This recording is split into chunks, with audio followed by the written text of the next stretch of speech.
Hello, everyone, and welcome to Brand Innovators. My name is Ariel Russo, and I lead content and community efforts here at Brand Innovators. So thank you for joining us for day 4 of our Trendwatch Summit.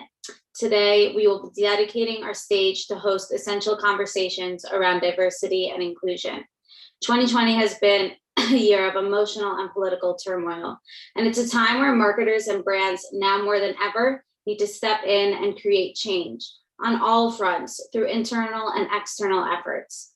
Today, we will be joined by marketing leaders from all industries to push forth crucial conversations and address inequities in the workplace during these times. So please welcome me as we join in leaders from brands including Capital One, Facebook, Ulta Beauty, SAP, Pinterest, Unilever, Rebecca Minkoff, and many more. Please be sure to ask questions and use the chat to engage with speakers and attendees on all levels. Before we kick off, I would like to share a quick recap of what Brand Innovators has been up to over the past year in our 2021 kickoff event this past January. Take it away. Welcome to the official 2021 kickoff Brand Innovators event. I'm sorry to negate all of that calming energy. We have an amazing program to kick off this year. Alicia, it's so good to see you. Meenakshi, thank you so much for joining us. I'm really excited to chat with Julie. It's my first event with Brand Innovators this year. We have 3 days, over 30 main stage speakers, 13 different private roundtable discussions, everything from data-driven advertising to purpose-driven marketing, future of retail, entertainment and streaming, everything that you, the marketer, needs to know to have a successful 2021. The brand purpose obviously is critical as brand stewards, as communicators, as strategic marketers. We need to understand what brand we're trying to build. As we entered COVID, we knew like this has the potential to be a catalyst and a galvanizing force for our entire operation. People's psychology about the pandemic obviously changed week by week and month by month, where we had to really focus on safety and sanitation, contactless delivery, contactless carryout early on. The entire pandemic, we've been working on just making sure that our content is speaking to the times, is sensitive to what people is going through, but is also continuing to evolve. I'm sure that everyone here has seen babies and families and partners passing behind the Zoom or the Teams calls. And I think the ability to want to keep human and to allow for the integration of personal and professional lives is something that helps a lot and put people at ease. We are shopping brands that are consistent with our values. We are looking for brands that have a point of view in terms of society and what is happening currently and current events, that are also close and working with our communities, and importantly, of course, that they are sustainable. I think that's so important for brands right now to really make sure that they're not just sticking to whatever media plan or social plan they might have had before, they think they're supposed to do, or waiting for things to get back to normal. There's not a normal, there's not a thing to get back to. We're really in a place where we can only go forward and really progress. Every single touch that we have with a consumer is an experience and is a representation of the core of who we are as a brand. And so all of those need to weave together. It's not a new concept. It has been around for years, but now consumers have raised the bar of the expectation of every single experience. The number of experiences in our brand ecosystem has exploded astronomically. Think about your customers and try to see if you can map their unmet needs that kind of point you in the right direction for the kinds of things that you should be experimenting with. Obviously, testing and iterating kind of new things in a way that makes sense and that give you the confidence to really launch new things at scale. On my mind, it's just B2C. Like we're on the same side, like their B is my B. What is more important, the structure, the processes, or the culture? I've seen places that have no structure, no process, but it works because the people are a certain type of people and it fits well with what they're trying to accomplish. What is that story that any of us are telling, and how do we make sure that it's actually satisfying a need? Think about search, think about social advocacy, think about all of these other channels. Like, you need to be relevant and you need to be needed. The worst thing you can be in our business, as you know better than I, is irrelevant. We certainly are out of that, and now we're starting to see embracement. People have a feeling towards Gillette that's positive. And when you are able to combine love and respect, I think you're able to secure business for a long time. We focus our PR only around March for Women's History Month and November for Women's Entrepreneurship Month. The closer you keep whatever area of purpose you explore and you dedicate yourself to what your brand stands for, the easier it is.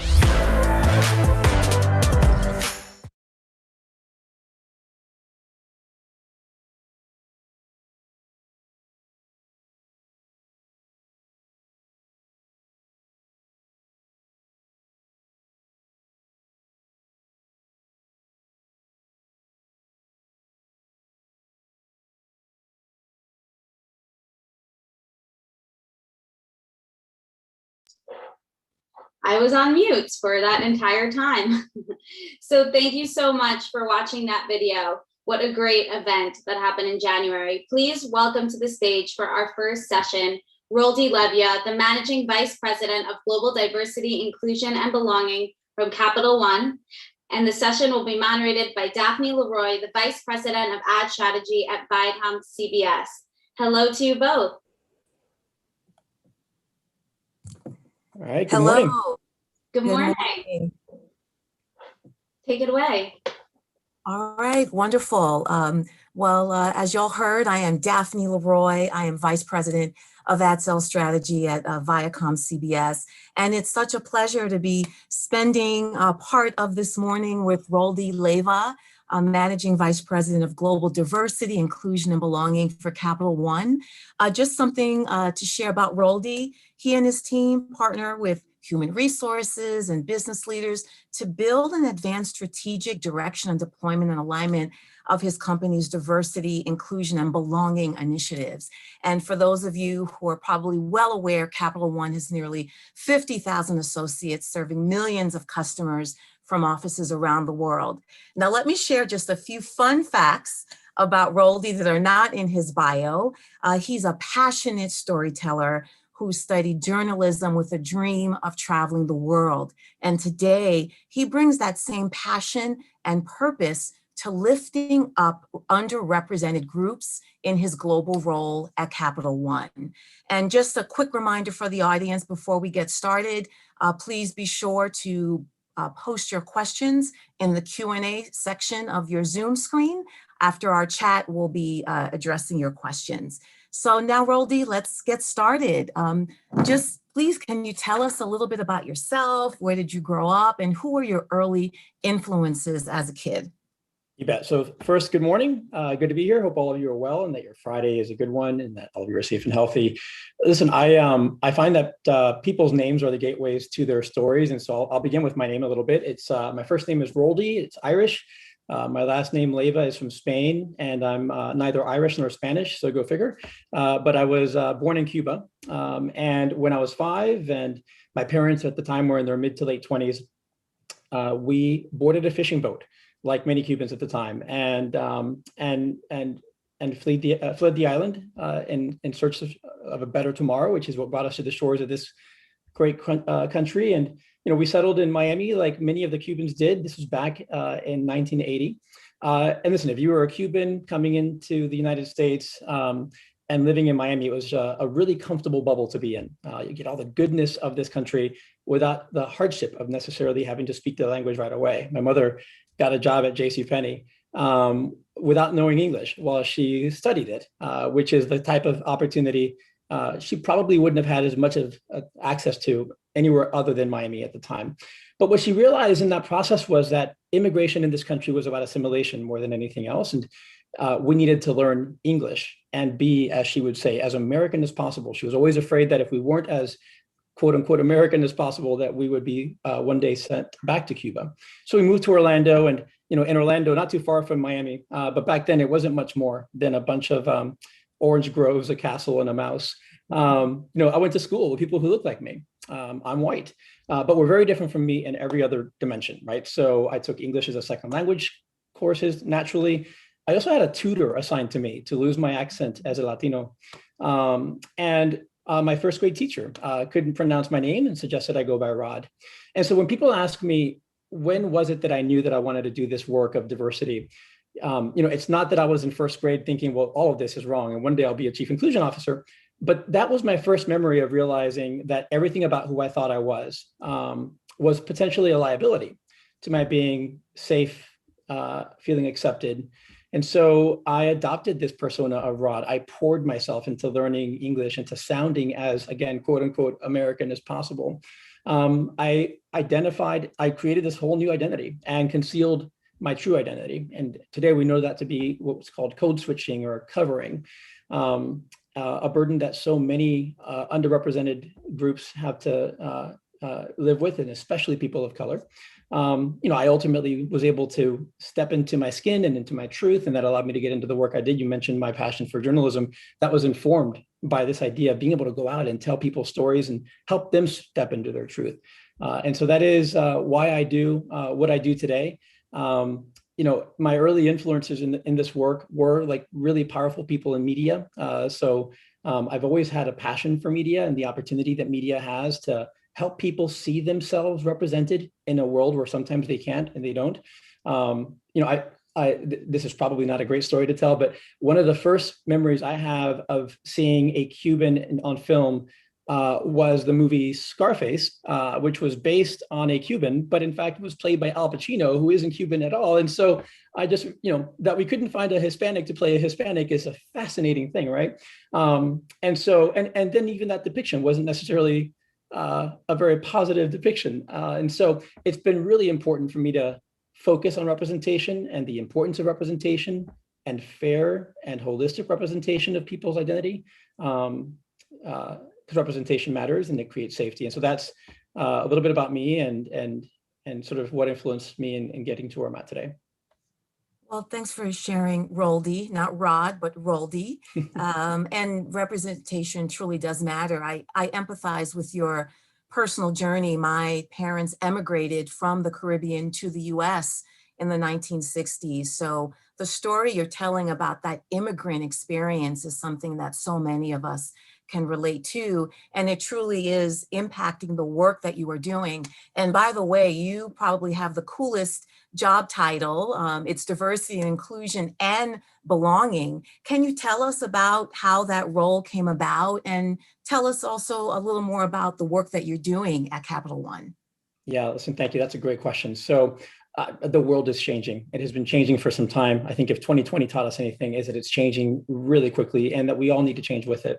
And so part of what I look at when I think about why we do this work and how we do this work is what are the things we have, the big complex problems of our past we haven't solved for, and we need to carry those forward. But equally important is, where is the world going? What are the big complex problems of the future that we need to be thinking about, and how do we pivot our strategy and our focus to begin to solve for those things before they, to get ahead of those things before they become real problems. And so, the language of diversity and inclusion, D&I as an example, and a lot of the programming around D&I is fairly, it is work that has effectively sort of been reprogrammed, iterated on over the last 30, 40, 50 plus years. And there's goodness in that, because again, 2020 taught us anything, is that we still haven't solved for the big complex problems of race and gender equity and other pieces. But I think that there's more to the work that connects all of us to it. Diversity is a fact. It's just representation. It's who we are. It's identity. Everyone is diverse. Inclusion is a choice. It's a decision that is made on whether or not someone is included in something, in context. And it's a choice that is often made by the person including versus the person needing to be included. So there's already privilege in that equation. But to me, belonging is the impact of all that intent. So if inclusion is intent, belonging is the impact. Belonging is a sentiment, is the way we feel about in the context and climate that we're in. All of us, no matter what our identity is, all of us can remember a time where we haven't belonged and what that feels like, and also know what belonging needs to feel like and should feel like, and connect to it. And so it is a universal concept. It transcends all people. It is directly connected to humanity. And so the way in which I think it brings us all into the work And the way that it is sort of universal in its acceptance and understanding, and frankly, the way in which it is entirely about how folks are feeling on the back end of all of this intent, that should be our North Star. That is why we focus on it. You cannot have belonging unless you have the right representation, the right inclusive principles and actions, the right fair and equitable systems. And if you have all those things, you have belonging. So that makes it our North Star. And that's why we anchor ourselves to that.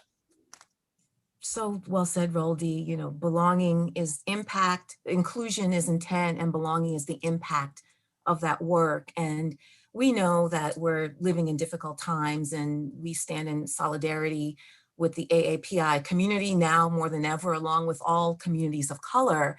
And we know that communities of color are experiencing disproportionate levels of challenges. We're living in dual pandemic, racism, and COVID-19.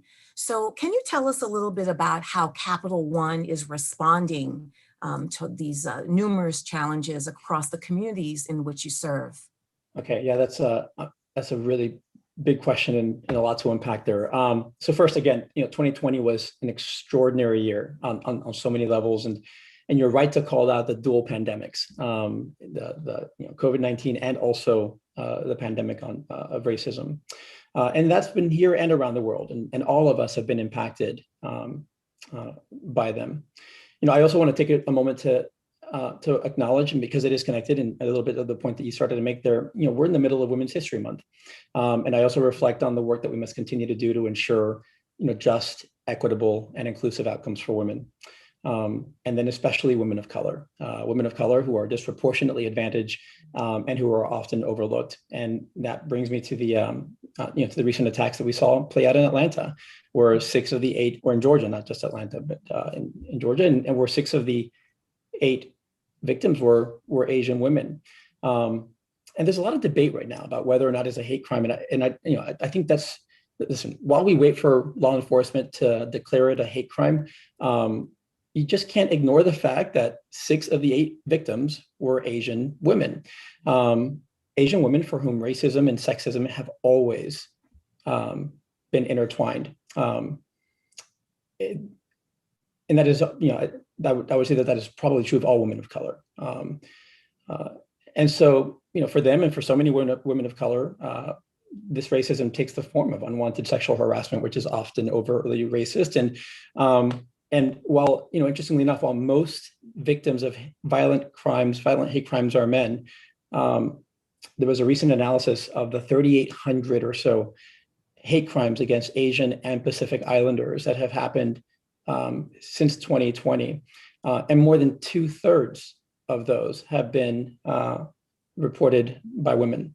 And so, listen, this just brings me back to your question, the challenges of the times that we're in, right? There's a lot of work left for us to do in building social consciousness and awareness, but then also action to combat what we're seeing playing out in the world around us. Safety emerges for me as a powerful common denominator here. Whether we're talking about the health pandemic or the race pandemic, it's all about safety on some dimension. And safety is at the heart of belonging, which is why we've declared that as our North Star. So when I focus specifically on the diversity elements of the world that we're living in right now, the racial justice piece, the gender equity piece, et cetera. And I reflect back on the killing of George Floyd on May 25th. We're approaching the 1-year anniversary soon. Capital One's response against these attacks on our Black and Brown sisters and brothers has been swift, it's been bold, it's been decisive, it's been broad. I'll share a few highlights. A few days after the killing of George Floyd, we hosted a town hall. It came together in the span of 1 week. You mentioned earlier we have 50,000 associates, and I remember our leadership was wondering, how many folks might log into this thing with only 1 week to promote it, and I was hoping we might get 5,000 people plug in. Well, 24,000 people joined it. We were able to get half the company, which is just again a testament to the amount of just the opportunity there was to have really deep, important, raw dialogue, and that's what it was. It was open, honest, raw discussion on the real lived experiences of Black people at work and in the world around us. we ended up hosting 4 separate events over the span of about 3 months. Altogether, over 60,000 associates plugged into our discussions on race. We have since launched a number of commitments focused on advancing a culture of belonging and racial equity and inclusion at work and in our communities. They include required anti-racism education for all of our 600 plus executives by the end of this year.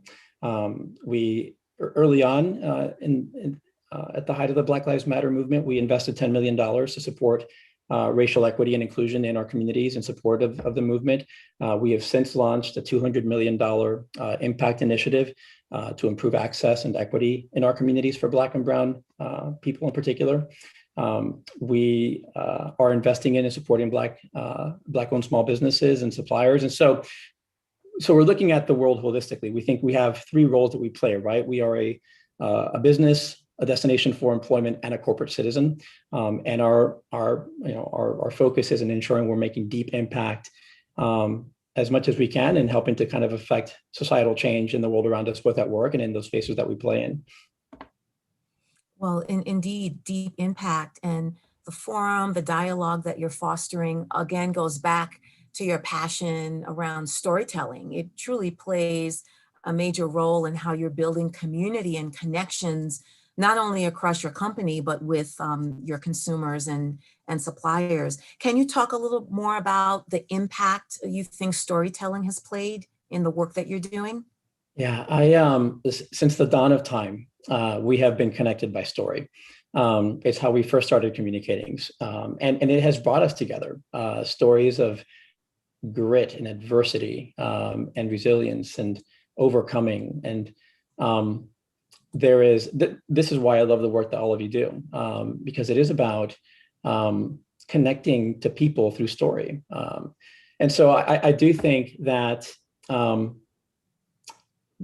that storytelling is a powerful vehicle to build connection, and through that connection you build community, and then through that community you're able to advance.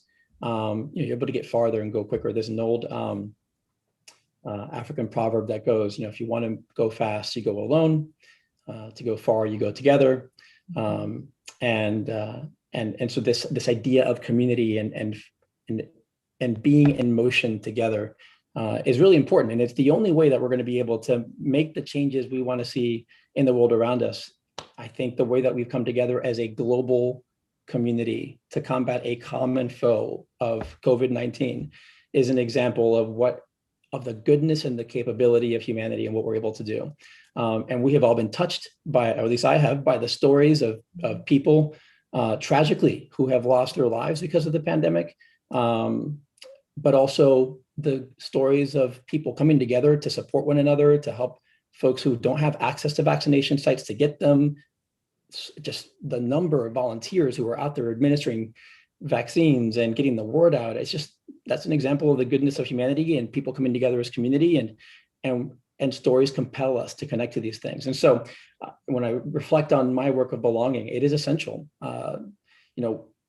Diversity, this work cannot just be data, facts, numbers, business case, programming. It can't just live in the head. Otherwise you lose the connection to humanity and it's not going to create the change you seek. And so for me, I think storytelling is the way to the heart of this work, to the humanity of it. And once you have that, you're able to build endurance through the programming. Well, on that note, Rolly, I want to bring it back to this audience, as you know, comprised of brand marketers and who have expressed interest in truly advancing this narrative and work around diversity, inclusion, and belonging and storytelling, because as you know, it's not just important to connect, but to do it authentically and accurately. So through the lens of a diversity, inclusion, and belonging thought leader, what words of wisdom or inspiration do you have for our audience in terms of how they do this authentically, building empathy and inspiring action? Yeah. So I would say this, as professionals in your field, you're positioned to advance the reach and reputation of your brands within diverse communities, really within all communities. I would say today, and particularly maybe more than ever, as certainly as I reflect on my own career, consumers are looking for more than just a nice website and catchy messaging. They want to see impact and equity. They want to see themselves represented. They want to see authenticity. It's not about a checklist of tactics for increasing representation and marketing. It's about authenticity and letting organic storytellers share our purpose-driven mission and our values. And so we don't focus on a single story or point of view or storyteller. Our approach is to authentically share many points of view to shape the message of our associates' real life and their experiences at Capital One. Is how we approach our marketing. It's how I would. It's what resonates with me when I think about other sort of examples of organizations that have done this work well.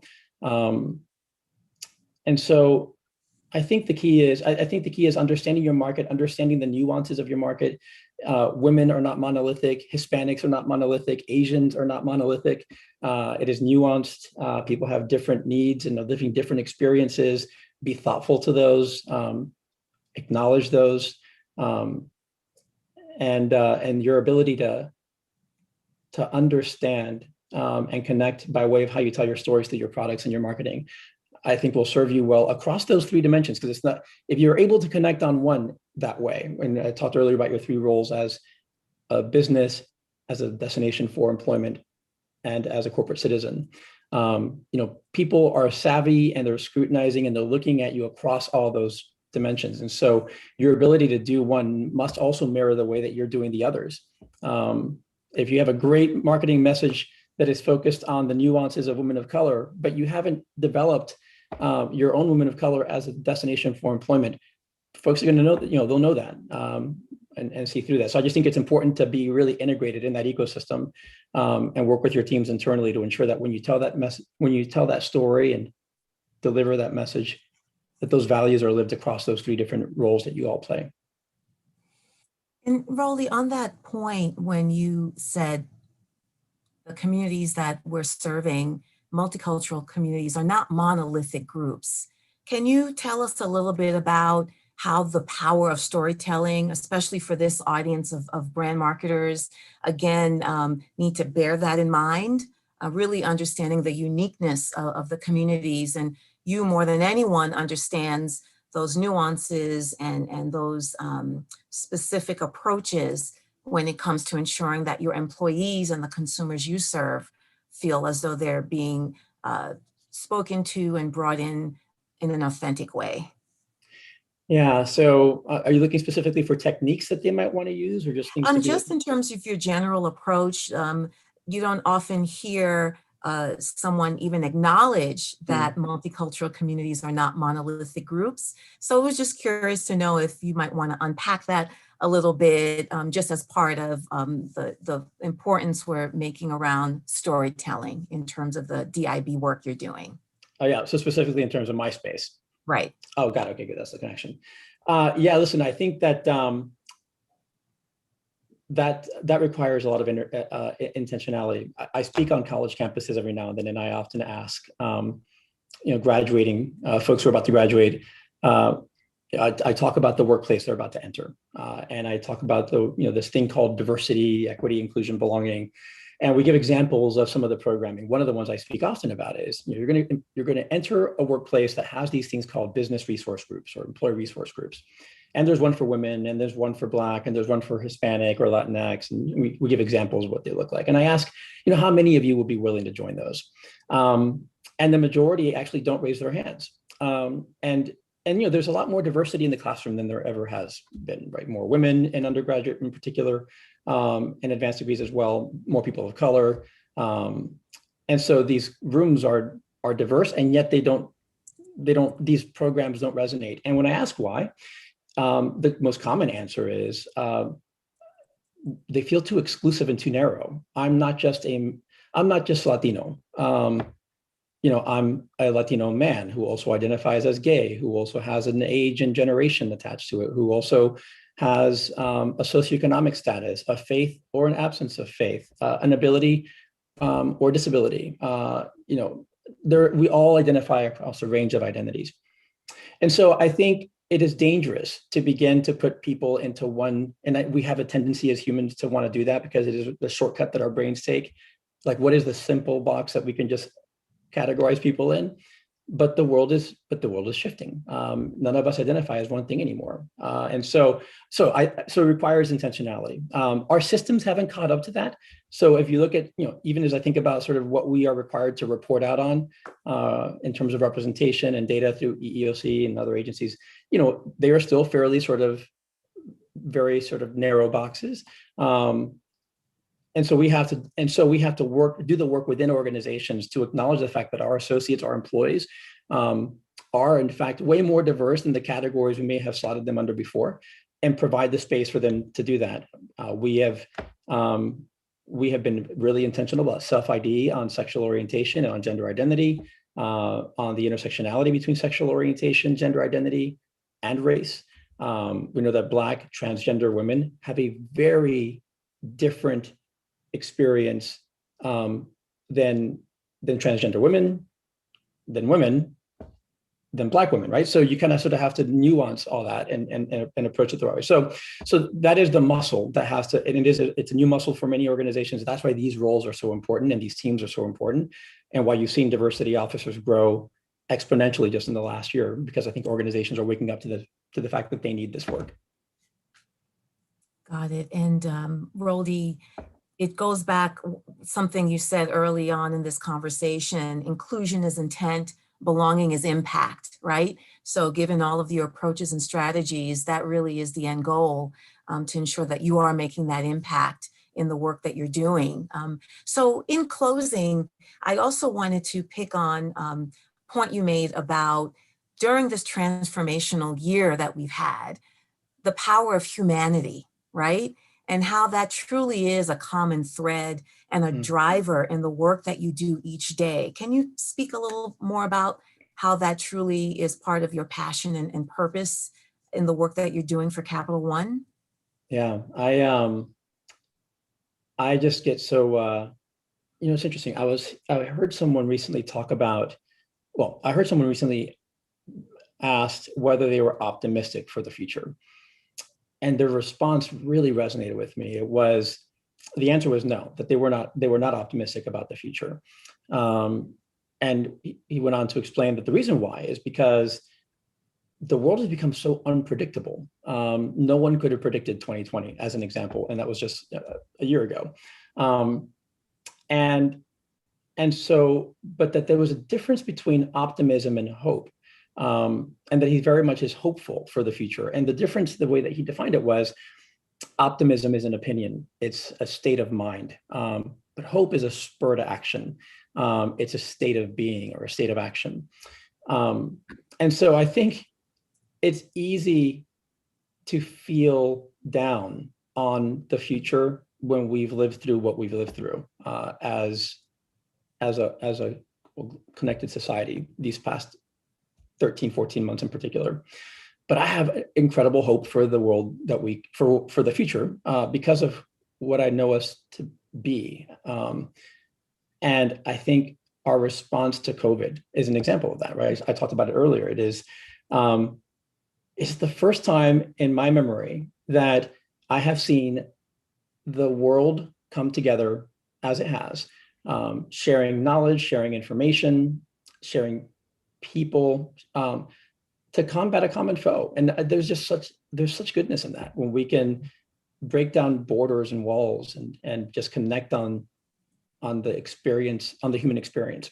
So I have a lot of hope that as we're not going to return to the normal we had. We are emerging into a new normal. And by the way, I hope part of that new normal is that we find more balance in how we bring the humanity that we have found by way of Zoom into our workplaces again. I have met more people's spouses and partners and children and family and dogs and cats and pets, iguanas even, during these Zoom calls that I would never have met in a regular meeting. And it has created these moments of levity and humanity that just remind us what it's all about. One of my most memorable meetings was with our head of people leadership, and we were having a really deep discussion on performance management and how we care for our talent this was last year during the height of the pandemic, and create the space to care for them. And we're just talking about different options. And suddenly this young boy dressed up in full-on Spider-Man gear just like shows up behind her, and he starts like flinging makeup webs at the screen. And she's so intently focused on the conversation. So I'm seeing him, she doesn't know he's there until it takes her a second to see him on the screen. And it was just the thing we needed. And so then I got to meet her nephew, who was Spider-Man.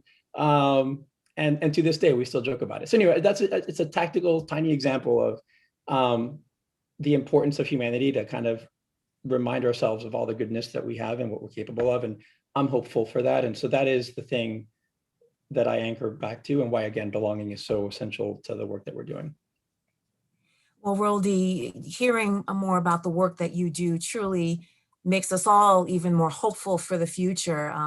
I got a cue from the producers that we're wrapping our session a few minutes early, but before we do, wanted to know if there's anything else you'd like to add and impart on today's audience. No, listen, I guess my main closing thought was I just wish all of you good health, and thank you all for joining, and hope all of you have a restful weekend. Well, thank you all. Roldy, thank you so much. I really enjoyed this time with you, and want to thank everyone at Brand Innovators, and enjoy the rest of the conference. Thank you. Bye.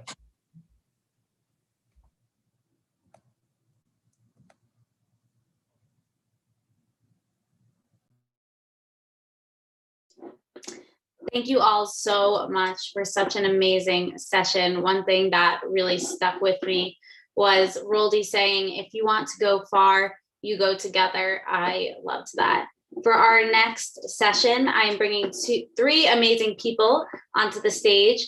We have Alexis Kerr, the Vice President of the Mahogany brand at Hallmark Cards, Iman Jefferson, the Head of External Relations and Internal Communications at Nextdoor, and this will be moderated by Mimi Estelle, the Co-Head of Diversity Leadership at Quantcast.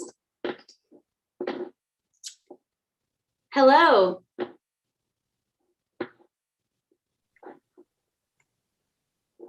Good morning. Good morning, ladies. Hey. Hi. So good to be joining all of you. I'm really excited about the conversation that we'll have, Iman and Mimi, today. So back over to you, Mimi. Awesome. Well, good morning and afternoon to, depending on where you are in the country, to all those who are tuning in. And thank you, Iman and Alexis, for sharing your wisdom and insight with us this morning. But before we get started, I'd like to give our audience a brief overview of what we're going to be talking about, as well as introduce myself and our audacious panelists. So the journey to achieving equity in this country has and continues to be a long and arduous one, as we well know. And as we work to make the world a better and more equitable place, we've begun to scrutinize what that looks like in the workforce. Studies have shown that companies who have a more diverse workforce have higher rates of improved decision-making, greater innovation, and higher engagement, as well as increased profitability. Diversity can also, improve a company's reputation and make it easier for them to attract talent. Most people spend approximately a third of their life at work, and as such, people are looking for a place where they can be heard, appreciated, and accepted.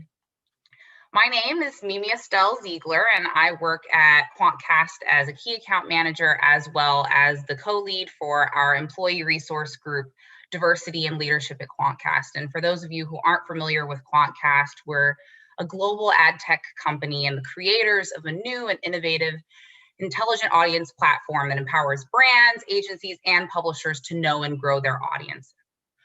I'm joined today by Alexis Kerr, who was recently named the Vice President of the Mahogany brand at Hallmark Cards.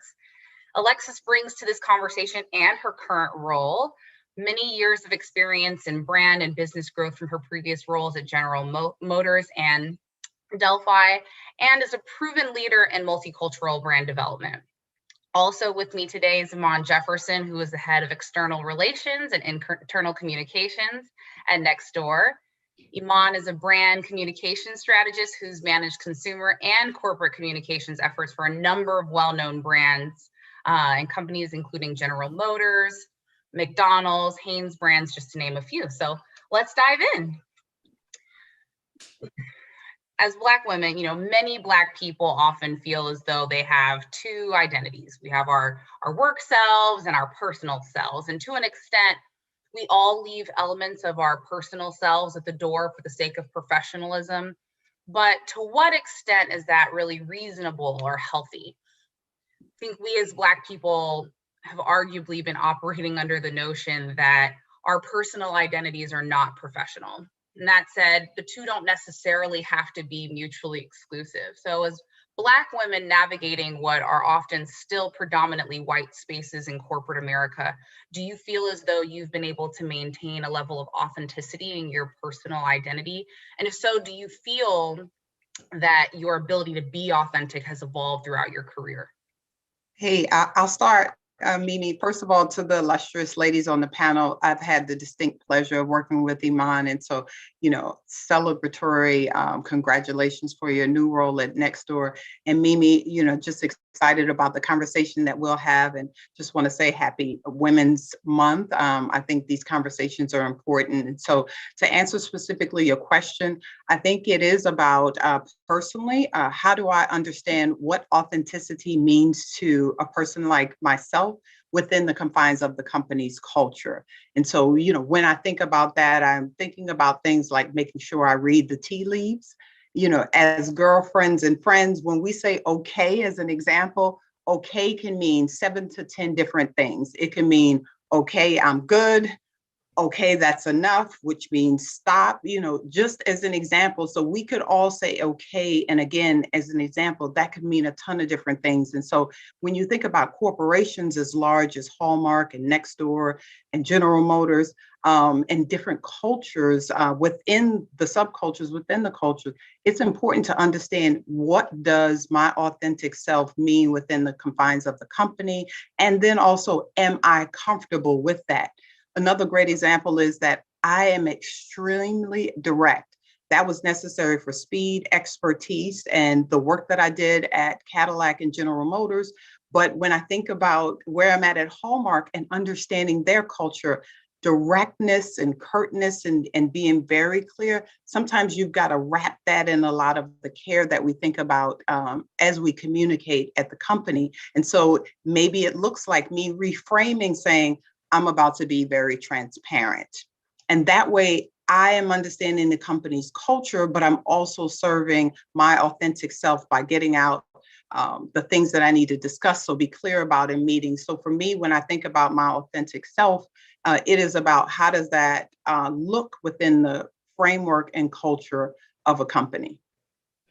Yeah, Alexis, it's interesting because I think for me, bringing that sense of authenticity to work has been an evolution. I am the daughter of boomers. And so if you think about their generation, they were told to go out, get the good job, put your head down, do the hard work, but be careful and be mindful of how much of yourself you bring into, because it may be looked upon as a potential negative.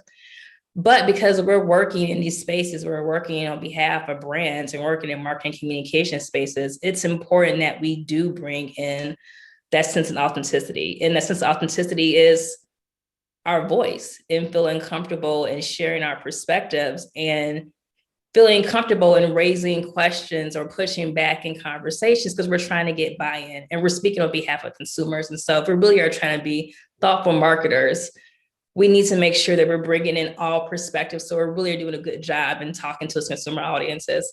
So, again, earlier on in my career, I didn't feel that comfortable in speaking up because, you're newer in the career, you're more junior. You don't want to become someone that's blackballed or anything else. But I think if you're true to who you are, you can't deny your Blackness and bring yourself into work, right? I mean, that just comes down to who we are. And I hope that people can just accept that, right? I think we know as we'll continue to have this conversation, that's not always the case, but I'm not going to lower myself, if you will, to make people feel comfortable. I'll say it like that, Mimi. Hopefully that suffices. No, it definitely does. And, as we talk about it being an evolution, I think that, and we talk about the effect that 2020 has had on the world around us, right? I think that having these conversations has evolved even within the last year and a half. Absolutely. I definitely feel as though the conversations that I was having at work, 3, 4, 5 years ago are not the same conversations that I'm having today. And that wasn't that that's not 3 to 4 years. That's nothing really in time. So, as we chat about being Black in corporate America, how have you ladies dealt with or managed discrimination or microaggressions throughout your career? And Iman, I think we'll start with you this time. Yeah, it's funny because it's like, oh, we're now putting a name to these different behaviors that we've experienced, and not just in the workplace. This goes back to college and high school. Alexis and I kind of talked about this in our prep session. We're now just putting names to different behaviors. And so again, I'm now at a place where I'm more comfortable because I'm older. And, as someone that's joining marketing and communications, it's very difficult, right? When you are new to this space, you're looking to navigate, make a good impression, and then you're hearing comments around, oh, your tone, to Alexis's point, right? Like, I too am direct. I'm also respectful, right? But in the effort of trying to get things done efficiently and making sure things are very clear, someone can take that and say, oh my gosh, she's so direct. And then that can become a connotation of this person comes across as aggressive, right? These other loose terms, microaggression terms start to become up.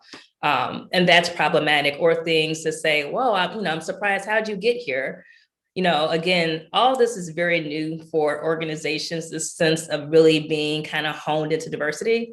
A lot of companies have spoken about it, but it's now becoming front and center, and they're trying to be more actionable. And so all of us have navigated this. For me, myself, I've made a point to, again, have those conversations, but that's something I would not have done 5 years ago, right? For those people who are trying to navigate that, I would say, one, if you don't feel comfortable in doing that, that's completely fine, right? Everyone has to do it at their own level of comfortability, but also identifying other people in the organization that you can have someone to talk to and hopefully can be an advocate for you. Because there's nothing worse than not, working in these spaces, not having someone to talk to, and then these labels continue to happen more and more and more. So for me, again, identifying people that can be an ally, that can see your work, that can vouch for you is really important. Or if you're comfortable having that conversation, because also people need to be put on notice, right? And it's, if it doesn't happen now, when's it going to happen? Alexis, what do you think? I think, like you said, Iman, now is really the time, when I think about 20 years ago, when I started in the automotive industry, many things were happening, as we talked about earlier, whether it be in high school, or college, and it just was the way it was. Now we've given a name to it. We can call it out. But again, this is over 20 years later. The other thing I would say is that I have spent a lot of time just ignoring people and the microaggressions and staying focused on the work down the path that I've been on. But I have said that at this level, I need to speak up about it. And to speaking up about it is not for me. I will be fine. I have managed and worked through this. But it's for the younger people who are coming behind me, who need a voice to this, who need to know that this is what you do when you hear something that is not correct. I just had to mentor a young lady I used to work with. She was talking about one of the people that she was working with, and he was just, the first couple of conversations were like, oh my gosh, you're so pretty. And then in the conversation they had with a bigger group, he made a couple of remarks that were inappropriate. And so, I counseled her, like, you should have a discussion with HR. She said she needed to handle it. And this was a Caucasian young female, less than 5 years within her career. And so, I gave her a couple of tools and ways to have some conversation with him. And she ended up being able to manage it. She said he's ended up being one of her biggest advocates as she started the job. I think she's now in month 3. But we have to, as executive leaders, give those notes that mentoring conversation, tell them how to pull a person aside and tell them specifically, these are the terms and the language that you use. And so I think those are the bigger things that we can control as African-American female leaders or leaders. We've got to give our younger people the tools to speak up. And then when we're in a room and we hear anything that is inappropriate, we've got to, call it out right then and there, or post meeting, call it out to have a discussion about it. There's a book that says after the third time you hear some injustice or something that was said to you that you may have ignored, then you specifically call it out. I will not wait till the third time, but I will make sure I spend the time to counsel, because I don't want another person coming behind me who doesn't have the resources and abilities to speak up, to feel that they're constrained. And so, as an executive leader, it is my role to really lead from the front in that servant leadership position, by making sure that the people behind me have a clear path to excellence and to really flourish and use their talents. That's what work is about, leveraging your abilities and your talents to the, to the goodness of the company. It is really about that care. That's what we're coming to work for. And unfortunately, we're dealing with all of these other things as women of color, but really it's about how can you have these things pushed aside or out of the way so I can just work like my Caucasian and other counterparts. Everything you said, I literally want you to just snap my finger on, because so much of it really is about making sure that the people coming behind us feel comfortable and understand how to navigate this. And the other thing that I would just quickly add on and say, when these things happen, it is not a reflection of you, right? It's not for you to take that on and try to, unpack this. That is their issues, their oppressive ways, their way of thinking that is a problem. And again, hopefully we're at a point right now, because this is such a big conversation, that organizations really are doing the proper training and open to having the conversations and fixing the behaviors, because it goes back to the other point of the sense of authenticity, right? So you can't be feeling comfortable coming into a space when these things happen and you start to feel stifled. You don't get the opportunities to go work on this assignment. You aren't able to present. Your career becomes at a standstill. So it really all goes hand in hand. And it really is for these organizations and leaders to take this seriously, because at the end, also, it helps with their larger bottom line and productivity and making sure that they have a really positive employee morale and work base. Absolutely. And I also think too, one of the things that I'm kind of gathering as I'm listening to you is this overarching theme of improving communication within the company, right? I think that there has been this kind of, to Alexis's point, this culture where we've kind of stifled people's ability to express themselves, not just in terms of their authenticity and their identity, but just being transparent and honest about moments or interactions that make them uncomfortable, about the microaggressions, right? And so cultivating a culture within a company where you can talk to executive leadership, to speak to your mentors, talk to HR and feel comfortable doing so, not in an effort to necessarily get someone in trouble, right? But to improve the overarching culture for the company, as we continue to progress and grow and build more equitable, diverse and honest and spaces.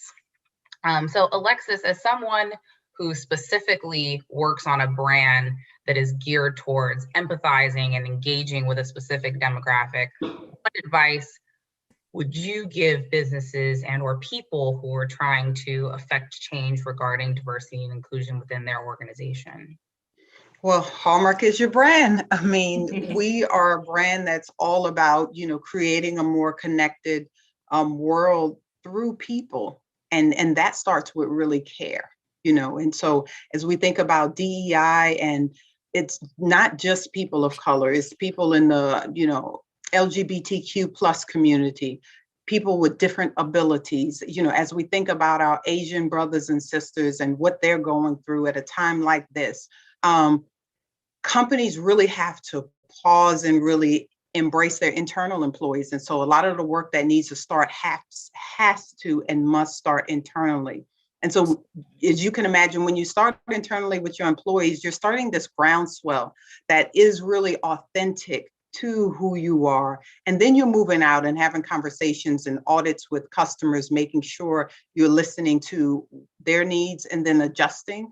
You're looking at the culture and listening, I would say staying focused on that and those adjustments there. And so organizations, one, should start with their internal employees, but two, really should look at what's happening in culture and figure out what are the places that they can really connect and actually assist the change. And so when we think about the social justice movement and DEI and the spaces that we're in today, it is about how can we see what's happening and be part of the positive momentum forward, not placate, not leverage, not do things that are temporary, but really be part of this positive movement forward. A great example is our new Uplifted and Empowered card collection that started internally with our internal employees, writers, poets, illustrators, saying that from our pain, we want to create a collection so that we can talk about that, so that that can be shared. And then on top of that, as a company, we said, yes, we're selling this amazing collection of cards, but in February, in honor of Black History Month, let's give away 1 million cards.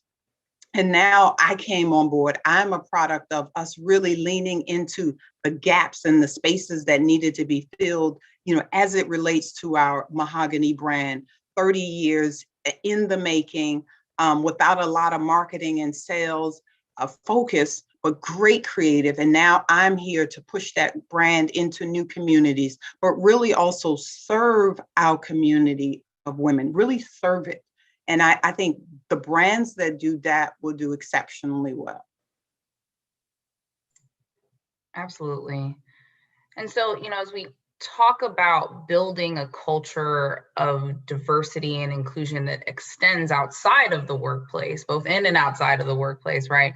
Iman, how is Nextdoor looking to address unconscious biases, and racial profiling, in communities where it could potentially be rampant and could create an unsafe environment, particularly for people of color, considering the atrocities that we've seen in the Asian community, growing as, I think it's grown 150% since over the last year.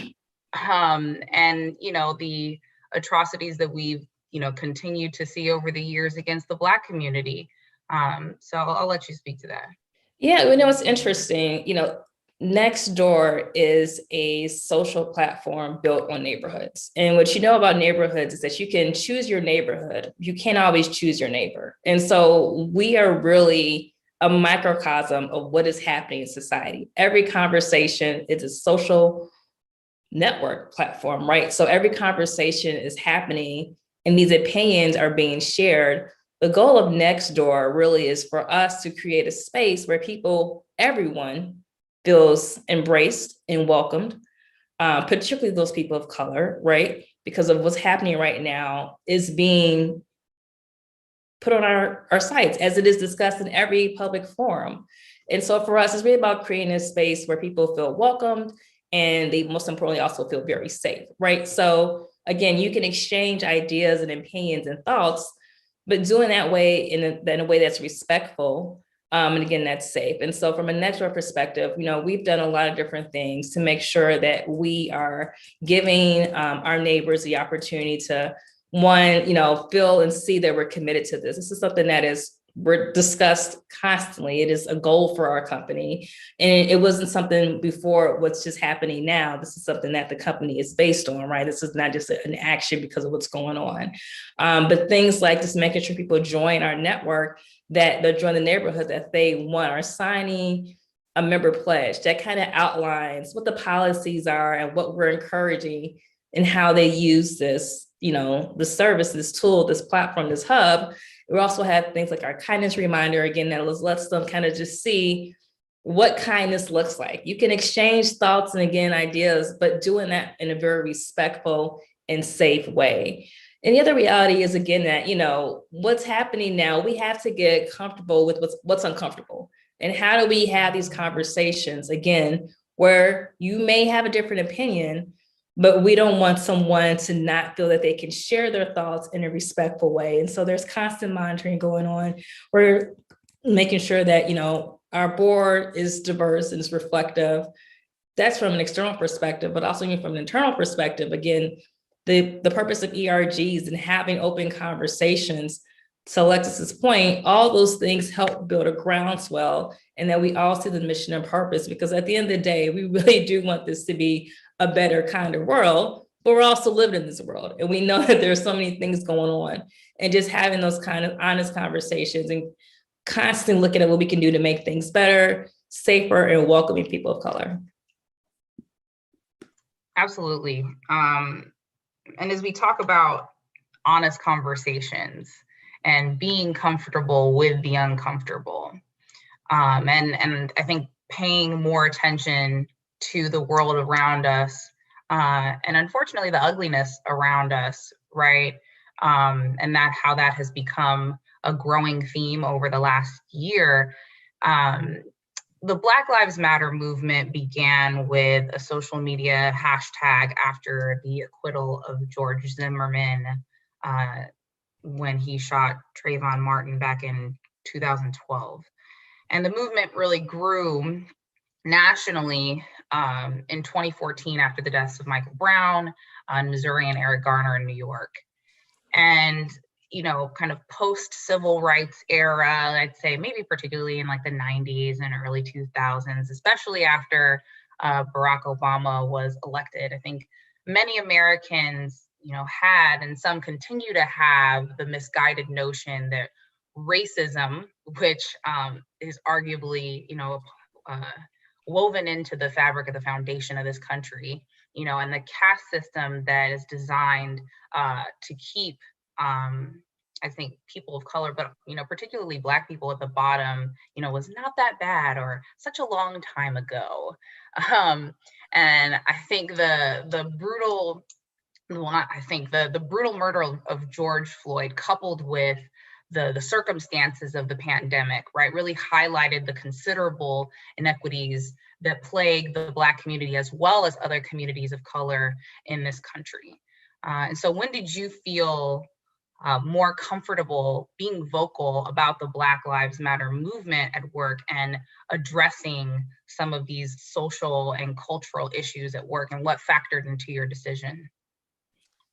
You know, I think the pandemic has forced this entire country, this entire world to kind of just be still, right? There weren't as many distractions. And so while what happened with George Floyd, you know, is something that is recent, these things have been happening for well before I was born, obviously coupled with social media.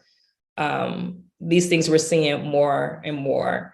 But I think the accessibility of what happened in terms of it, you know, going viral very quickly, the country being at a standstill because of the pandemic, an election year, there were just so many things happening all at once. I think it forced people to have to address this.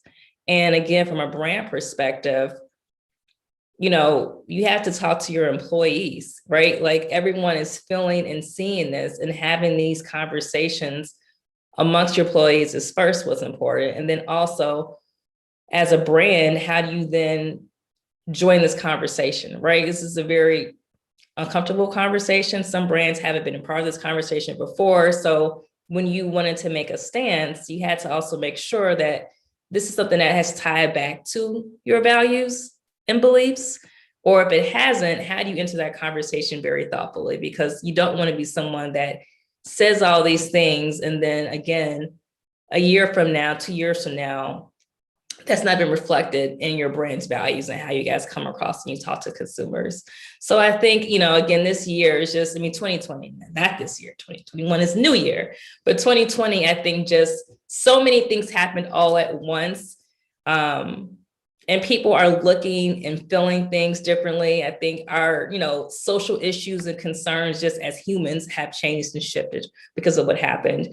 And this is part of that conversation. So, you know, as a Black woman, obviously I felt that. I felt it with Breonna Taylor. I felt it with Trayvon Martin. But I think what happened last year and the timing of it and just the lack of distraction forced everyone to have that conversation because you're feeling it and because you're already at home. There's things of isolation and loneliness and working remote. Internal communications became even more important. And so making sure that they leveraged all of that and then brought that conversation in from a marketing brand perspective. If you weren't a good marketing brand communicator that had a conversation, it also would have been talked about. And I'll just say that, first of all, we as women and people of color have since well before 2012 been having this conversation.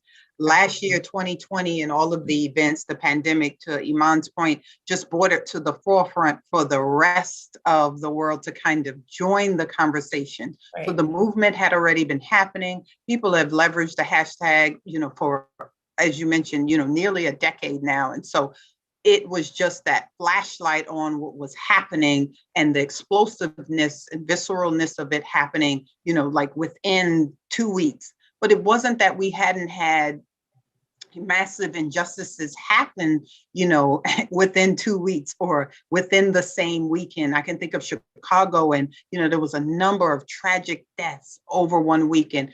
And so now we're in a space where we can bring that up in a corporate environment, and corporations now have responsibility, not necessarily because the corporation has decided, but because of the world really has decided that you need to step up. Like, we're not waiting on our government. We're not waiting on legislature. We need corporations. So the world is holding corporations hand in saying, I need you to join us in these injustice conversations. I need your help, corporations, to help us with the pandemic and everything that's happened. And so now it is about, as Iman mentioned, how do corporations who have not played a place in this role, how do they begin parts of the conversation?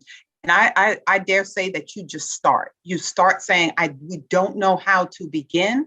And so because of that, we're going to work with nonprofits. We're going to, work with influencers. We're going to see that there's a need, whether it's a need around small businesses. We know early on during the pandemic, small Black businesses were nearly twice as much ended up folding or closing as it relates to those businesses versus majority businesses. And so we're going to, not just write a check, but we're going to support them. We're going to have programs. And so there are so many things that you can do before, during, and after just making a statement and standing up. You can change the composition of your board. You can, adjust your hiring practices in reference to who you're bringing in. Are you making sure you have a diverse pool of people to pick through?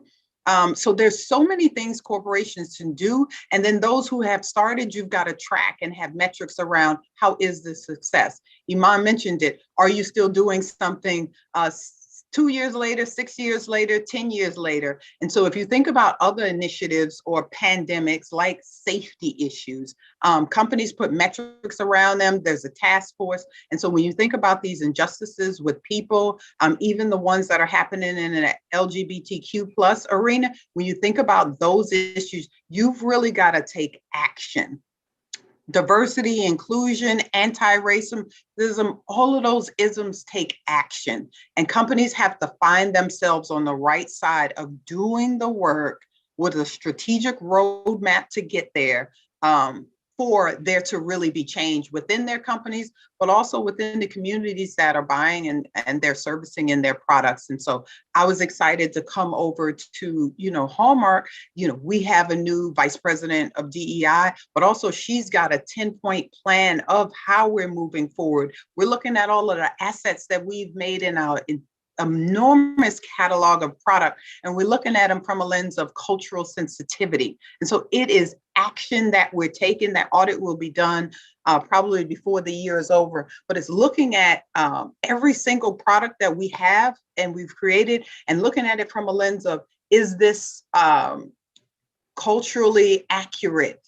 Maybe it was 20 years ago, but is it culturally accurate now? Could it be seen as offensive? And just joining in that conversation and saying that we're going to make those changes. Those are just some of the small things that we're doing at Hallmark. But I think there's always a place for companies to play. Nike and Colin Kaepernick, 4 years ago, threw another, flag to say, hey, that this is happening. There's an injustice. And so, none of this is new to, marketers and communicators in this realm, but none of this is new really to the Black community.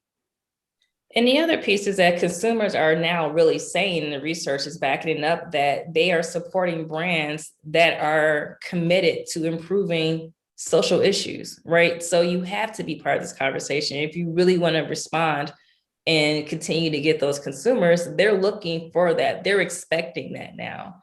I would just say, to your point, Iman, a great example is we just got metrics 2 days ago on our uplifted and empowered card line that really speaks to what's happening.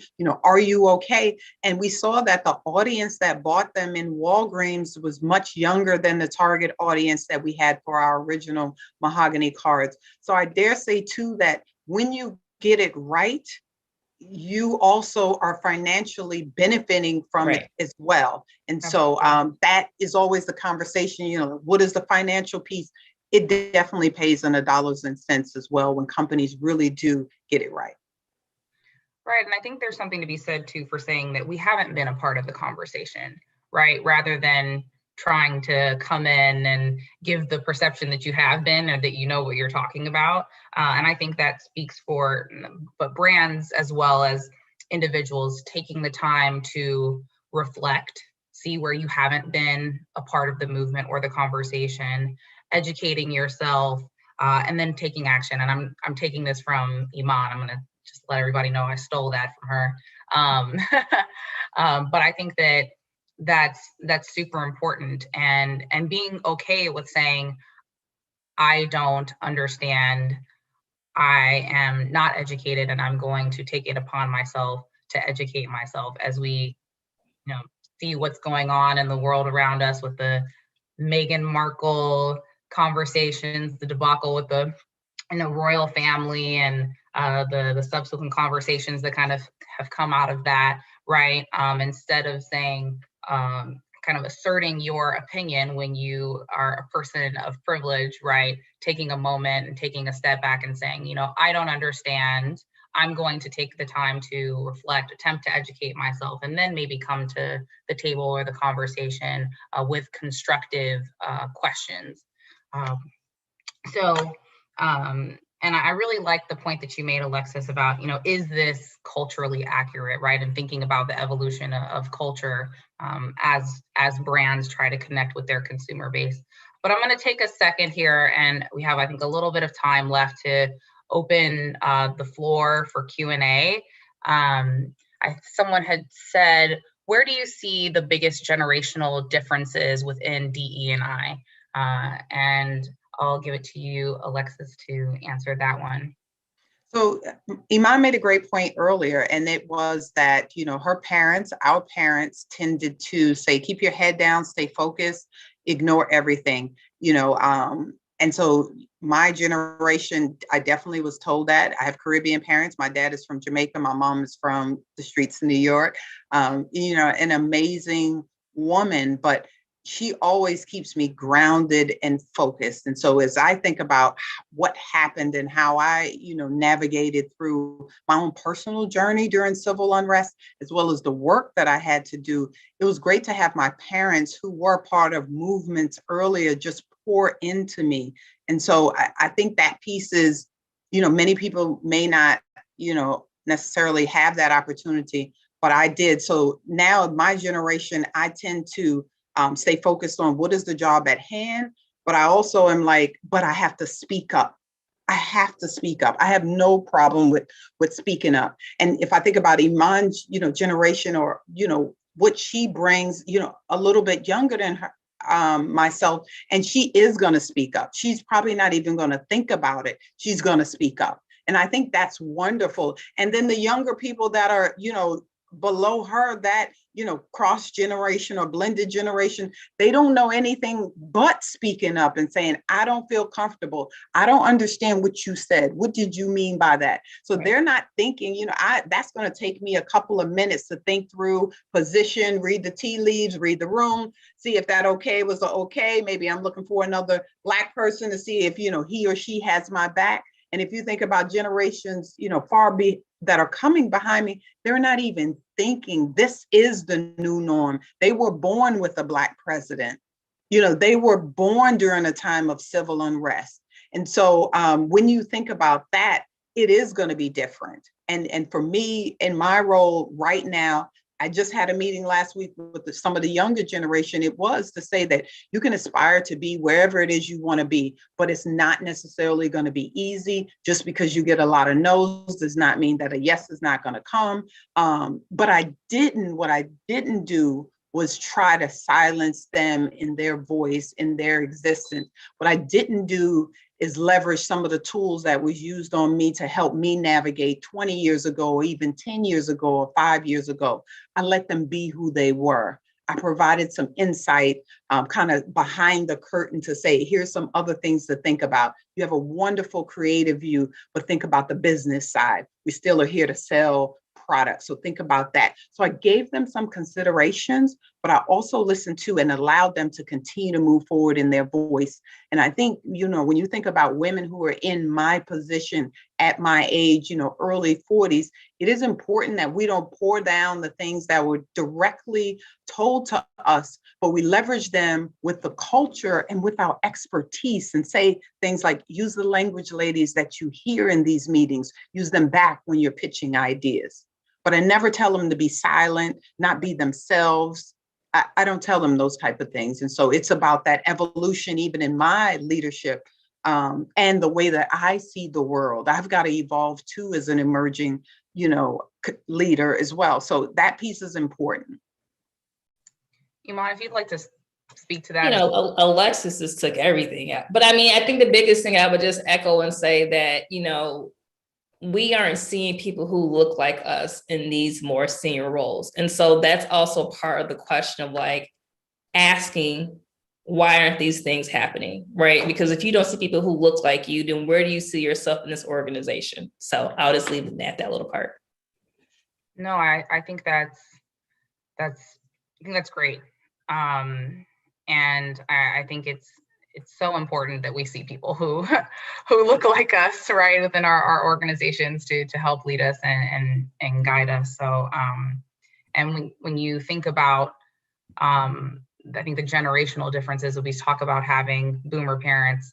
I think I'm a little bit younger than Iman, but my parents are a little older. And I also have boomer parents, and I feel as though I've had a lot of those kind of experiences as well in my own life. My dad grew up in Jim Crow, Texas, right? So, his perspective on, dealing with and navigating, DE or DE&I. I don't know if he's navigated DE&I in the same way that we have, but just kind of navigating one's Blackness, one's identity, in the workspaces.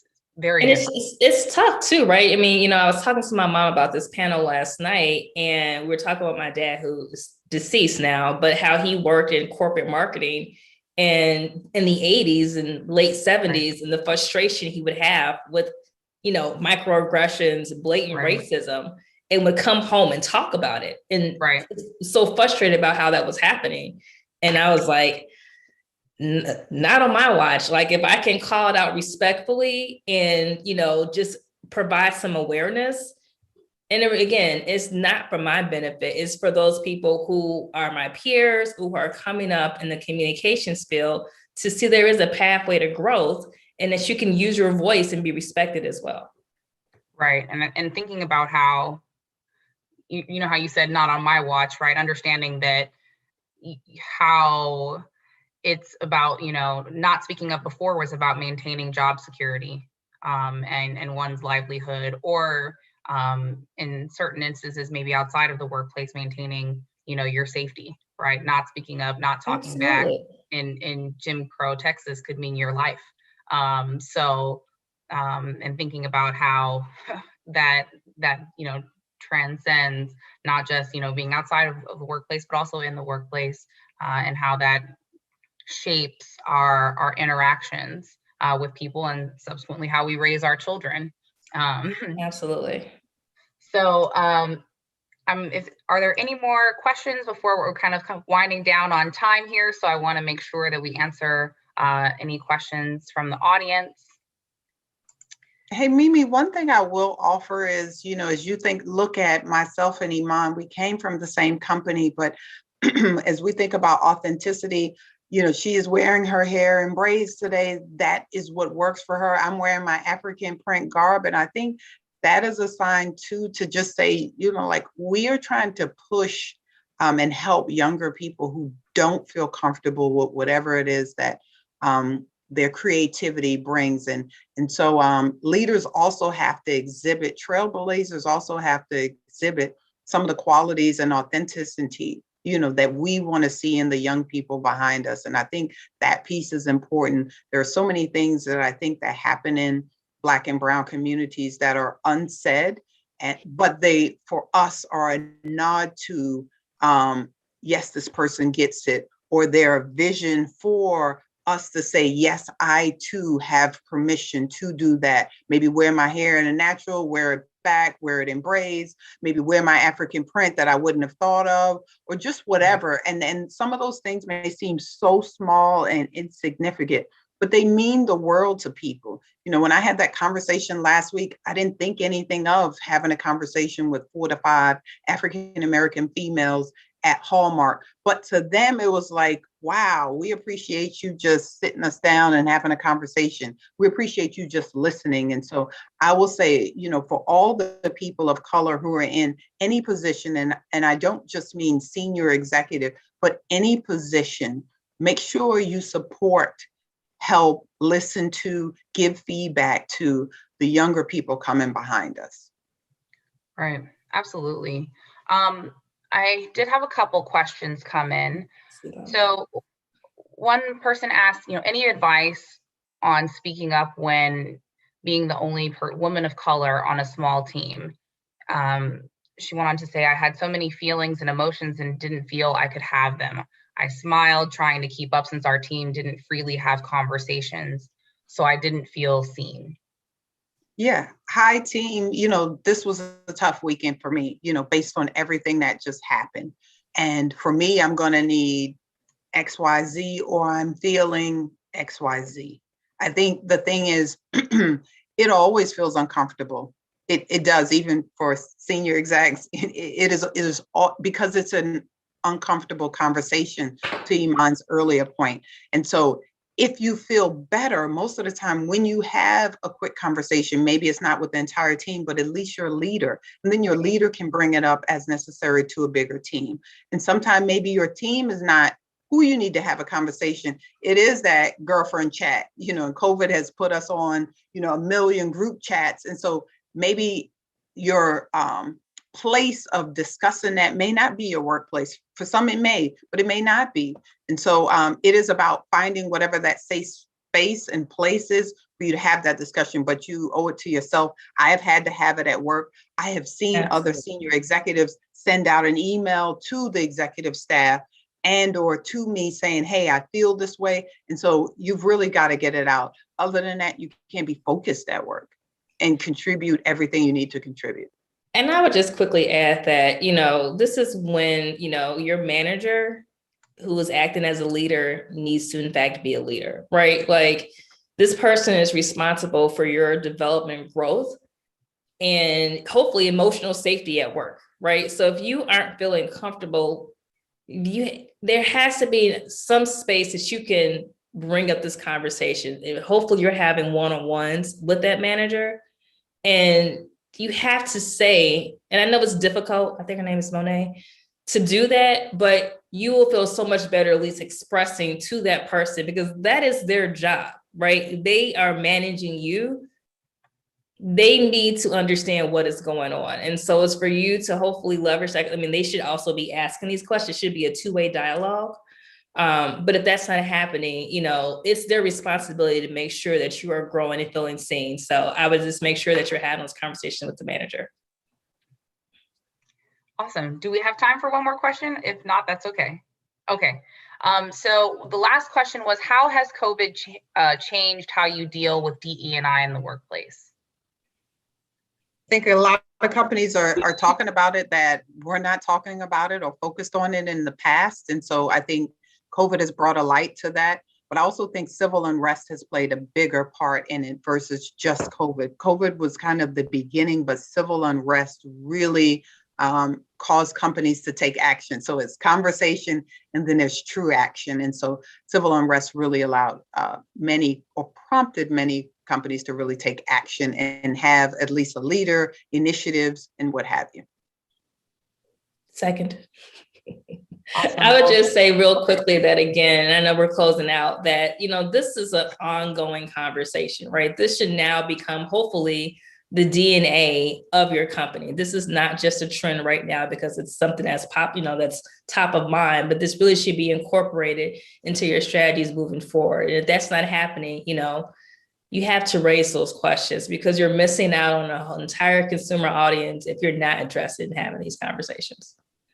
Absolutely. Well, thank you, ladies. Thank you, ladies, so much for taking the time to chat this morning. This has been a wonderful conversation. Audience, I hope you've gathered as much as I have, because this has really been a wonderful time. Thank you for your insight and wisdom, and have a wonderful rest of your day. Thank you, guys. I second that. Thank you all for such an incredible, informative, and crucial conversation, and all of the work you three are doing to create change in the space. I gained a lot of knowledge from that conversation, so thank you again. Thank you. Bye. Bye. So with that, for our next session, we will be shifting gears to talk about motherhood. So please welcome me in joining our next panel called Mothers in Crisis, Supporting Parents and Addressing Gender Inequalities. We will bring on April Critchlow, the Global Vice President and Head of Marketing at SAP SuccessFactors, Katya Libin, the co-founder and CEO of Hey Mama, Rebecca Minkoff, the creative director of Rebecca Minkoff and the co-founder of the Female Founder Collective, and Allison Koplar-Wyatt, the co-founder and CEO of the Female Founder Collective. This session will be moderated by Krista Rue, the Vice President of Strategic Programs at SAP SuccessFactors. So welcome all to the stage. So great to have you. Thank you so much, Ariel. We're really pleased to be here. We had a video to show. Can you roll that? Absolutely. I'll leave it to my tech team to take that away.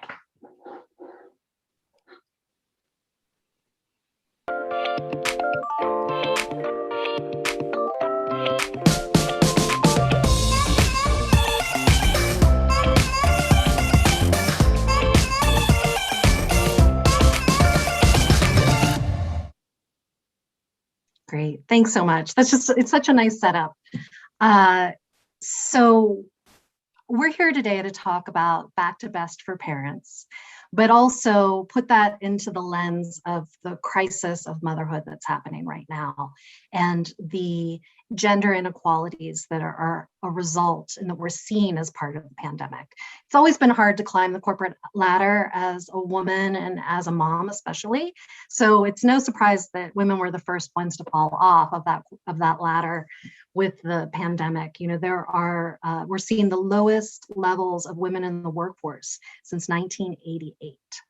So it's important, and I'm so pleased to have Rebecca and Allison and Katya with me today to talk about this. We put together a program called Back to Best for Parents that is public facing, and it's filled with resources and content to make life easier for parents during the time of COVID. And this was brought with a great partnership with the Female Founder Collective and SAP SuccessFactors. So just for a little background, April, you and I started to talk about this concept way back in August. Let's go back in time a little bit to why we felt it was important and where your head was at the time. And I think you're still on mute. Yeah, well, thanks so much, Krista, for that great setup. And I think for a long time we were thinking about how to help parents at SAP, but certainly the pandemic heightened that. And at that time last summer, we started seeing really the first reliable stats about the effects of the pandemic on parents and their increased pressures at home and also mental health and well-being. But nobody was really talking about the role of companies and how companies could really help in alleviating that. So we started thinking about, what is the structural impact of how work and home life is now coming together. As at that time it was all new and everything was shut down, and it was Zoom calls and school at home and childcare and everything in between, plus working.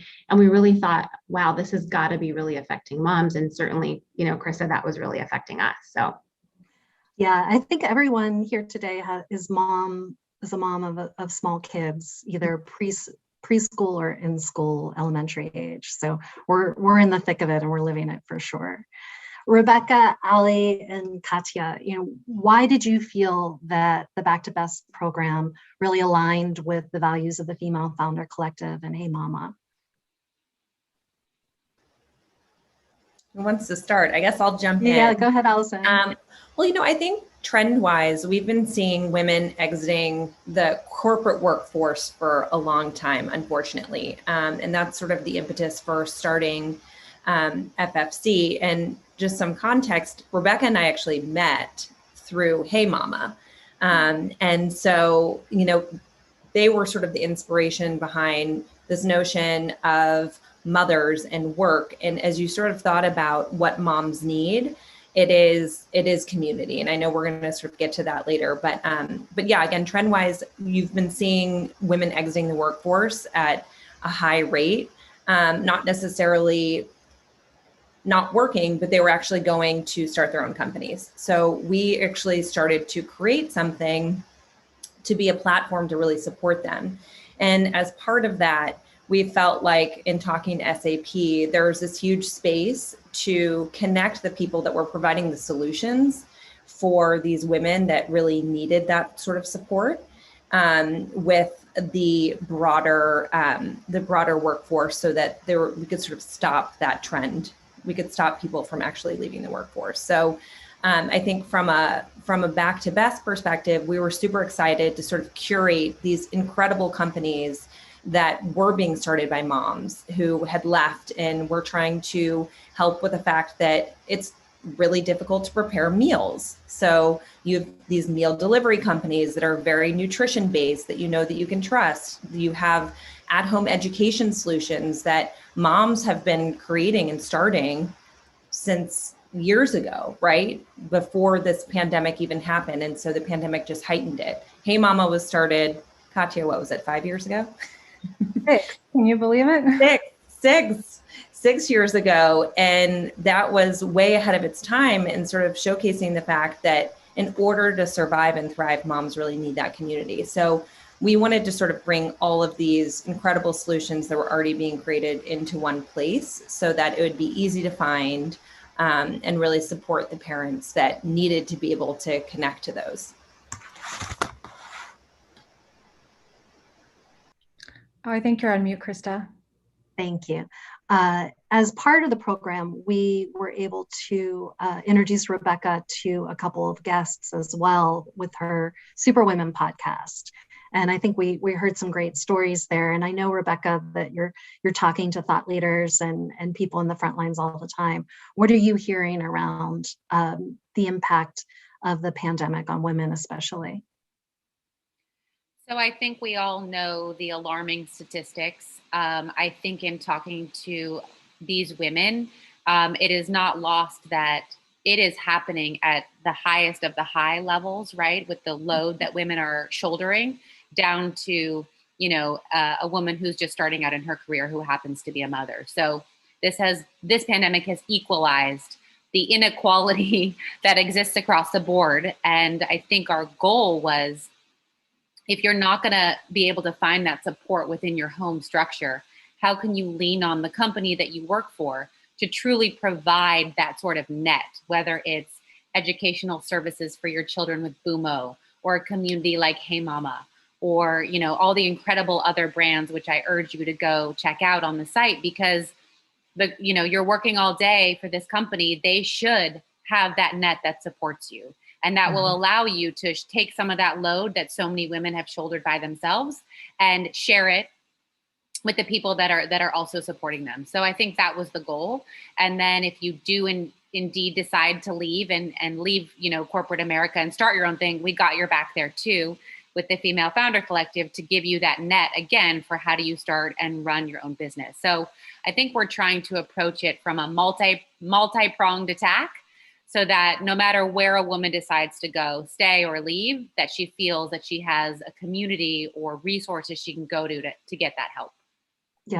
Yeah, that's great. And, you know, I'd just like to, you know, bridge on that to everyone else. You know, I think that people tend to look at work-life balance or lack of balance, or I should say work is one world and home is the other. And with the pandemic, the lines were already blending, but with the pandemic, there was no line. You know, we have our kids running in when we're on an incredibly important conference call. We are working at all hours. And so where there had been this line of check your personal life at the door when you come in dressed to the nines in your highest heels, there just can't be that dividing line anymore. So as a part of that, I totally agree, Rebecca, companies really do need to step up and fill that void of helping pull people out of the mire of where they're sinking in their personal lives. So maybe we could spend a little time talking about, you know, what companies can do to help. And Katya, I know that you've been talking to a lot of companies that are looking to partner with Hey Mama to do just that. Maybe you could spend a little time talking to us about that.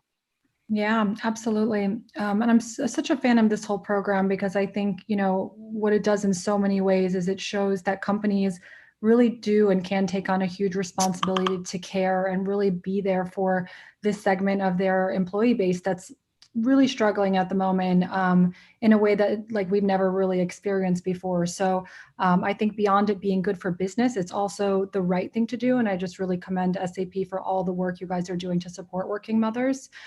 For us, what we've seen from companies is that, you know, moms are a huge contributor to the economy. They're a huge contributor to their companies, but if they're not supported, if they don't have the right cultivation in terms of learning how to be the best leaders, knowing where to turn, where they have things that are keeping them up at night, getting access to mentorship, really infusing these women with professional development, then they're not going to get to the very top. So we've seen a lot of companies that have, you know, women that they want to invest in. They might not be the C-suite. They might be the woman that they want to be in the C-suite in the next 10 years.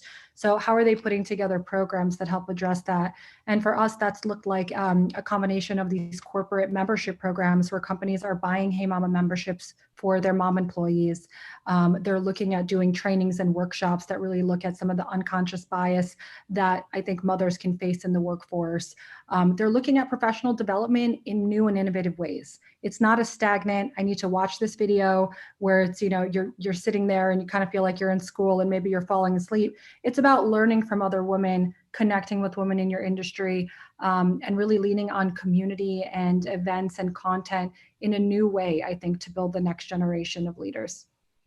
Absolutely. Absolutely. April, would you have anything to add to that from an SAP perspective? Yeah, I mean, I think you kind of already said it. You know, there's this notion that I think before corporate life and mom life was sort of compartmentalized. And I think the pandemic unearthed what was already a reality, you know, that work life and motherhood is actually all in the same. And I think at SAP, we talk about, you know, what are the moments that matter to employees? And the moments that matter to employees are the ones that involve, you know, what they have to do in their personal lives, whether that's taking care of their kids, taking care of aging parents, having to balance the juggle or the struggle. And so I think we've kind of opened up, especially in the discussion around our line of business, right, Krista, in Success Factors, we talk a lot about, you know, how do we care for the whole employee experience and start to think about what are the solutions that actually take into account a woman who is an executive or works in any business, and how do we actually help her in her total work-life balance. And I think this discussion on experience and kind of viewing employees beyond sort of being human resources or human capital and thinking about putting them truly at the center of work, I think is where we're starting to see a huge shift in how leaders and employers are starting to think about that. And even the fact that we're partnering, and we're all here today from such different walks of life and such different areas of business and communities, to me shows the power of the collective power of women. Like, together we are stronger. And I think about Rebecca and her world, and Allie and Katja, and how we're talking here together at SAP. There's power when we come together from a corporate, consumer brand, and a community sort of network to bring together these solutions for parents. And so for me, that's what I've been, really passionate about, working with all of you ladies. So that's my perspective on that, Krista. Yeah. And I love it because, especially working in marketing in the HR line of business for SAP, SAP is very obviously a technology company, very heavily male dominated, but our little corner of the world, it's like this Eden of amazing women to work with every day. So I think that there's a lot to be said for the power of the girl tribe. And one of the things that we've been talking about a little bit is, in order for women to be able to equalize, you also have to change the dynamic on gender equality from the fatherhood side, right? You have to help companies step in, or companies should be stepping in to help model and give the same resources and encourage the use of those resources so that fathers can step up and women don't have to carry everything on their back. There was a statistic, I think men on average only take 10 days of paternity leave. So that in itself, I think at SAP we offer at least, I think 4 weeks you can take for family leave. And really being able to encourage people to do that. I know there's a gentleman on our team who has worked out a schedule with his manager where he doesn't take any calls on Tuesdays and Thursdays, because those are the days that his kids are at home for hybrid school and he has to be there to help them. So modeling that, telling those stories, encouraging it from a perspective, I think the more we can bring men into that fold of parenthood as well, the better off we'll be as moms too. So Back to Best for Parents isn't explicitly about women, but because we're seeing that as where we're really seeing the backlash of the pandemic. What are you hearing from the women members of Female Founder Collective and Hey Mama, where they're really struggling? Rebecca, do you have some insights, or Allison from a Female Founder Collective perspective? Yeah, I'll share a few, and then Allie, obviously, I think we both come at the collective from different views of what we might be hearing. I think there's obviously the childcare and the lack of, normally one can put their kids in school. So how do you have a business that maybe is just yourself and one other employee, which a lot of our founders are, and take care of a child, or you're going to raise money and that pipeline evaporates? How do you do that? So I think it's this juggle that whether you were in corporate America or you're now like the, owner of your destiny, and suddenly these opportunities are harder to come by.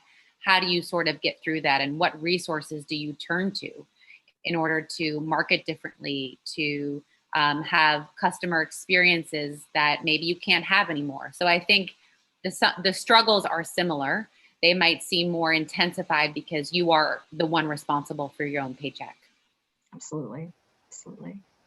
I think in the beginning of the pandemic, it illustrated to a lot of the fathers out there all the things that women do on a day-to-day basis. And it sort of forced conversations that maybe parents would not have had with one another. in order to ensure that you were looking at your day almost like with your business partner, where like, I'm going to use these 3 hours are my work time, and then you have the kids on Zoom, and then I'm going to during that time, and then we're going to flip, and then, you know, I'm going to make dinner at this time, you know, so there was sort of the segmentation and really great time management. But the thing that I've been hearing a lot is that for a lot of founders, they're not making a big salary, right? You know, it's not something where at the time you're sort of playing the long game.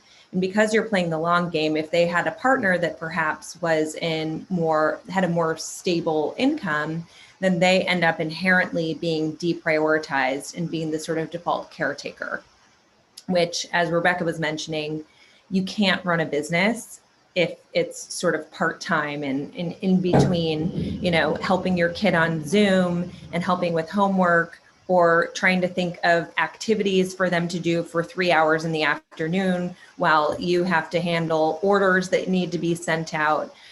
So I think that there is this really big conversation around what is that delegation. I know that we talked with Eve Rodsky at Fair Play, but it's really bubbled up this conversation in the household of who becomes the default caretaker. How do you divide up responsibilities within the household? And then how can corporates ensure that moms aren't just inherently sort of deprioritized? So it's been really interesting. And Katya, I'm sure you have a ton to offer on this subject. Yeah, I mean, really just piggybacking off of what you said, this week we did a roundtable on the Marshall Plan for Moms and whether people were for it or against it, and looking at how do we start to place a value on the unpaid labor that we're doing in the home. I think to your point, you know, every mom's situation is different, right? Moms aren't a monolith. All of our experiences are so varied, right? Black and Latina moms have had, you know, really been disproportionately impacted by this pandemic. So it's tough to say generally, since I've spoken to women that are really suffering from burnout. And I think the staggering stat is that 9.8 million moms say that they're suffering from burnout. So I think that collective trauma and weight of what we've had to deal with this year, handling the very sensitive and delicate emotions of our families while trying to grow and keep our careers afloat, or pivot our businesses from, you know, maybe what they were to what they had to become for COVID is obviously collectively quite a lot. The silver linings that I've heard from many families is that they've changed their way of life and their lifestyles.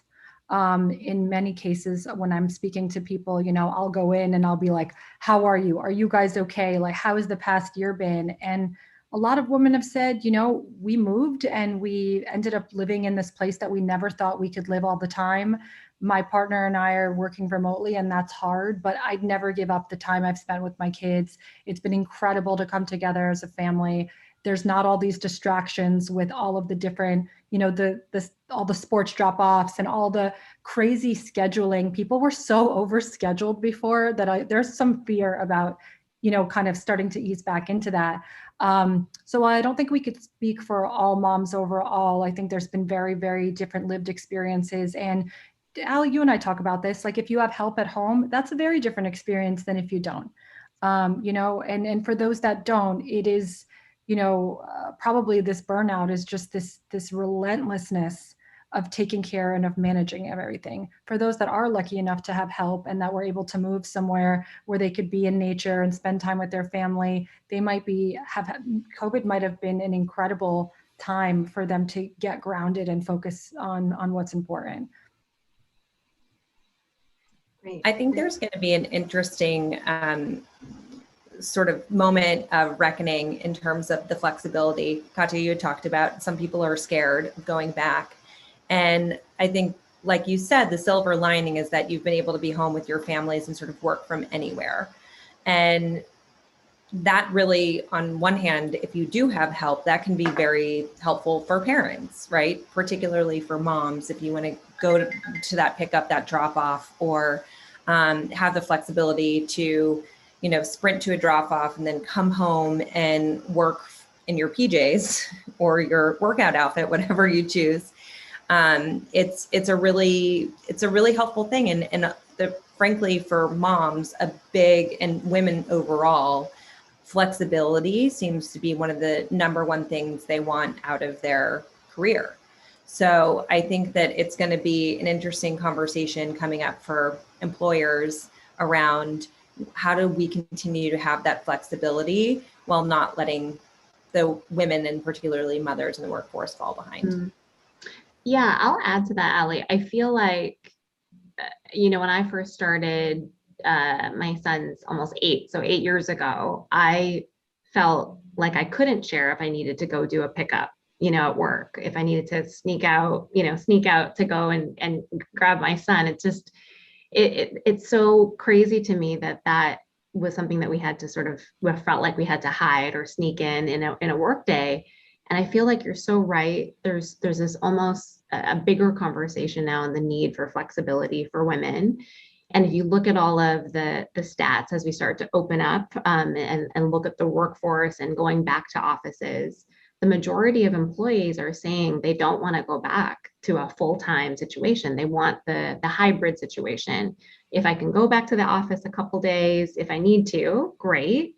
But if I'd love to have the opportunity to work at home as well, we're really seeing that this is now an accepted norm. And again, 8 years ago, that just wasn't the case, in my opinion. So I think this is so positive that there's a new normal that we're reaching, and that, it's very normal now to be like, I've got to go grab my kid, or I'm on a call and I'm at like soccer practice, or, whatever it may be. And everyone's situation is so different, but I agree, this flexibility, this understanding that we need to have work and life come together, I think is so positive as a silver lining of the pandemic, for sure. So, yeah. And not leaving that up necessarily to the individual manager. I'm blessed, April, that I have you as my manager, who I wouldn't have been able to survive this past year without that flexibility and the understanding. But not everybody has that. So setting that tone from the corporate level, and I think that's one of the great ways that marketing can kind of play on that, is that we're sort of on the front lines of beginning to tell that story, and then having it sort of permeate itself through the culture and within the company, but also the culture broadly, as we talk about gender roles differently, as we talk about work and life differently. And marketing can kind of be on the leading edge there, which I think is interesting as well. What about we're all in a great position where we come from a position of privilege.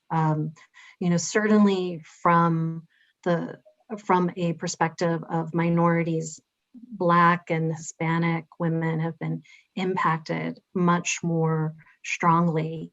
And also women who aren't necessarily part of a work from home culture, where they can have the kind of flexibility that we've had to make it. Katya, another part of SAP's working with you on some grant programs. Tell us a little bit about that and the goals there. Absolutely. Yeah, I think to your point, there are so many groups of women that need a tremendous amount of support.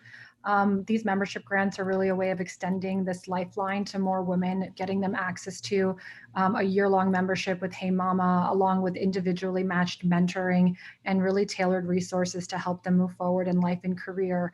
So we're super proud of being able to offer these 300 membership grants with SAP. It's going to be broken out into 3 cohorts. New entrepreneurs is going to be the first one, because we know kind of the percentage of early stage businesses that fail without that support is quite staggering. Then Latinx moms, and then the third cohort is actually single moms, which is a cohort of women I obviously feel really passionate about, and that need a tremendous amount of support. So yeah. I think it's just it's a great example of companies really looking at how do they do more, how do they give back, how do they really help invest in resources that help propel women forward? Because alone we may be able to go a little faster, but together I feel like we could go so far. And we just have to come together just in conversations and spaces, and kind of destigmatize anything that holds us back from asking for help or getting vulnerable or really sharing that we need that support. I think is something that starts from the top, and programs like this really help give those women those spaces to come to and be open and kind of really get that sense of nurturing that maybe a community like Hey Mama and Female Founder Collective can provide. Yeah, absolutely. Rebecca, do you want to add to that? Yeah, I was wanting to give some sort of, how we can, reframe what does it look like from a tactical level. And, Allie and I talked a lot about this, and I think she coined the term, the great returnity. When you're looking at how we're going to go back to the new normal, in the past, people spent all this time with their maternity leave. And we've all talked about this. And as Allie had pointed out, no one talks about what happens when you come back to work day one. So how do we take this flexibility and say, imagine if you just gave birth, you walk in and your HR person is like, when do you need to pump? Okay, great. Your calendar's blocked out then. When do you need to leave early? Because you might have a pediatrician's appointment. What if we take that a step further? And that as companies and corporations evolve with the timeline of the mothers and their children, because we all know at different ages and stages, children need different things. When they're 13, I doubt they need you as much as when they're 5. And so how do you sort of take, add up all the money you lose when you lose an employee? And could you take a portion of that and invest that back into whether it's childcare or remote education or assistance for the mom at home, meals, right? Imagine if during this time corporations said, okay, we lost $1 million in headcount that we're going to have to spend with headhunters, and put that into some of these, again, support nets that aren't as costly, that make a woman feel valued in the workplace, a membership to Hey Mama, all these different ways that a company says, we hear you, we see you, we care about you. A small example, a family, I call her a family member, but a woman that works for us, she lives with her entire family. There's about 12 of them. She and her son got COVID, and in order not to affect the whole family, they moved to a hotel. And I was like, what's the address? I'm sending you food.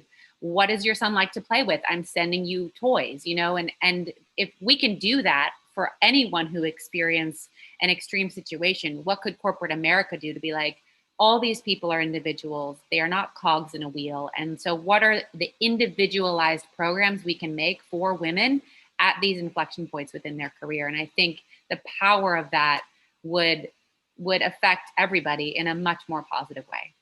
Absolutely. And April, I think that fits so perfectly. I'm probably reading your mind, so go ahead. Yes, you are reading my mind. I'm super passionate about what Rebecca said. And this is why I love working with this group here, because I think about, just again, sharing a personal experience. When I had my kids, I sort of was given the insurance package, and this is standard for most corporations, given the insurance package and off you go. You don't really get, like you said, Rebecca, the more personalized services or support or just moments of delight even that would help you as an employee. And I think about all of the amazing companies in the Female Founder Collective, like Katja and Hey Mama, but so many that you work with. And they all are women, and they know the things that women need. And so whether it's, food support for your kids, or, homeschooling support, how to get your breast milk from point A to point B. I used to carry my breast milk into the terminal and through security, and because we didn't have a service like that. And so I think there's tremendous power when an HR leader or any leader can think about, okay, how do I make the life of my employee better?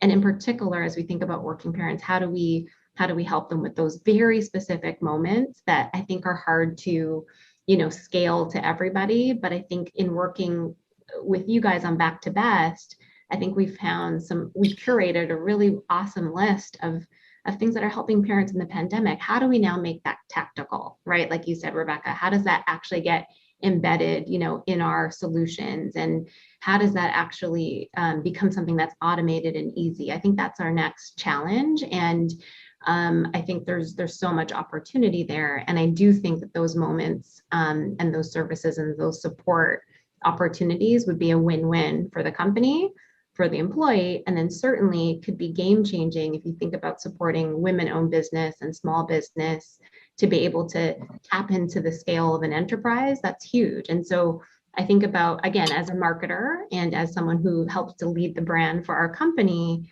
this is the kind of storytelling and the kind of way that we want to use our purpose and our platform, our sort of personal and professional capital to help, in this time. So I think it's a journey. This is, what we've done with Back to Best, I think is certainly a start, but I think there's so much more that we can do. Yeah, and it's really exciting because when we were thinking about this, one of the things that we kept saying, April, was nobody's talking about this at the corporate level. We're hearing all these stories about people struggling. It's so hard.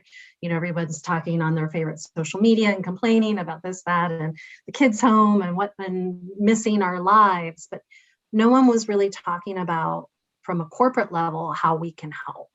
And we saw that as a green space. And then I think it was 2 days after we officially launched, and it was kind of a quiet launch. There was the Marshall Plan for Women hit. And then a week later, the Primal Scream in the New York Times, the profiles, and all the major outlets talking about this crisis that was hitting parents and specifically moms. So I think that as we can bring corporate America into that conversation, I feel like we're going to be able to do a lot of good for parents. If I've done my math correctly, we have about 6 minutes left, and we actually have quite a bit of questions in the chat. So let me take a couple of those, and I think we've hit on some of them already. But one that I think is really interesting in particular is how can white women be allies in the workplace to elevate those voices of other women? What are your thoughts there? Yeah, I'm happy to take a stab at this one. I think, from what we've heard, we've done several really incredibly informative events this year. I think it's really about, making a commitment to reach out and offer help and support. So a lot of times that could be like finding specific women that you commit to checking in with and saying, how could I help you next? What's happening? It doesn't have to be the most formal, but I found that peer-to-peer mentorship is incredibly valuable. And, I'd say personally, like I might see an application come in from a woman and I think her business is amazing. One example was this amazing shoe designer. And I looked at her shoes and I was like, this is better than Jimmy Choo. This is better than Louboutins. I mean, we need to support this woman. And I just offered up some time regularly, say, hey, let's touch base. Who can I introduce you to? What can I do? I think in a corporate landscape, it's really about having as many champions as possible. So even if it's just consistently making an effort and having someone that they can rely on, I think could be really, really transformational, because a lot of that growth comes from having people at different levels that really can, go to bat for you, or that could help you navigate things, or that you feel like you can trust. April, you probably speak better this from a corporate perspective, but from the entrepreneurship side, I think it's all about being of service. I think that's a great answer. And I think it's sometimes even just as simple as like reaching out. I think we try to put a lot of structure around this thing of allyship, but what I find time and time again that really works is, when I hear people say they just reached out and asked if I was okay, or they reached out and said, how can I help you? Or an empathetic ear. And I think sometimes, because there is so much going on around social inequalities right now, and wherever I think you can be an ally and just be present and an ear and care, I think that's authentic. We can do so much around the structure too, which is good. But I think the stories that I hear that are really compelling and impactful are where someone is listening and also trying to understand what they don't understand. So that would be my suggestion or take on that. Just to add to that, we did a mentorship program within our company where you didn't get to choose who you mentored, and no matter who you were paired up with, you mentored each other. So it was, blindly picking names out of a hat, which maybe is easier said than done in smaller companies. But the power of an executive sitting down with a receptionist and being mentored by the receptionist and learning about them, the cultural connectivity that was experienced, the shared reality, it was incredibly powerful us as a company for people that would never talk to each other in a normal day or to say hello as they walk in, to learn about each other. That alone was a huge game changer for allyship, for, connecting and for a great improvement in culture. Great. I think we have time for one more. And a question from the audience was, what would be your piece of advice to give to working mothers today? Maybe we could all take turns. Allison, why don't we start with you? Oh, okay, Katja, let's start with you. Yeah, I've been thinking about this a lot. I'd say we need to start thinking about self-care as really investments in ourselves that have a real return on in terms of how we show up. I see a lot of women that are this burnout problem, I think, is incredibly real. So just like reframing that whole thing and helping moms really defend some time and space they need in their day and their week to refuel. Like sometimes you do really want to get on the computer at 10 o'clock at night, but maybe that's going to actually make you a lot less successful for the whole next day. So my biggest piece of advice is to carve out that space, communicate with your family that it's important, and lead by example. Because if you take that space and you actually highlight how you're taking care of yourself, your company and your team will follow, and it will start normalizing and kind of changing the conversation around what a manicure really means, because it means so much more than getting your nails done. Absolutely. And Ariel, are you here to transition? Can we go around to everyone, or should we wrap up? Definitely go around in the circle. Okay. On my screen, April's next. Oh, yeah. Biggest advice I would say is don't be afraid to share the way you see it. I have a notebook that says the way I see it. And I think in terms of just all of these conversations around how to change our sort of environment around working women and how to support women in the workforce, your specific point of view really matters, and don't hold back on how you see it. I think for a long time I did that. Like, I didn't share what I really felt about some of these topics. And I think more and more we've got to do that, because the diversity of thought across every kind of family, every kind of mom, every kind of situation is so important in the workplace, so that we know how to support people. So just don't forget to share the way you see it. Great. Allison? My advice is get help. And when I say help, I mean, whether it's help at home, you need the support, it's okay to ask for it. If you need it from your partner, have that conversation, be very open in your communication about it. I think something we do as women is we tend to sort of just take the burden on and hope that your partner or whoever is there at home with you will just know what you need done. And a lot of times they don't. And same thing with at work. Like, if you need more support and you're not making ends meet, and you want to have that self-care that Katja is talking about, and you want to be able to share the way you see it that April was talking about, I think it's really important that you say, like, I need help. I'm not doing well right now, so that you can be your best self. Rebecca? Yeah, I would echo what Ali said. It might be uncomfortable, to start at home, right? And then looking at your ever expanding sphere of influence. So if you are having trouble communicating, if you have a partner, we can't advise enough to get Eve Rodsky's Fair Play cards. They can help you have that dialogue of who's shouldering the burden. And then as you expand into the workforce, asking for that help, but also proposing what you think needs to change. And it might be uncomfortable, but change only occurs because we stick our neck out. So there's been a lot of uncomfortable times in women's history, whether it was the right to vote, it was the right to have a credit card or get a bank loan, where women stuck their neck out to get things across the line. And so if you have to be that noisemaker, do it. If you're in a position that you are an executive and you can affect change, use that power. If you are a man, you're like, I'm not sure what a woman needs.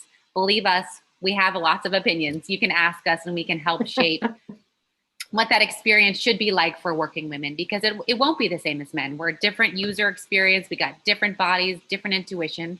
And so, if you have that power, use it to shape and transform your company, because the statistics say it all. The success that women bring and diversity brings to an organization cannot be understated. So if you're doing it for purely shareholder value, it's still worth it. Great. And mine is, I'm stealing it from the podcast you had this week, Rebecca, with Barbara Mason. She said something that really resonated with me was, some days you're going to be an A- at work, a D+ mom, a C mother, or a C daughter and, a B partner. You can't be an A at everything every single day. But as long as you sort of let those equal out, you have to look at the long game, which I think having that permission was powerful for me. Well, thank you all so much. This was really fun. And I hope all of you in the audience enjoyed it as well. And thank you, Ariel, for the opportunity. Thank you all so much. Wow. I mean, that was just an incredible, incredible session. And I think I speak for everyone in the audience that there was so much knowledge spread during your discussion. And I thank you all again. I cannot thank you enough for such an amazing conversation. We hope to have you all back on the stage soon. Have a great weekend. Thank you. Thanks so much. Bye-bye. Bye. For our next session, we are bringing on another two amazing speakers to the stage. The fireside chat is called Making Diversity, Equity, and Inclusion Part of Your Brand's DNA. We welcome Janice Fradamico, the Global Head of Brand Experience at SAP, and the session will be moderated by Lauren Thomas, the Vice President of Sales and Client Partnerships at Warner Media. Welcome to the stage.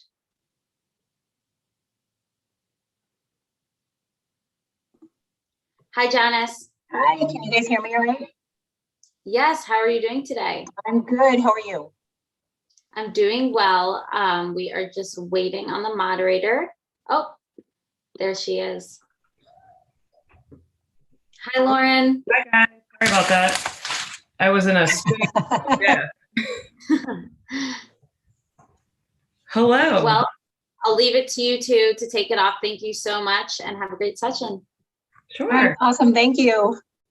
How you doing, Lauren? Hello, Janice. How are you? I'm good. I'm good. Are you back on the East Coast? I am still on West Coast time. Okay. So nice weather and everything for you? Nah, I got a little bit of a tan line when I went for a run yesterday. So I'm starting to it's still cold, but the sun's out and there's a beach. So that's better. That is better. You can be outside. Well, I guess we'll jump into it. I don't know what intro is happening while I have my spinning wheel, but my name is Lauren Thomas. I'm a Vice President of Sales and Client Partnerships at Warner Media, specifically in the CNN digital business. Fair warning, if they're screaming in the background, it's my kids, and I'm assuming they're fine, but apologies in advance. We just heard the last panel. That's totally acceptable now. So it's all good. It made me feel a little bit better, but I hope everybody's having a great day. And then obviously I'm here with Janice Fradamico, Global Head of Brand Experience at SAP. And we're going to sit down for a obviously important conversation about how brands can make DEI, diversity, equity, and inclusion part of their DNA. So hello, Janice. How are you? Hello, Lauren. Let's jump right in. Okay, I'm ready. Let's start with the beginning. How did you get into marketing? What brought you to SAP in your current role? Oh my gosh. So first of all, it's been great because my current role didn't even exist. It was sort of created by our now very former CMO, Alicia Tillman. She just left last month, in fact, but she had this challenge. The gauntlet was thrown by our former CEO, Bill McDermott, to try to say we want SAP to be one of the top 10 most valuable brands. And that's a daunting gauntlet to be thrown for a new CMO. But Alicia really excels in this space. And she was like, okay, I need somebody focused on reaching new audiences, not new buyers, but new audiences, and reaching them with messaging in a way that's appropriate for these folks to understand who SAP is on that level. And our purpose, our commitment to making the world run better is a great kind of structure on which to build a story and tell who we are to a broader audience at the level that they need it. And it's been a big part of my strategy in this role, leading this team in terms of driving our brand value. And luckily we have ascended every year in terms of brand value on multiple different scales. But, we've really used purpose as a basis for that story in order to reach folks. And I tell this story, it was an epiphany I had when my daughter was about 13. I had just taken this job and they were doing an interview on Facebook Live with Alicia. And Alicia was telling the story about how SAP is creating technology that has, it's drone technology that alerts elephants to poachers in the area, so that the elephant literally can turn around and avoid being poached. And she's telling that story to the interviewer on Good Morning America, and Jolie in the background, who's 12 years old, goes, "Oh my God, mommy, that's so cool." And I was like, ding, like that's the way you reach people. She doesn't have to know what the technology is and how it is. The folks who are the buyers, right? The CIOs and the CHROs need to get that.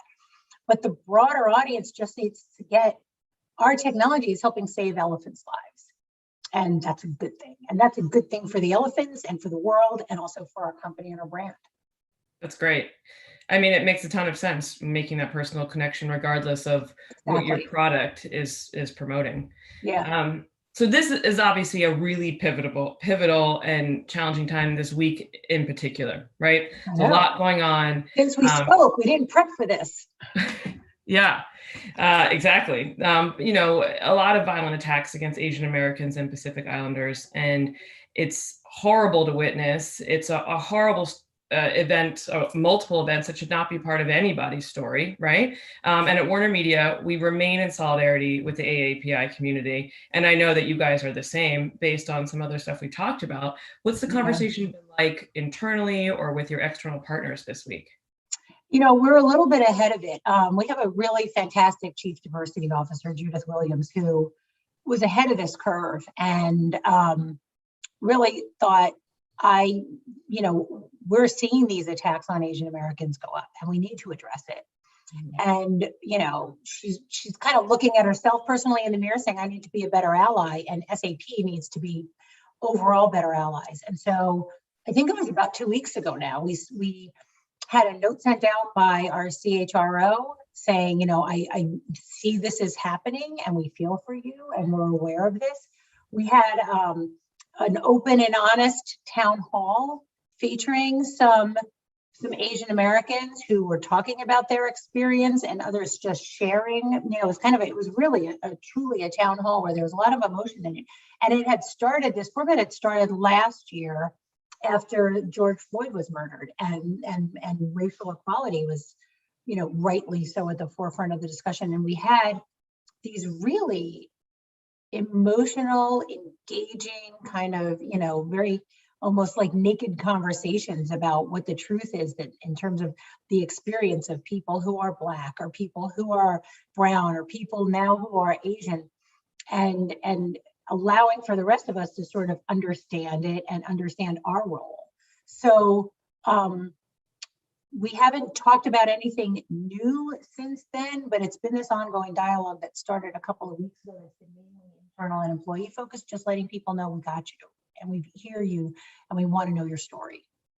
That's great. I mean, I think with everything going on, you know, there's no place that you can kind of sit and hide in the world where you have a product that you would like people to buy. And it's not just about that. That's not the point. It's just that brands have to stand for something. Yeah. And I think, you know, it's really great that you guys are getting ahead of this and that you're in a place where you know what you can do can impact change in various levels of DE&I. And to that, what are some other areas where you guys have focused on inclusion and diversity in your marketing efforts? That's a good question. And you know, it's interesting. My daughter's a senior in high school and she's on the ethics bowl, and she brought a case to me yesterday to help her solve as they're preparing for nationals. And she was like, you know, it was all about, should an LGBTQ organization take money from a company for a sponsorship if they're not actually, the case was something like, you know, these organizations need money from corporations to get stuff done, right, and to get visibility. But what if that company is investing in something in Russia where, you know, there's human rights violations happening all the time for the LGBT community? Should that gay rights organization take the money or say no? You know, like it was kind of like all about, you know, it's kind of started with pink washing back, you know, with folks kind of slapping pink on everything or rainbows on everything. And I was talking her through this and I said, you know, brands First of all, you have to pick and choose, just like we do in our personal life. I'd love to give to everything and I'd love to support everything. I made a decision after Sandy Hook. All my money's going to Everytown for gun violence. That's it. I want to cure cancer. I want to cure heart disease. I want to make the climate better and whatever, but that's my thing. That's where I'm throwing it all. And brands have to make those similar kinds of decisions in terms of where they're going to support D&I causes. And what they've got to do is look inward and say, authentically, who are we? Right? It's got to be the causes that we support have to be realistic and believable for who we are. And we also have to look to make sure that we're not just pink washing or rainbow washing something or black washing or, Asian washing. We're doing it in a way that is authentic to who we are. And we're looking inside at our own selves and being honest about it. And that's an exercise that we've gone through. And I've particularly been a part of that back last summer. And we knew we needed to support the Black community, and we needed to support the cause for racial justice. And from a CSR perspective, we took a bunch of money and we went, boom, we're going to throw it at the Equal Justice Initiative, and we're going to throw it at, other kind of, racial equalities that are committed to racial equality. But we also, and this is where brand came in, we thought about what can we do that's not just kind of a shift of resources, but what we could do where it's something that may impact an individual and change someone's life at an individual level, and do it in a way we can afford because budgets are limited, but do it in a way that it has impact. And we came up with a program called Spotlight Black Businesses. And it was where we said, okay, we have a voice. We have a voice on our social media. We have a voice on our internet. Let's give up some of that space to really focus on Black-owned businesses, small Black-owned businesses that are particularly hurt during this pandemic. And we also have an advertising budget. And we've been throwing that advertising budget at, SAP software and all that. Let's cordon off a portion of the SAP budget and give that to these businesses to promote them in their geographic area. And we may not be able to do this for 10,000 businesses, but even if you could do this for 10 businesses, that's 10 people whose lives can be changed and we can have an impact. And that's what we did. And the way we generated the businesses was we went out to our employees and we said, we're committed to change, and we're committed to doing something right here. You guys nominate the businesses that you go to. I nominated my ice cream parlor that's down the street that we go to on a regular basis, Scoops and Smiles in Malvern, Pennsylvania, everybody, for anybody who's watching. It was somebody's local coffee shop, their local bookstore, their local, pizza place or whatever. And that was special to them. So the employees contributed to this. We then created a specific website. We then got our social media team involved, and they were like, boom, yes, we're going to promote these businesses for you every week, a new business. We created assets to help promote them. And then we went to our ad agency and said, all right, take this chunk of money.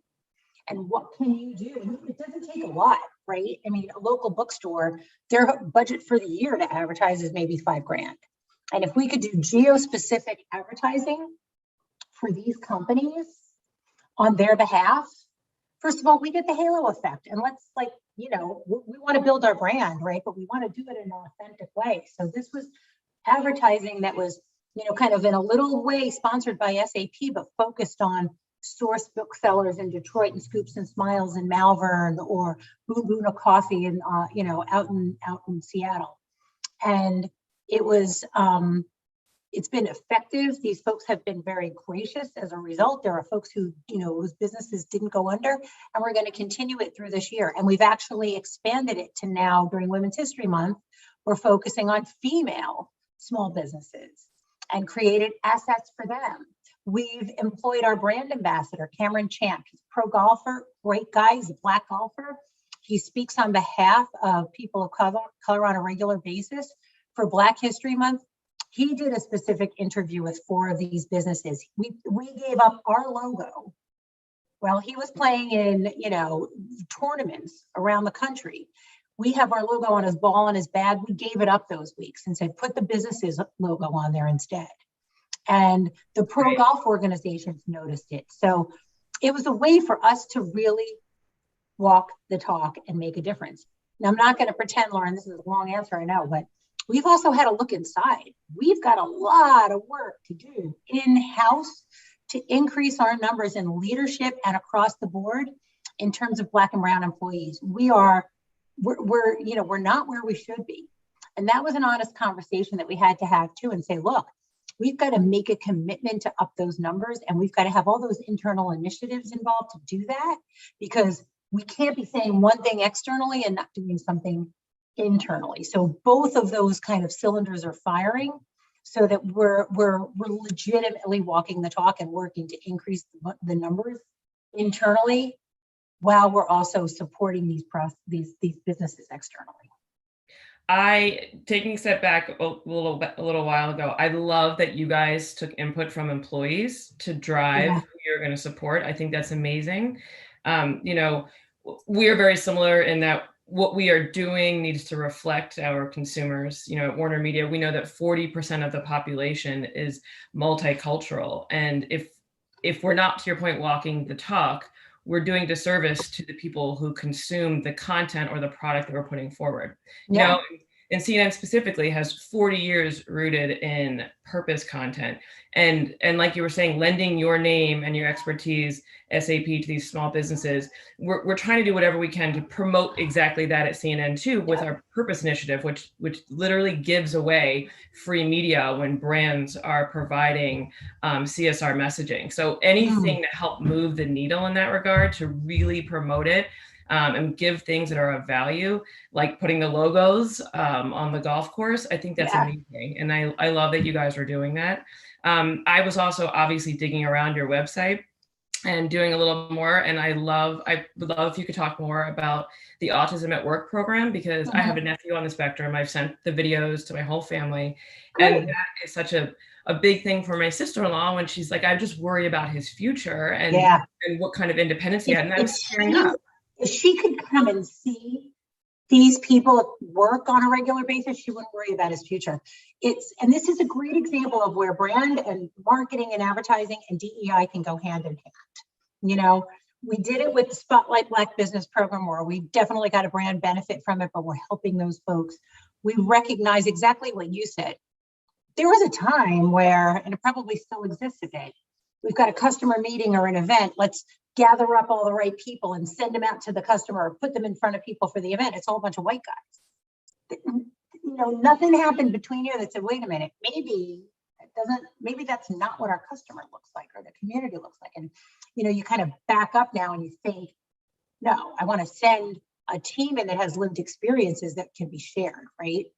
With our Autism at Work program, this is it's this beautiful marriage between brand and sponsorships and our employees in making a difference. But I don't know which came first, so I'm not clear on the history, but Ernie Els is another pro golfer, and he's a brand ambassador, and he has an autistic son.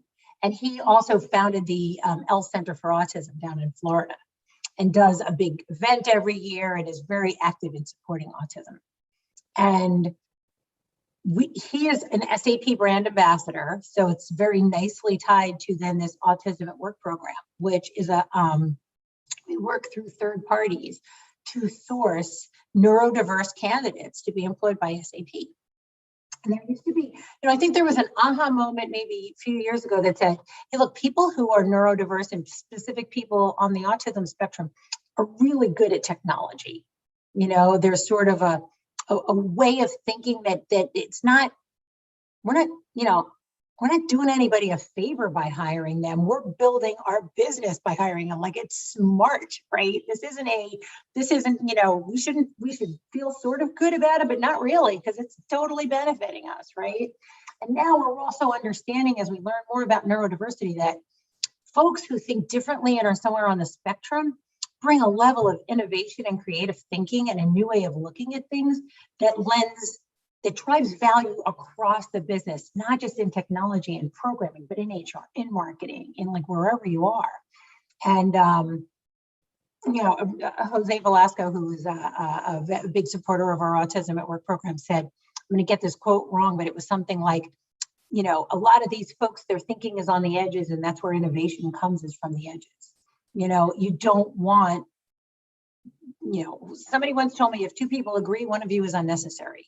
And I think it's the same thing when it's innovation or creativity. You want a nice wide array of people who think differently and have different experiences in order to just add great value to how we as SAP can serve our customers.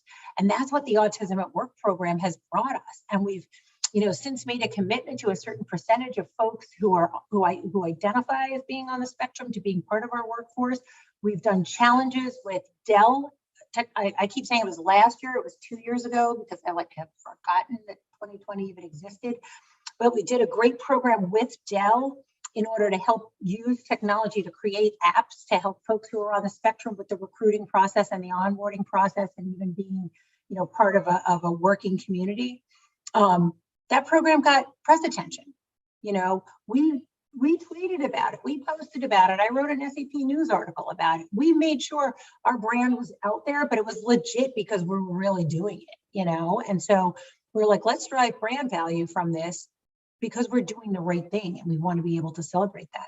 So, the Autism at Work, I never felt prouder as an SAP employee as the time I spent with all of these people down at Dell. It was my first real experience in it, and saying, God, this is something it's really special. It's really special because of the value it's driving for all of us.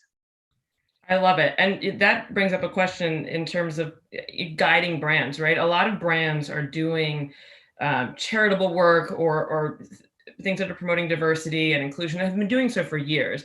But a lot of brands are also worried about how to bring that to market, right? And the most authentic way that they can bring that to light without, seeming like it's not real or it's not authentic. Do you have recommendations for best ways to do that?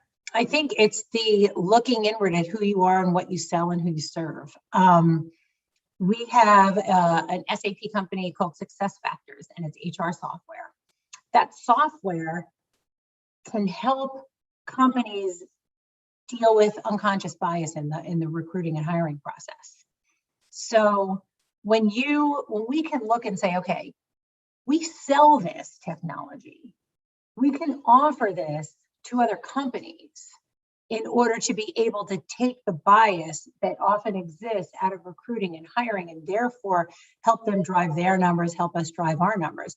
That's something that we can stand on legitimately and talk about real diversity in terms of hiring, from a color perspective, from a gender perspective, all those things that could be potentially evident through the recruiting process.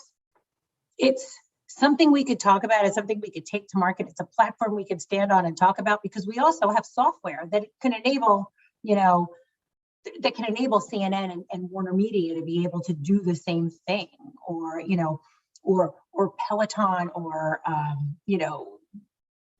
Coach and Stuart Weitzman, and all these companies that use this software can have that capability in order to take that out of their hiring process. And so that's authentically who we are. We also have technology that can help with sustainability challenges and climate change, that can help, companies be able to source fair labor, to make sure that there's not slave labor in their supply chain through our Ariba software.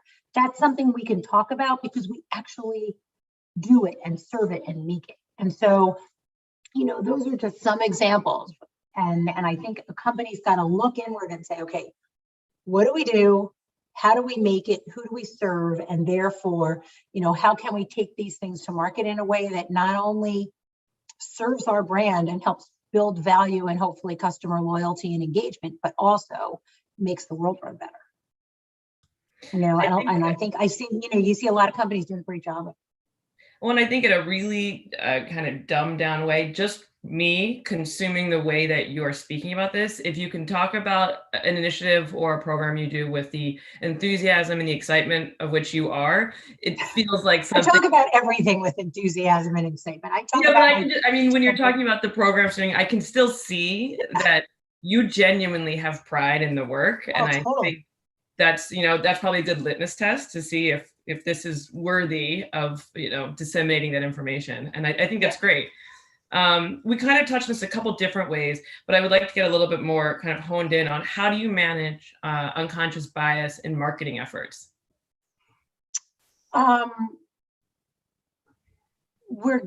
It's an iterative process, I think.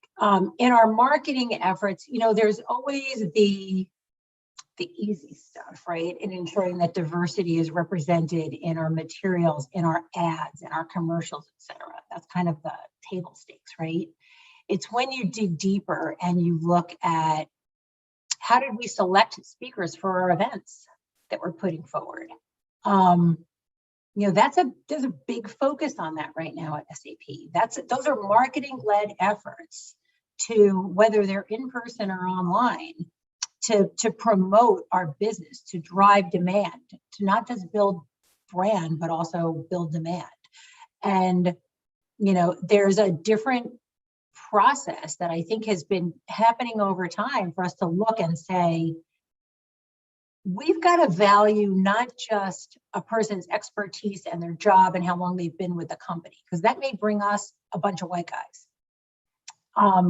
We've got to also say, well, wait, there's a value in a lived experience and in a different point of view that might not show up on someone's resume that also needs to be considered. This is not, it's a little bit, it's not objective, it's a little bit subjective, right? There's some art and science to how we present ourselves through our marketing efforts. And we have to take this, we have to dial down the science a little bit and up the art a bit and say, okay, Lauren Thomas is a female with a different lived experience and a different point of view that while she may not have as many years as Larry Thomas, we should bring Lauren in because her point of view is going to add value and her experience is going to add value that maybe wouldn't have shown up on paper. And so it's that marriage of art and science. We also, and I really am proud of this, our employees call us out. And I hope that a lot of companies have that same kind of culture where there is no fear in calling bullshit when it happens, right? I looked at the speakers and and they've called us out and it's been addressed, and our CEO has been very open and honest in terms of the process that he's going through in the learning process and how important it is in terms of how we show our face to the world through our marketing activities. So it's that combination of adding a bit more art to the science in terms of how we present ourselves from a marketing perspective, and also relying on our customers, relying on our employees to raise their hand and call it out. It's like, it's everybody's job. It's not just Christian Klein's job or our chief marketing officer, Julia White's job, or Judith Williams, our chief diversity officer.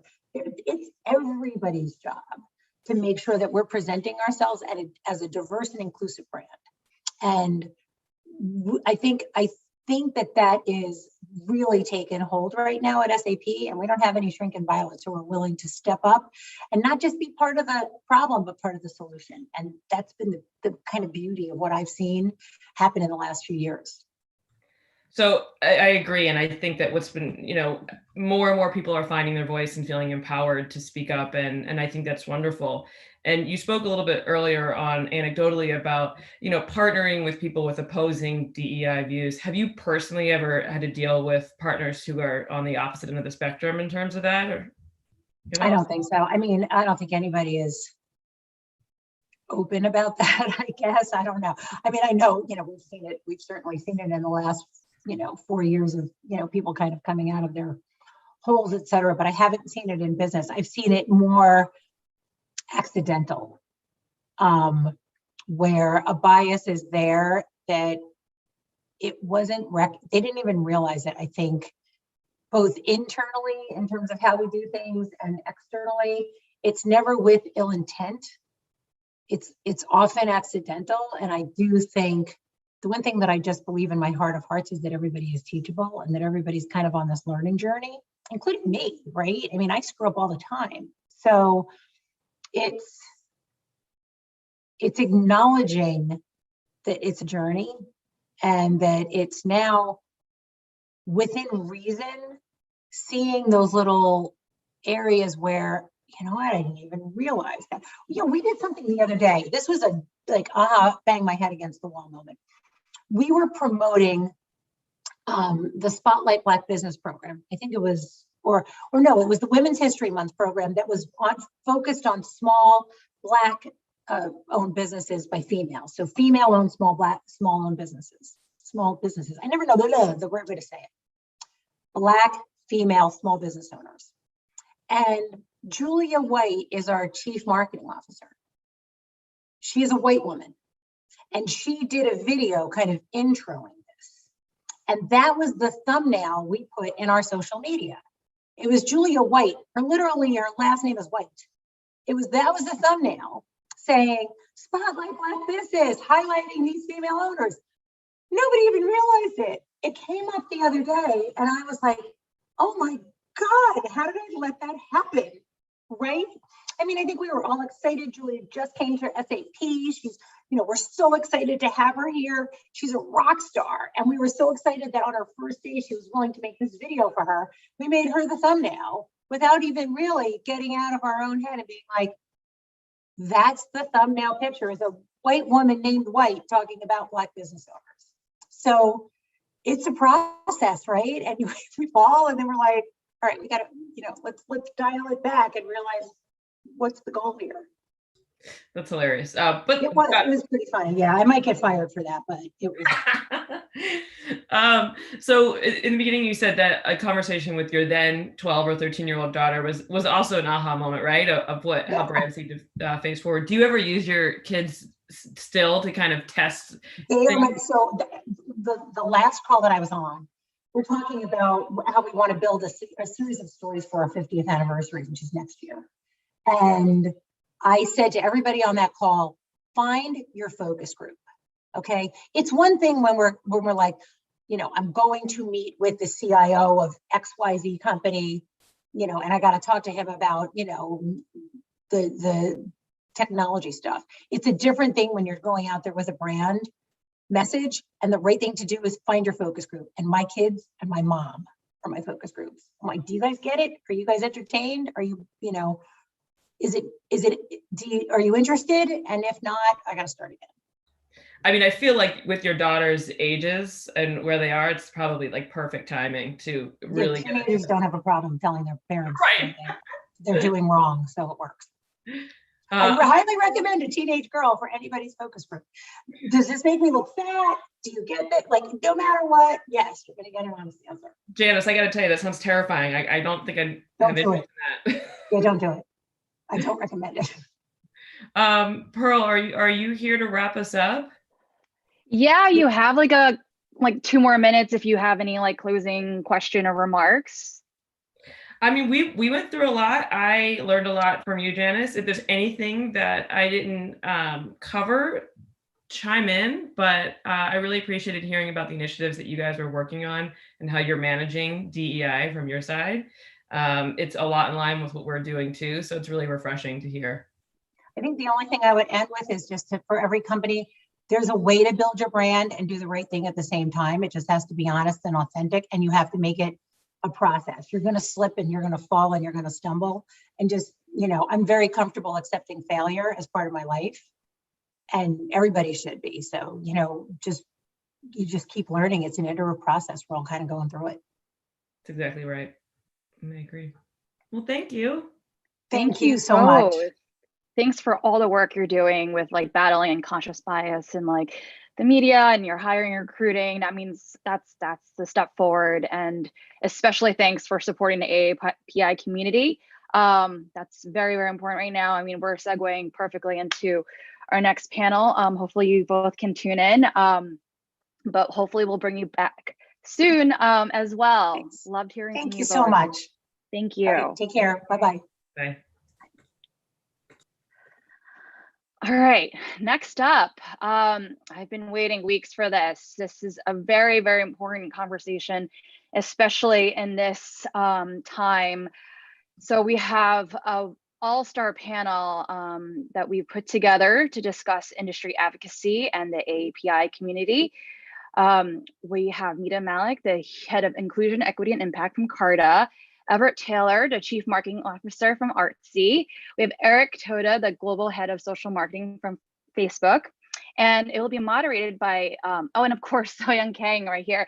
She's the Chief Marketing Officer from EOS. And will be moderated by Judy Lee, the Head of Experiential Marketing from Pinterest. Looks like you're all here. I feel like we've gotten the group of Avengers together to battle evil. I'm really excited for this conversation, and I'll be taking plenty of notes. I'll let you take this away, Judy. Thank you. Great. Thank you, Pearl. Hi, everyone. I'm Judy Lee, and I'm the Head of Experiential Marketing at Pinterest, as Pearl had mentioned. And I just wanted to acknowledge that this has been such an incredibly difficult week for many in the Asian community. So I'm grateful that we have this forum here with Brand Innovators and the community today. This week, many of us have been trying to make sense of this overall violence, which really came to a bit of a crescendo this past week. And for many of us, it means tapping into our own trauma or aggressions that we faced in our lives. But then we had to continue to show up at work and think about how to lead in that environment, both for our company, to our employees, and to the audiences that we serve. So today we'll focus on that intersection of both personal and professional, and what actions we can take to advocate as individuals and as brand leaders. And most importantly, I think that the thing that I'm very grateful for, that this isn't just for the Asian community. We're not trying to preach to the choir already. So I'm really happy to see that there are so many allies in this audience, and that the forum that Brand Innovators has given us is broader than just that. It's important to have these conversations and discussions in a place where there is a diverse audience. And that's really when we can make change happen. So, you've already heard about our great panelists here today. So I'll just start with kind of a broad question about how have our panelists been managing through this week? And if you'd like to share, what has been coming up for you. I can get started, Judy. I think I couldn't have done this panel 2 days ago. I was in a really tough spot a couple of days ago.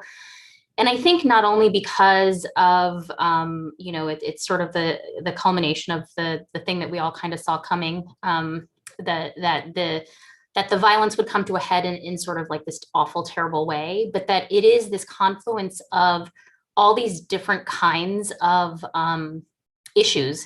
It's the racism, it's the misogyny, it's the classism, it's gun violence. It's so many things coming together in one terrible event.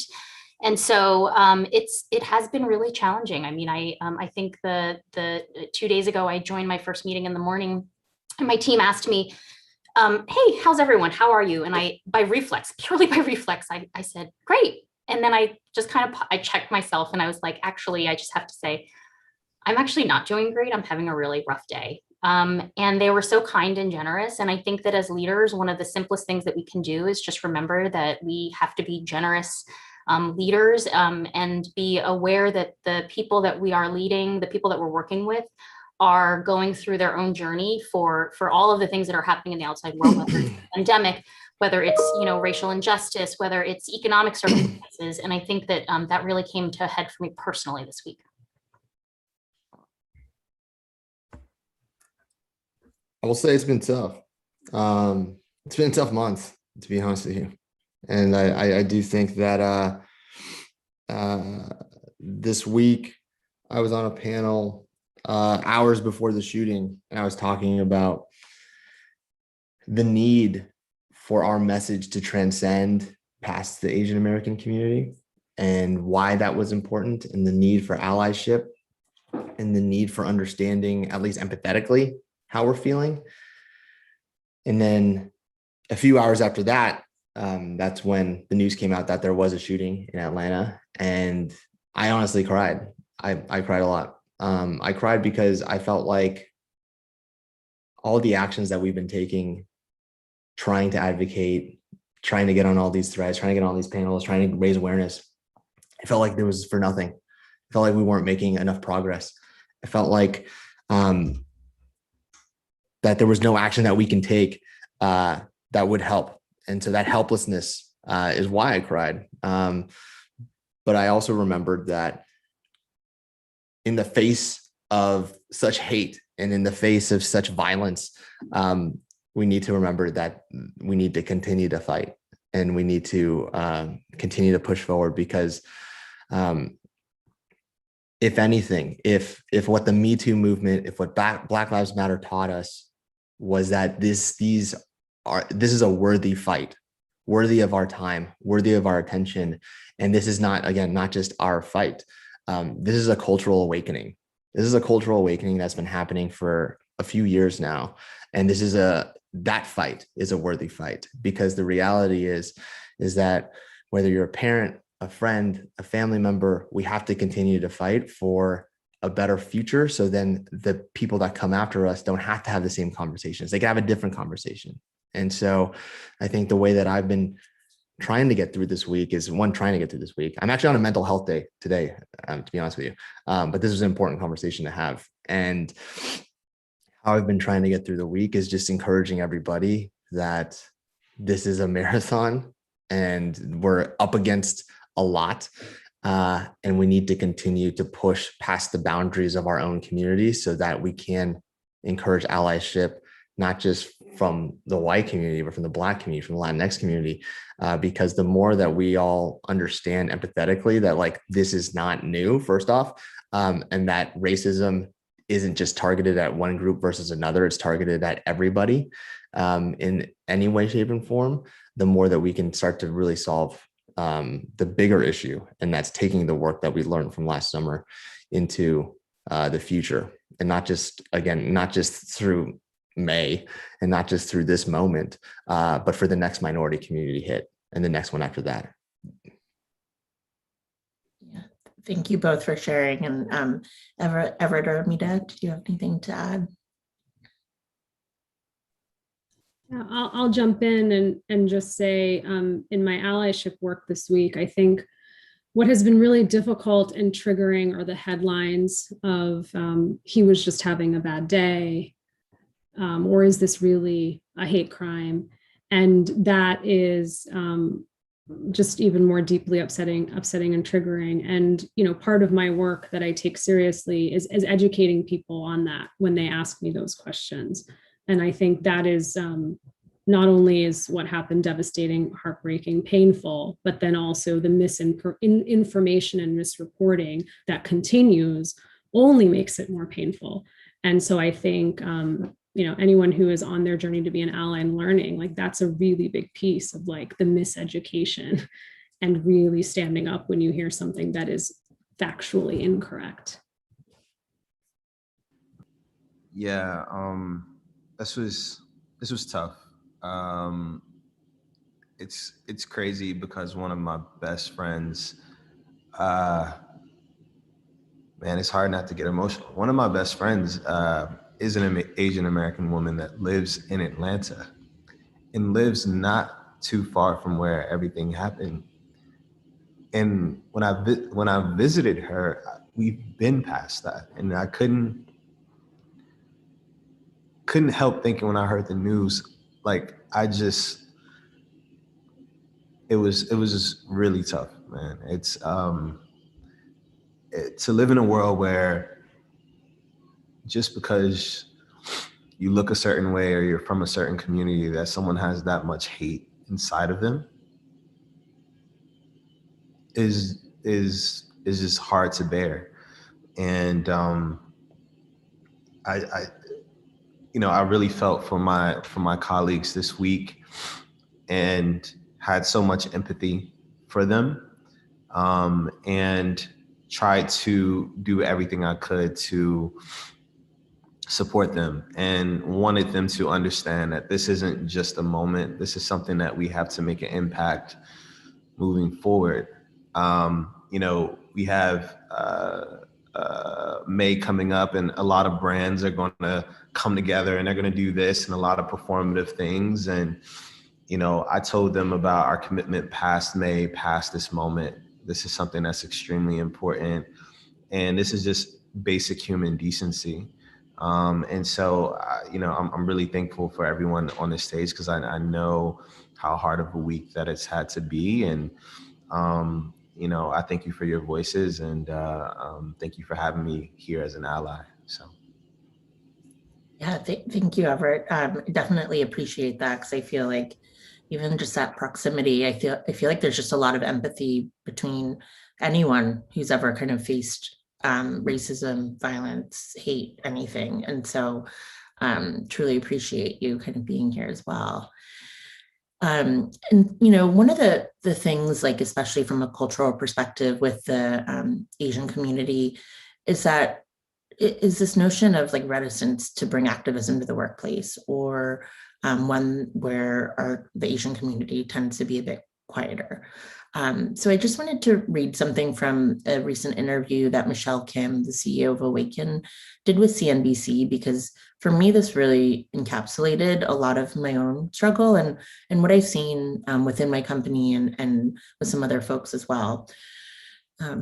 So in her article, she said, one reason why more people aren't speaking up on the news, whether they're Asian American or not, may be due to a continued erasure of the AAPI discrimination in the US through what's known as the model minority myth, which holds the economic advancement of some Asian American individuals as a measure that AAPIs as a whole don't experience racism.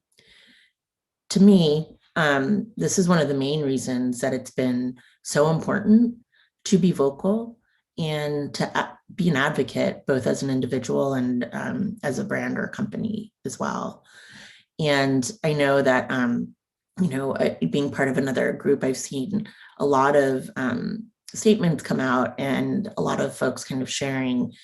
And I realize that everyone kind of has their like personal journey in that. And so I'm loath to pressure folks, but I also feel like this is a time for us to be more vocal.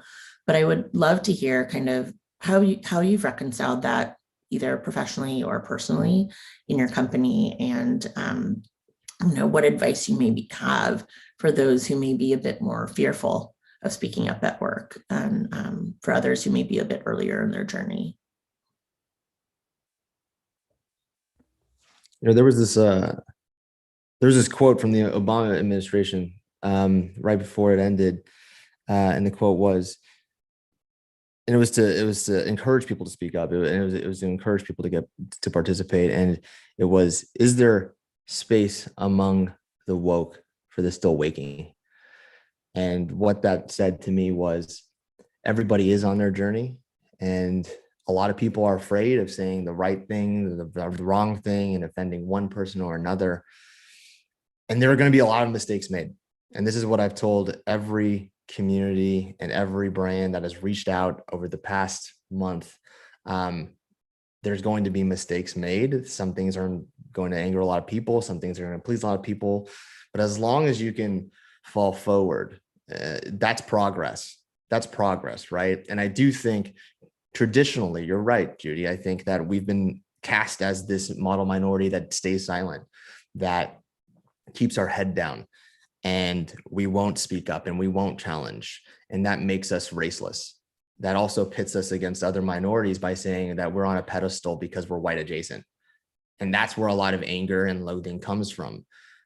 And I can tell you right now, there are so many of us that aren't the model minority, and you're starting to hear a lot of our voices, because that's what's needed right now. What's needed is for us to speak up. What's needed is for us to help guide the journey that everybody is on, just as our Black colleagues did for us and continue to do for us, just as our female colleagues did for us and continue to do for us. And we're all on this journey and this cultural awakening, right? And so I do think that there's a lot of people afraid of doing something. And that's why there are routes for them to take: donations, offering to volunteer their time. But I just ask you to do something. Like, for everybody watching right now, if you haven't spoken up, if you haven't retweeted Judy or anybody here, just do something. Because you sitting there alone, not knowing whether to move or not, is hurting us. It's killing us. And the fact of the matter is, especially if you're non-Asian, you not doing anything hurts us even further, because right now we are struggling to get this message past our own community, frankly put. And if you have a megaphone, like, I do think that coming out and helping us get the message out helps tremendously. So yeah, so Young, please. No, I was going to say, Eric, I couldn't agree more with you about, like, I think that this notion of somebody asked me the other day, like, is this something that's new that's happening? And I'm like, no, I mean, I've been, I've been getting called names. I have had things like, on the streets of Manhattan, on the streets of Boston, on the streets of San Francisco. I have had things happen to me personally my entire life. So this is not new. This is not new. Maybe you're hearing about it for the first time. But you know what? I also want to say that, like, exactly what you just said, Eric, like, do something, both within the AAPI community and as allies outside the AAPI community, because the thing that what I realized is that this, the acceleration certainly of racist incidents has been during the pandemic, but it's not a new problem in our society. But even during the pandemic, a lot of these incidents happened last year, but you didn't really hear about it last year, right? And I thought about this more, and I was like, have we been in our own echo chamber as the AAPI community? Because we've been talking about it even within the AAPI community from a year ago. Like, we've been talking about it and sharing that, like, these things are happening, and StopAAPIHate.org like started a year ago to collect the data. And the data will tell you that, like, the data's been around for a year now. But it really takes that breaking through to the other side of bringing together a coalition of allies across all communities for us to kind of break out of the echo chamber and really turn this into a national movement. And I do think that that's something that I'm so grateful for, this space where we can have that community as members and allies who are all just trying to make the world a better place for, to leave than we entered it. And I do think it's important, even if it's something small, like follow, learn, get educated, amplify, like tweet, retweet, like, comment, whatever it is. All these things, they may sound small, but they break that echo chamber effect. I would just jump in, Judy, echo everything that our fellow panelists said, and say that storytelling is so important. And as an ally, I think about, but at what cost do I want to get that from a primary source? Right. And so really thinking about, like, who you're placing the burden on. It's not the job of underrepresented groups, as we know, to run your DE&I strategy, to educate people. And so, like, I come from an underrepresented group, but I also choose this work, and I'm the head of DE&I at CARTA. And so we're putting together a workshop next week to talk about how to be an ally to the Asian community. But more than just being an ally, it's about education, exactly to the point. This just didn't happen yesterday, this week, a few months ago, last year. It has been a continuum. There is a history in this country of racism toward the Asian community. And do you know what that history is? Because if you don't really, then jumping into this conversation right now, you should. It can be uncomfortable if you're asking questions like, and you're surprised that your colleague has experienced, or, you've experienced racism before. And so that's my only sort of call to allies is, what are you doing personally to help lift the stories of those who are in pain right now and cannot share their stories? And what is your CEO or head of DE&I doing? And if you don't have a head of DE&I, this might be the moment that you think about getting one. For sure. And I want to say this too, like, I don't expect everyone to be an Asian American history major overnight, right? And again, that's why it's so important that you listen to these conversations, you engage. There's so many resources out there, but you engage, right? Because again, like everyone said, this is not new. This is like woven throughout the history and the fabric of the United States, from the Chinese Exclusion Act of the 1800s to the internment camps that my grandparents were sent to in Arizona, that are erased from history books. I didn't learn that in school. I learned that from my grandparents. And I think that is like one of the most shocking things possible, is that we don't learn, right? And if we learn, we build empathy. And that's why, again, like, I do think it does come down to a lot of education. Because again, if we don't grapple with these uncomfortable truths, we don't grapple with these ugly spots in American history, we're destined to repeat it, right? And I'm very fearful that if we don't address the education right now, my kids won't learn about George Floyd. My kids won't learn about the atrocities happening on the border of Texas right now with kids in cages. And because of that, then if they don't learn about that, their generation is destined to make the same mistakes. And we cannot let that happen anymore.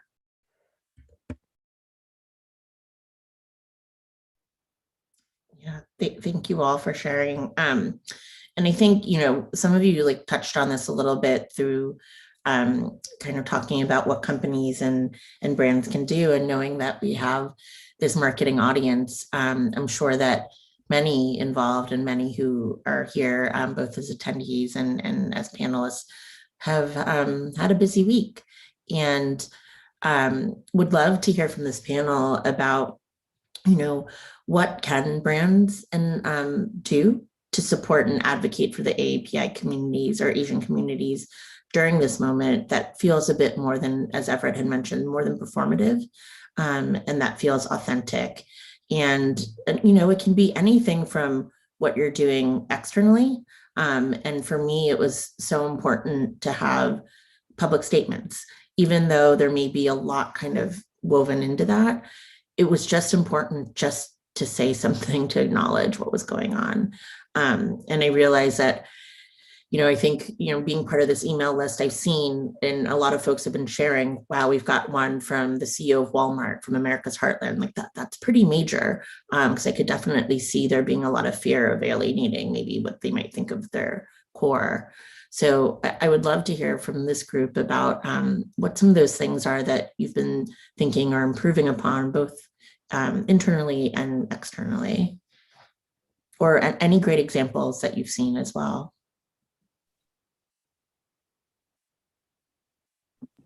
I can jump in here. I think what you said about just speaking up is important. I know for a lot of people that can be seen as performative, but you can't discount the brand awareness, like not brand awareness, the awareness of the issue, right? And although you should be doing a lot more, that is like the first step, the acknowledgement of it, and how much that can mean to the people internally within your organization is the acknowledgement, not only internally, but externally as well. I think at Artsy, I hang my hat on to make sure the things that we do are actually going to be impactful and make a change. And so I'm leading a task force at Artsy, putting that together so that we can actually strategically lay the foundation for us to continue to make an impact past this moment, but also to make sure that we're impactful during this moment as well. And I think the biggest thing that we can do is create a more inclusive environment internally for our employees and the future employees that come here, but then also externally give a platform and voices to the AAPI community. And also, as Artsy is a global company, one of the things that I'm very much focused on is that this is not just something that happens in the US. This is something that happens all over the world. And sometimes we can kind of get caught up in what's happening here in this country. But I've seen this happen to my friends that are Asian in Europe, in Africa, all over. This is not just a US thing. So thinking about how we can make a global impact, and then also finding the right organizations to support. One of the things that Artsy can do is be able to raise funds through benefit auctions in our platform. And so we know that, by doing so, that we can actually put money in the hands of people that could probably figure out what to do with those funds a lot better than we can. And so I think just making sure that your employees internally are supported, and feel like they have a voice and feel that the company is there for them, that you're speaking out and bringing awareness to that cause. And then lastly, actually doing something that's impactful, that's going to create change. Everett, I'll just add to what you said. I read a pretty powerful piece in Elle magazine last night that I posted on LinkedIn. And it was actually talking about how the beauty industry has profited off of the Asian community and Asian beauty trends.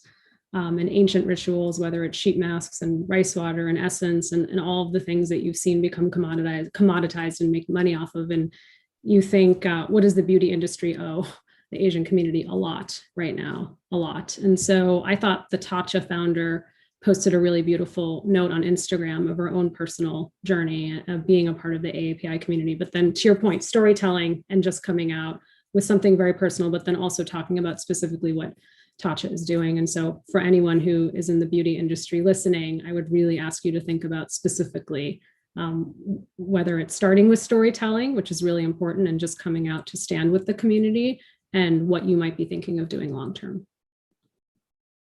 Actually, since I'm, in the beauty category, I'd love to use an example that we saw last year happening in June, which was a call out and a call to hold brands accountable within the beauty industry, the Pull Up for Change movement.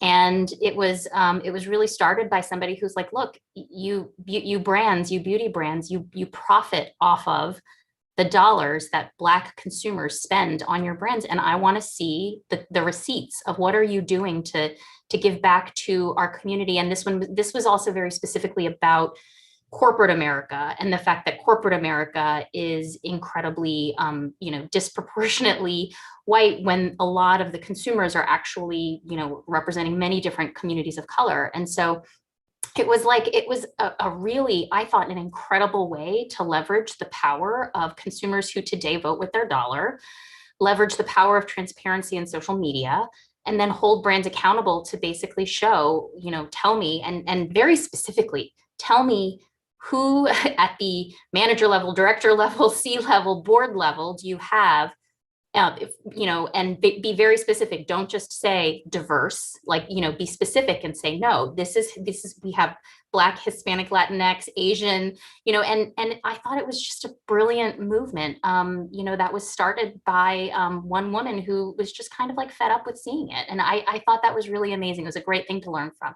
I also have to use the example of Everett at Artsy, because I know you just shared with us some of the great things that you're doing. The other great thing that I think that you guys are doing is just you're showing and representing diverse work through your platform, which I so appreciate, because the reality is that the model minority myth can't exist once people realize that it's not just one model minority story, that we're not just doctors and engineers and mathematicians or whatever it is, but that we're artists and creators, and we represent a much more diverse swath of humanity. And what better way to show that than through the power of art? And so I just really love the work that you guys are doing to showcase and represent artists who come from all different backgrounds, because it's such a great way to showcase humanity. Yeah, I couldn't agree more. And I think for me, a big, maybe not in the artistic community per se, but the thing that I always come back to think about, especially where a lot of this violence tends to happen, are, at least in the US, tends to be vulnerable immigrant communities, and that tend to be small business owners. And, I'm also the child of a small business owner, and I held a kind of chat with our team internally, and just like a group of 20 folks kind of jumped on from the Asian community at Pinterest. And something, even though they may not have shared at that time, I got so many pings that so many of our parents have been held up at gunpoint and have faced so much violence as part of trying to realize that American dream here. And it's that kind of notion that that's just a part of the experience and that they never reported it. And even my own parents, when I think about that, we were like, why aren't you reporting this? They're like, because nothing will happen and we don't want to cause trouble. We just want to be here and continue to work and live. And so I think that's kind of a big piece of also why I think this advocacy and being vocal is so important to me personally, and to figure out, how can we continue to go beyond what the model minority kind of that kind of the frame that's been created for us to play in. And so thank you all kind of for sharing in that realm. And I feel like that also may have answered some of the questions that we're getting through chat as well. So I think this might be a bit of a just a shorter question, and I'm sure some of us will have some similar kind of resources or people or things that we're thinking of. But for those who are a bit early in their journey, this can all feel a bit overwhelming. And is there, to help people and brands get started, is there something that I would love if you could share one of each potentially, like who should they follow? Where should they donate, and what might be one action that they could take today? Yeah, for sure. About 3 weeks ago, we launched GoFundMe.com/AAPI. as a consolidation point for a lot of donations. It goes to different nonprofits, different organizations on the ground right now, vetted in different cities, from Philadelphia to New York to Oakland to Los Angeles. So that's gofundme.com/AAPI. We had a hope of getting to 500,000. We had to move it once we hit 1 million, and now we hit 2 million yesterday. And so we moved it again to 3 million. This was started by a CMO of GoFundMe, a fellow South Asian brother, Musa Tariq, Rebecca Ma from Apple, Bing from Goldhouse, and VNL from Lockwood. So I think that's a really great resource. Another great resource is launch.org. That's LAAUNCH.org. They have great resources. They're a nonprofit based out of Silicon Valley. And that's just certain ways that you can get started. But I would say those are two really good ones.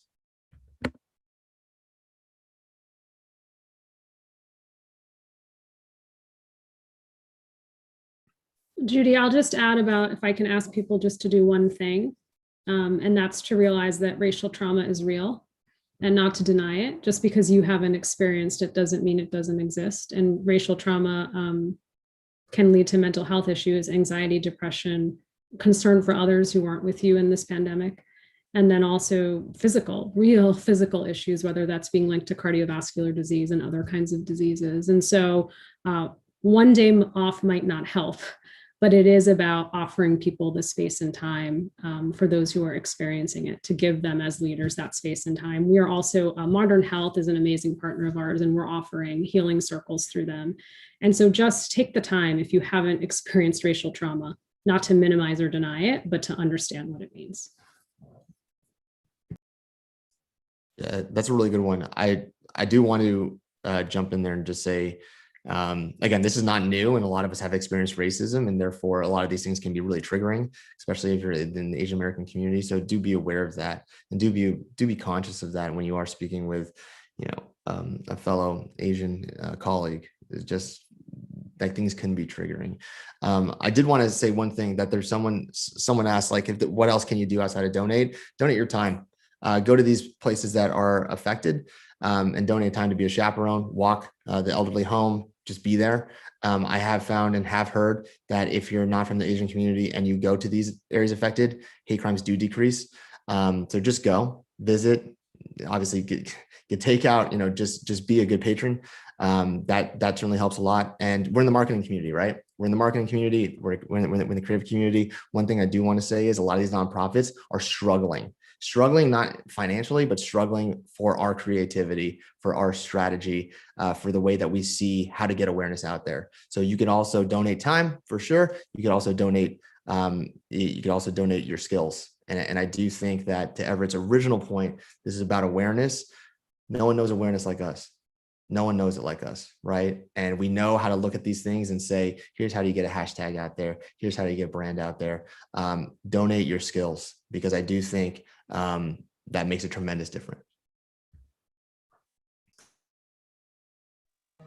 I do want to plug one organization because I have a couple friends that are a part of it. It's Asians Americans Advancing Justice, and I have a friend that's part of the Atlanta chapter. So you can I believe you can donate directly to the Atlanta chapter.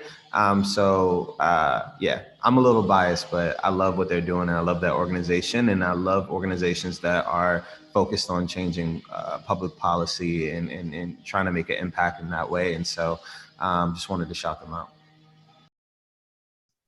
I think that's a lot of great options. So I feel like I think these days there's no shortage of places to be able to help, because so many organizations have popped up that are doing really great work. To Eric's point, on the ground, AAJC is doing great work on the ground too. And yes, you can donate directly to the Atlanta chapter to help them with what's going on there as well. I was actually talking to somebody about this earlier this week as well. And I thought about actions on the kind of spectrum from passive to active.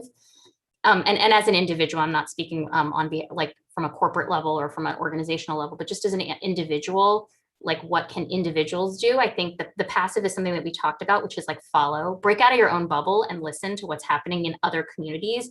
And an easy way to do that is follow somebody or some source like Gold House, which is a great one, like, stopaapi.hate.org. I happen to like AAPI Women Lead as well. And so there are just like so many great sources of information that will inform you when the mainstream, like when big news media outlets aren't picking this stuff up because it's still happening at a grassroots community level. So that's sort of like on the passive side. And then somewhere in the middle is like, I guess that it's not exact, it is active, but it's like donation because you're not actually personally doing anything, but your money is. And when you're in a position of privilege to be able to share your good fortune to help others, I think we have a lot of really great resources for where you can donate and help people who are doing this hard work. And then the last one that I hadn't seen a lot of, but I think is actually really critical, was I started to research it because stopaapi.hate.org, which is the organization that's collecting all of the data, and they're the organization that just released the data earlier this week to say that the incidents against the Asian community, it's close to 4,000 incidents now since the beginning when they first started tracking. So it's been a little under a year. They actually released a report, which you can find on their site or their Instagram page. And the end of the report actually has verbatims, like stories. And I just cried reading the stories. I cried because not only because the stories are very familiar and heartbreaking, but because so many of them said this one thing that it made me really sad, which was nobody did anything to help. Nobody did anything to help. And I was like, it was just so common. It just kept happening over and over again. And I completely understand if a situation is very dangerous, I would completely personally understand the reticence to help. A lot of these situations aren't overtly dangerous. They're just somebody getting harassed or spit out or dehumanizing for sure. But so then I tried to find like, what could I do, me personally, so young as what could I do? And so that's where I personally found Hollaback, which has the 5 Ds of bystander intervention. And that's another resource that I think is a really great one as we're out in the world, as the world opens up again and we're out in the streets. If you see something happening, it's just great to like know what you can do to help somebody who looks like they're in trouble. And those 5 Ds I thought were really, really a helpful starting point for me personally to learn how I can move from passive to active allyship for anyone in any community who is being harassed or attacked. I love that one. I love that one. Oh, sorry. Go ahead. All right. Now, I just wanted to speak to the allies in the audience for a second. You have to be real with yourself and check yourself as well. There's a lot of people that when these things happen, they get all in arms and they want to support and they want to donate money and, post things on social media. But what are you doing to look at yourself and the biases that you may have, and I can honestly say that growing up in an all Black community, I definitely had biases growing up, and these are biases that I had to check. And so I just want to encourage people to do the work themselves, as well as doing the things that are external, because that's going to be so important to check your own biases and check your own things that you need to work on yourself when it comes to this. So I just wanted to put that out there too. Yeah, that's so very true. I feel like, quite often it's difficult to really get out there when you haven't done the work yourself. So I really truly appreciate that. Eric, sorry, did you have one more build before our last question? No, I was just going to echo everybody else. It's like, I remember thinking in my head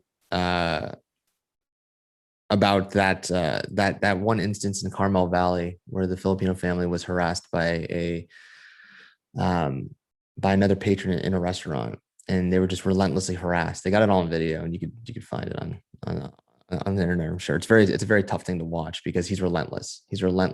There are kids at the table, and midway through, you kind of wish someone would stand up. Someone in that restaurant would stand up, because you see a bunch of people sitting around them.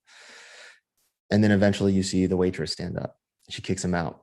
And I remember thinking about this because I've always thought that my experience with racism was unique. It's definitely not. But when I was growing up, we had to leave a bunch of restaurants. And I grew up in Northern California, and a place that's supposed to be very liberal and very inclusive. But we were asked, I remember I could count a number of times on my hand how many times we've had to leave a restaurant because someone was saying something.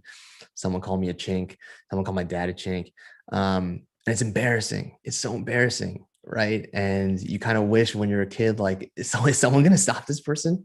And no one does, right? And to So Young's point, you have to think about what you're going to do in that situation. Are you going to be the person just sitting there? Or are you going to stand up? Because I can tell you right now, no one stood up for my family. No one has. Whether it was being, my grandpa getting targeted with a hate crime, whether it's us leaving a restaurant, those things continue to happen. And you have to ask yourself, what are you going to do when that happens? Because unfortunately, the unfortunate truth here, if it's not our community, someone else's communities, it's another community, you're going to be exposed to this in some way, shape, or form. And you have to ask yourself, what are you going to do? I know what I'm going to do. I know what we're going to do, but that's part of it, right? That's part of the solution, is not being a bystander, but actually doing the right thing. And so I just ask all of you to go from passive to active. And that's one of the greatest ways to do it, is because you will be exposed to it, whether you like it or not. And at that moment, you have a choice.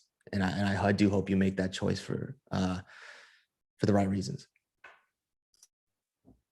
Thank you for sharing that. And I couldn't agree more. I'm sure many of us have experienced that. And like to what So Young said, that is so true. And so many of the stories that I've seen, it's just that nothing happened. No one else like stepped in, or you'll see like other vulnerable, like other elderly or small people stepping in. So I think that would definitely be something just even at an individual level to do. So just the last question to hopefully end on a bit more of a positive note, because it's what I like to personally do usually with these talks is, for all of us here, I mean, what does success look like? And what's the kind of dream here in terms of what we can do?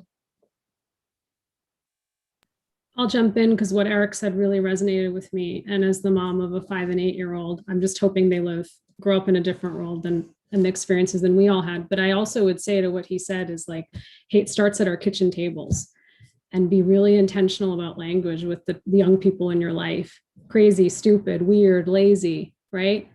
And just really valuing the differences that we see and making sure for our children that we share them in a positive light. And it starts at each of our kitchen tables. I totally agree with that. About also, if I were to say what success looks like, it's that my kids who today take great pride in their heritage, they continue to have that love for where they come from and for different cultures.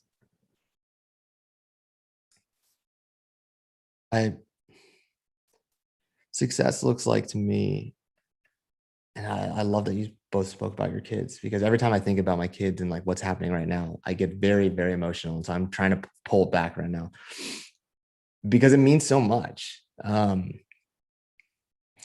Because we need to make sure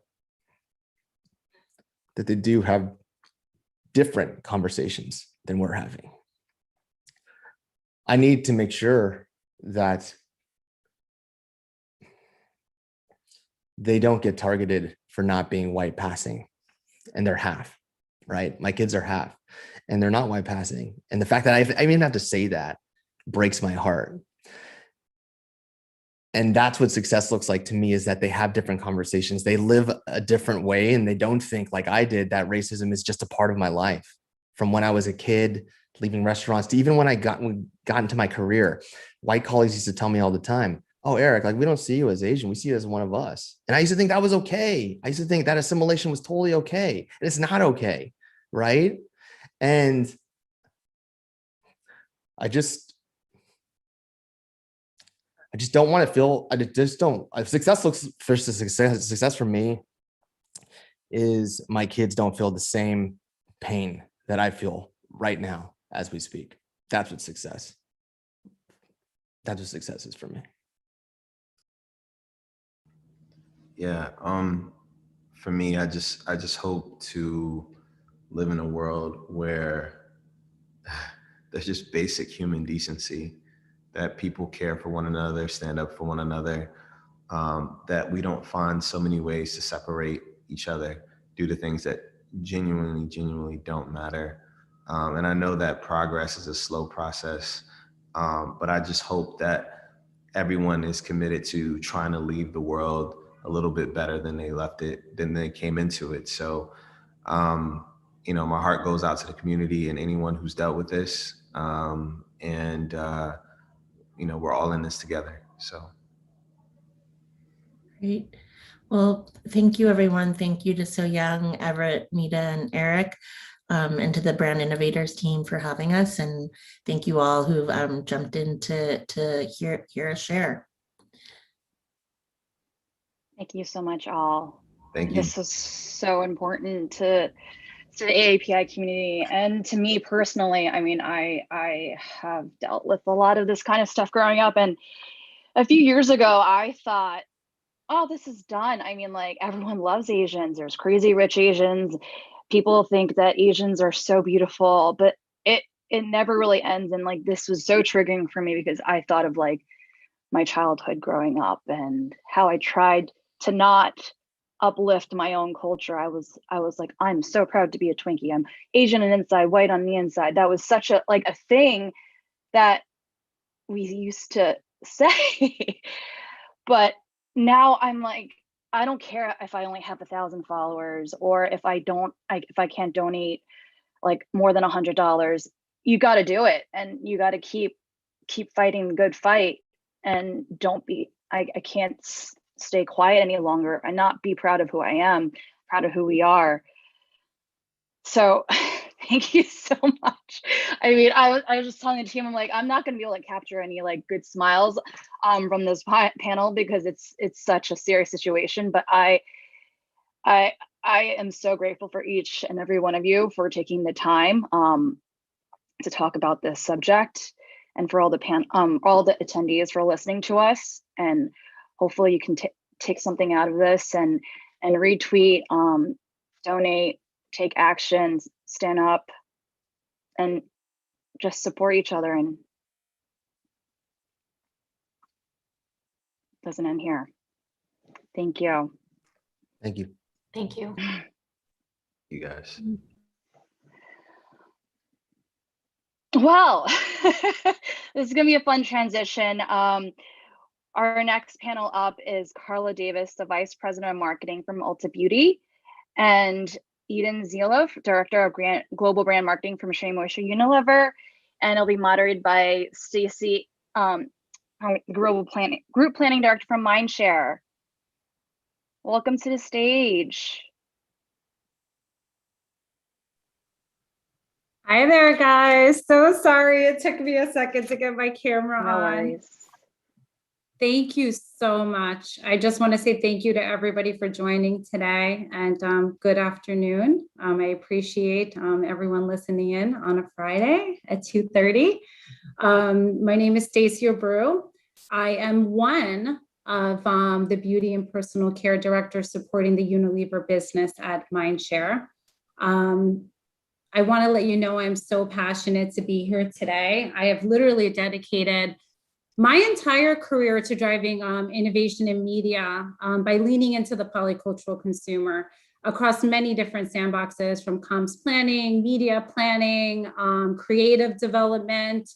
So I'm just so honored to be here today with everyone, especially coming off of the last chat. I mean, it was just so emotional and rich, and obviously a lot of action to be taken in terms of elevating, right, our underserved communities. So honored to be here today with everyone, but really, really honored to be here with Carla Davis and Eden Zello. Both Ulta Beauty and Shea Moisture are really paving the way within the beauty industry. And they're doing this by breaking down barriers specific for women of color, people of color, and most importantly, really creating platforms for these underrepresented voices to really break through And both Carla and Eden are at the helm of this. So I just want to say thank you, ladies, for taking the time to sit in with us today. And I would actually, before we get into our specific topics for discussion, I'd love to just open it up really quickly to both of you to share a little bit about why you're so passionate to be here today and really just in your roles on these businesses. Sure. And I'll hand it over to you first, Carla. Yeah, no, I will kick it off. Excited to be here. And I mean, to your point, Stacey, like having a chance to listen in on the last panel and just the continual conversations that we are all having on the value of all of us being able to be seen and valued, right? Like that's what's at the core of all of this, and the impact when that doesn't happen. And so I think that, to your point, coming into this space is so much about that in so many meaningful ways. So as you alluded to, I'm Carla Davis. I lead the integrated marketing and media business at Ulta Beauty. I've been there for the last 6 years. And it has been a core reason why I show up every day, right? Is to be able to have an impact in this space in a very real way, be able to change, the conversations that are happening in the most senior places and in the most important to our industry places as much as I possibly can, such that this becomes not a side thing, but core to what we think success looks like, core to what our work looks like, and ultimately core to what we do for our business. So I think that's a little bit of it. Awesome. Eden? Hi, everyone. I'm Eden, and I'm the Director of Global Brand Marketing at Shea Moisture, which is a Unilever brand. And for me, I'm really passionate about, just having ownership in the community, being seen, being valued, as Carla mentioned. And it's been so great just working on a brand that continually does that. The Shea Moisture story, was founded by a young entrepreneur who was an immigrant to America, who was, Richelieu Dennis, who was creating, his grandmother's recipes and selling them, on the streets before really growing this into a bigger business. So it was really one of the real American dream. And, as we continue to fight the good fight and, we've done a lot of things as a company to really step up in terms of, helping us get to racial equity and close the wealth gap for minorities in America. And so for me, it's really exciting that, my values align and my passions are aligned with the work that I get to do every day.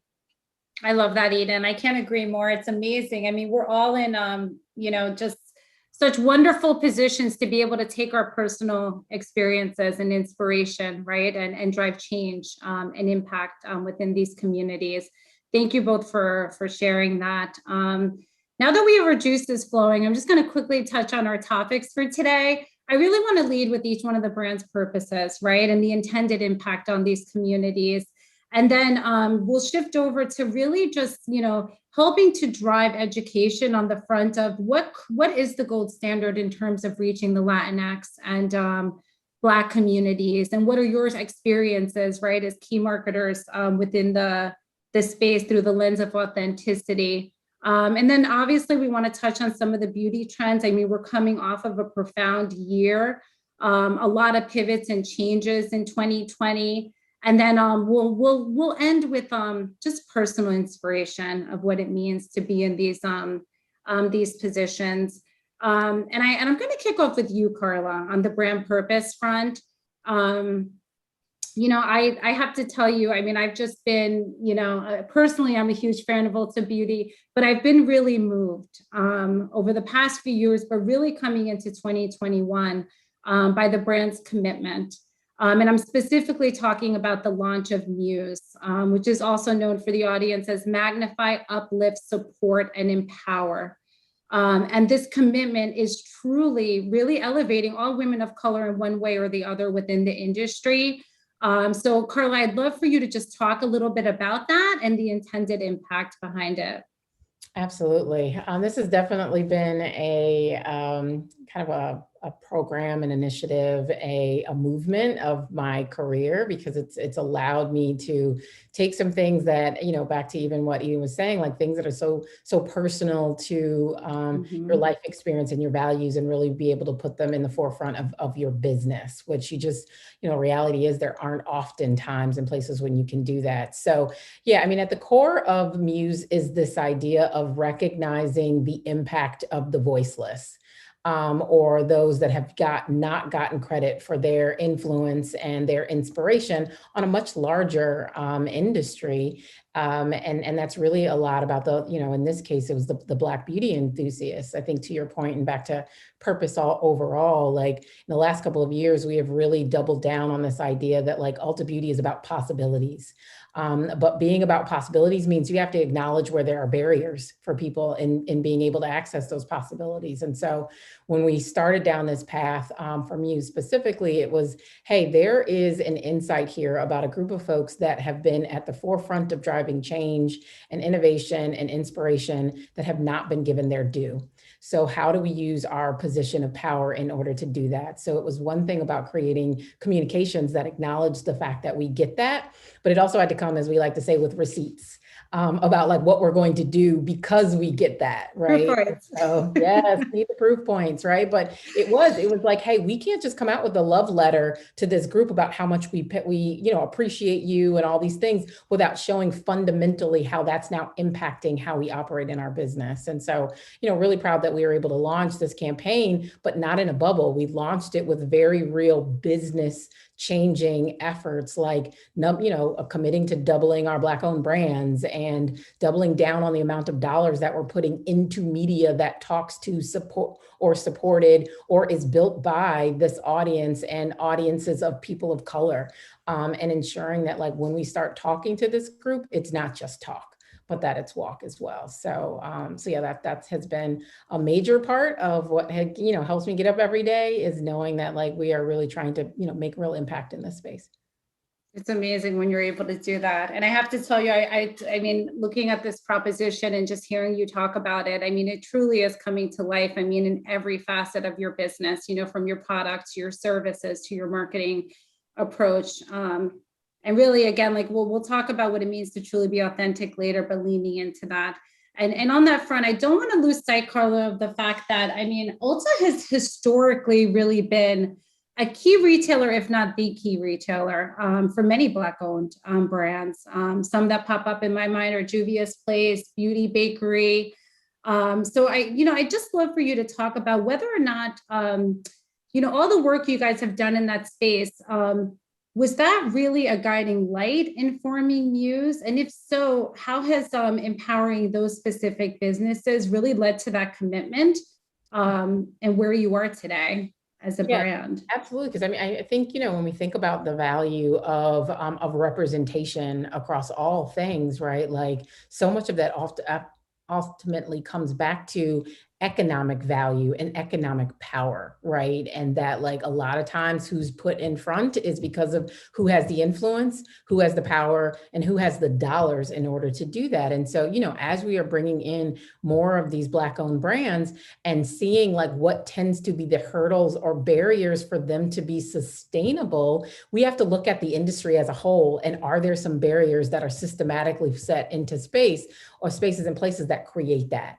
And if there are, what can we do as one of the biggest influencers in the space in order to go against it, And so it's how do we continue to give space and place for these? How do we ensure that there's infrastructure behind in a way that might be different than how we've built our business before?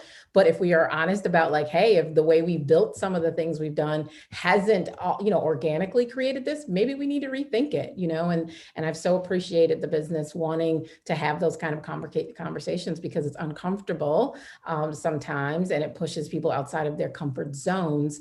But in order to be authentic to, wanting to grow businesses, we need to look at it pretty holistically and understand our role in it. So I definitely think that seeing and having those brands as a part of our portfolio has given us insight into how to think about like what our role needs to be in continuing to push that effort.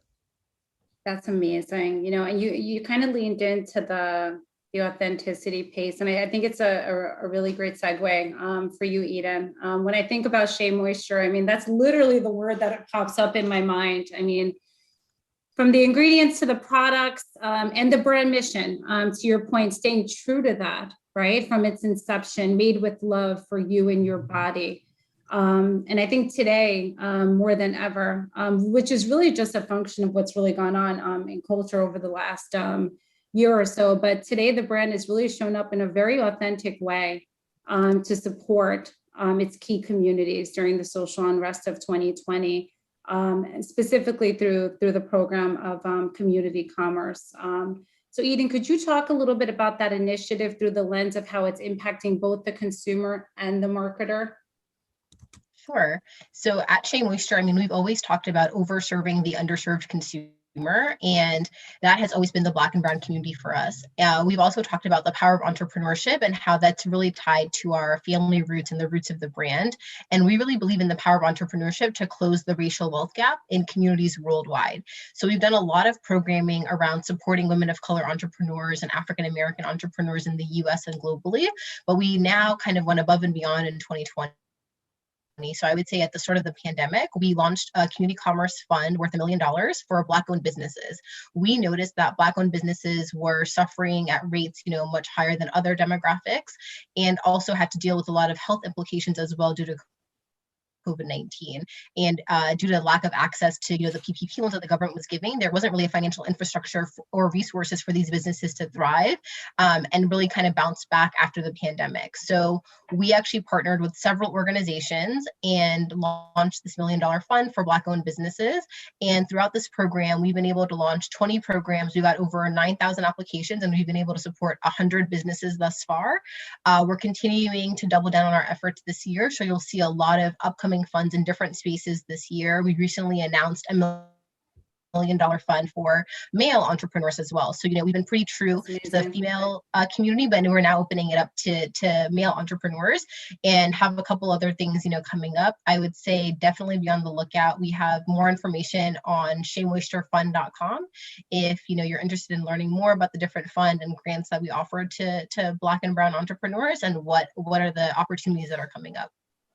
That's an amazing proposition. I love the fact that you leaned into the commitment on the male front. Men need love too within this category. I know we always typically lead it to females, but that's amazing. And I do want to say, obviously working on the Unilever business, I have to give a little bit of props there. Both Shea and Unilever as an organization are, really coming together in the way of driving change. I think on the social justice front, in addition to driving skin equity. And I know there's so many different ways in which we are doing that. We have limited time today, so I'm not going to belabor that. But if there's anything else, Eden, you want to jump in on specifically to Shea and the commitment to skin equity, it would be great if you could touch on that. Yeah, of course. I thought it was really important that, when we saw all the social unrest happening last year, Shea Moisture again stepped up, and we actually launched a $100,000 fund for social activists. So going back to our proposition of supporting entrepreneurs, but also wanting to make social impact and change, we actually, gave out grants worth of $20,000 each to 5 social activists, and are going to be partnering with them to kind of think through, how can we make our communities safer for us. So I think that was another way that Shea Moisture again stepped up and still stayed true to its mission of supporting entrepreneurs, but also making impact in the social activist space. It's amazing. I realized that we're running a little short on time, so I know my next topic of discussion was really going to lean into marketing to Latinx and Black consumer, and we will get to that. But I do want to make sure that I don't lose sight of the fact that I have two beauty gurus with me today, and how important it is to recognize that, especially because of 2020 being such a unique year. I think we would all agree that there was, immense, social challenges that came into play, with the pandemic, and just the social unrest throughout the year holistically on so many different fronts. But I think with these challenges really came such amazing empowerment in the beauty space. And I don't want to lose sight of that, because so many consumers really did step up to the plate to either lead the way with DIYs or, share their point of views of how they were managing, their care. Like two things that really bubbled up to the top for me was really this celebration of more natural forms of beauty. There was a lot of women, myself included, just going for more of the bushy eyebrow, the minimalist makeup look, but really leaning into self-improvement through those natural products. And then there was the other end of the spectrum, right? We saw a lot of consumers just really coming in and saying, you know what, this is my time to venture maybe into some new territory. I'm going to rock this Afro punk look. I'm going to go for that more extreme and bold eye or lip. And just really sparking a lot of creativity. So I do want to lightly touch on that. And Carla, you know, just given like the breadth that Ulta Beauty has within the space, I'd love for you to talk about how during this time, right, during these changes of 2020, how the organization really stepped up to service the consumer, and how are you going to take these new forms of innovation moving into next year, you know, keeping the consumer more center stage, if you will. Sure, absolutely. So just a couple of thoughts on that, because I think there's a lot there. I mean, I think the first thing that we learned, and it's less of an innovation and more of a mindset shift, is how much beauty was tied to wellness and self-care, right? Mm-hmm. And that it was so much bigger and richer and deeper than I think we all often give it credit for, or that it's often given credit for in the marketplace. So I think that that's one thing that is just going to be a take on how consumers think about the beauty space that we'll be able to take into the future and have license to really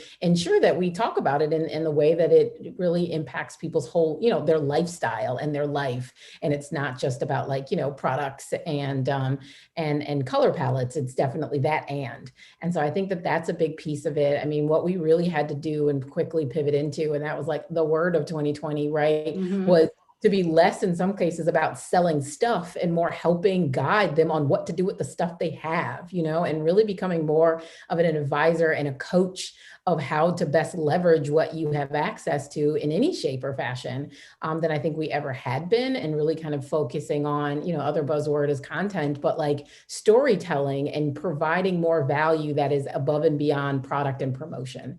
And so I think that's also another thing as we think about moving into this next year and beyond, of where we are, you know, continuing to go into as it relates to showing up for marketing, is how do we have more of a content forward conversation with our guest and really create a relationship of like, you know, we call ourselves girlfriend, you know, to the beauty enthusiast on her journey and whatever it is he or she is doing in the beauty space, and how we can, one, validate the depth of beauty to all of us, and then help and coach along the way. I have to tell you, I mean, that's a marketer's dream come true, right? We're all working towards having that one-on-one relationship. So being able to lean into everything that happened and become that advisor, right? It really does. I mean, it changes the dynamic a little bit, Carla. So thank you for sharing those insights. And, you know, Eden, on your end, I mean, you think about Shea Moisture and you think Au Naturel, and just building on what Carla said, like on the self-improvement front, and how that really did bubble up to the top for consumers. Can you share a little bit about how you were able to lean into that good for you, to Carla's point, like inside and out as a brand, and just your proposition and the fact that is, I mean, those are literally your roots. Yes, I think Carla touched on a lot of different points, and that, you know, Shea Moisture also kind of followed. So it was we were very big on digital and very big around content. So for us, you know, we saw beauty as being that space for self-care that was more affordable than, you know, what people were typically doing in a pre-COVID world, right? So this was their moment to pamper themselves at home. Also, you know, our community wasn't going to the hair salon anymore. So you were kind of forced to figure out, you know, what am I doing with my hair? How can I give myself a facial? All of these different things, right? Some of us are faring better than others. But, you know, we actually launched At Home with Shea, an influencer campaign where we partnered with influencers and had our products and talked about, okay, these are the usage cases, right? Like, you know, sit down, take a shower, use our bath, you know, scrubs, and, you know, have wash day, and then also provide a lot of education on how to use our products. There's also just, you know, I feel like our consumers are so curious and there's so much product out there. So what Carla said, it's not enough to just have a good product and, you know, have a great promotion or great marketing campaign.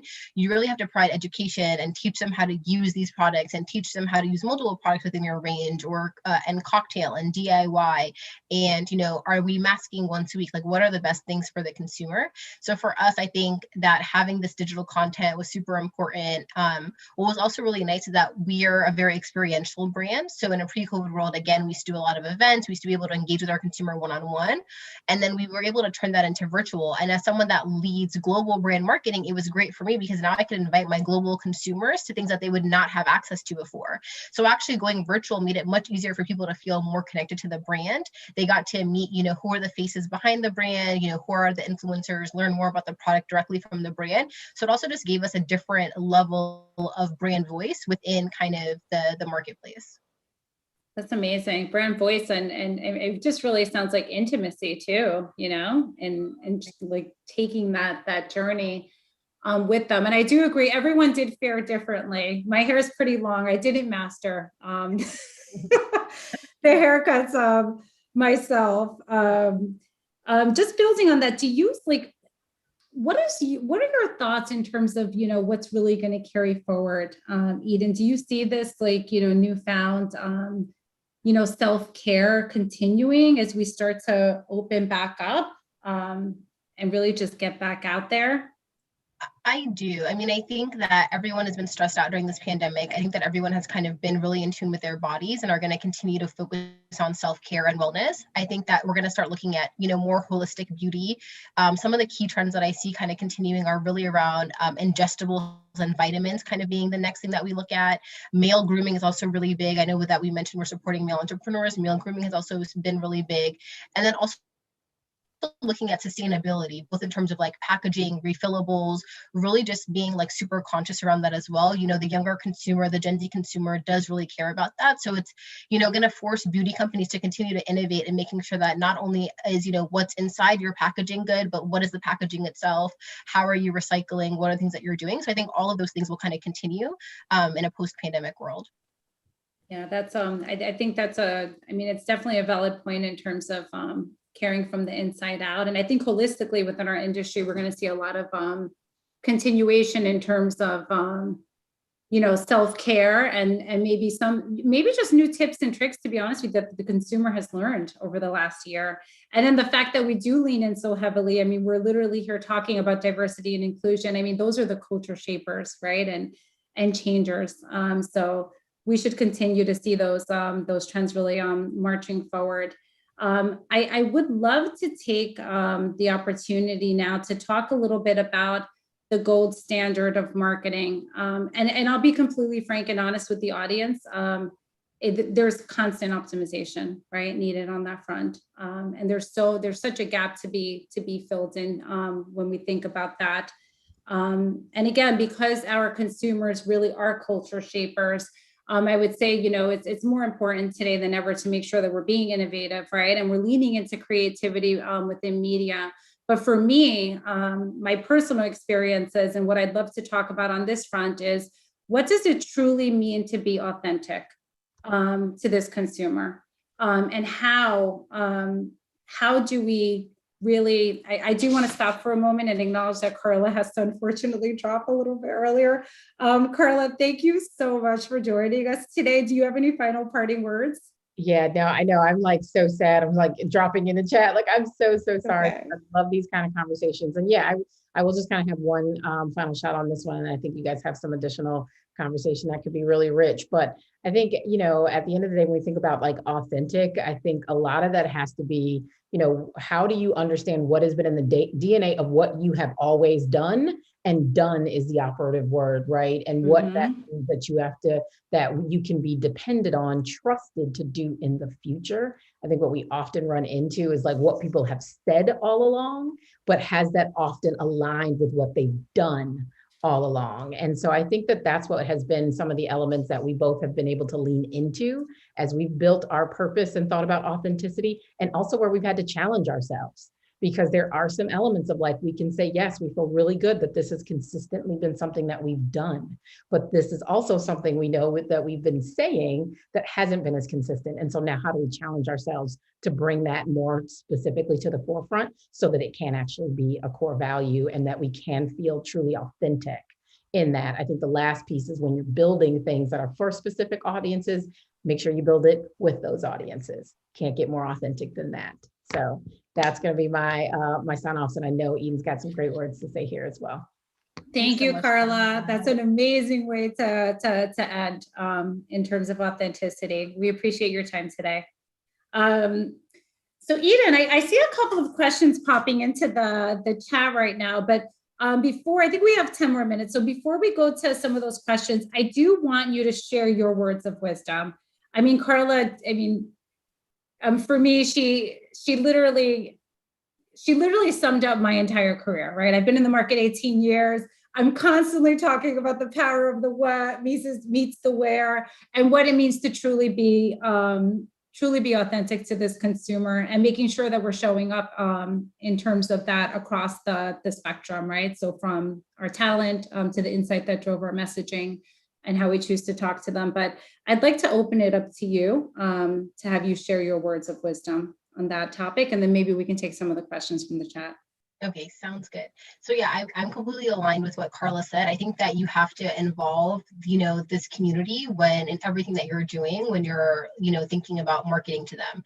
I think it's so important to have the insights from the community to make sure that they're, in front of the marketing campaign as well as behind the campaign, right? So I think for us, we actually came up with a campaign last year called It Comes Naturally, where we worked with 6 Black, African-American creatives. We worked with 2 polycultural agencies during it. And, our team is predominantly African-American women, right? So we knew that we were being authentic because we were the consumer. We partnered with the consumer. We had the consumer working on what we were putting out, so that by the time it landed to the consumer, we knew that there wasn't going to be any surprises. We knew that we had a winning formula and a winning strategy, and it's been doing extremely well.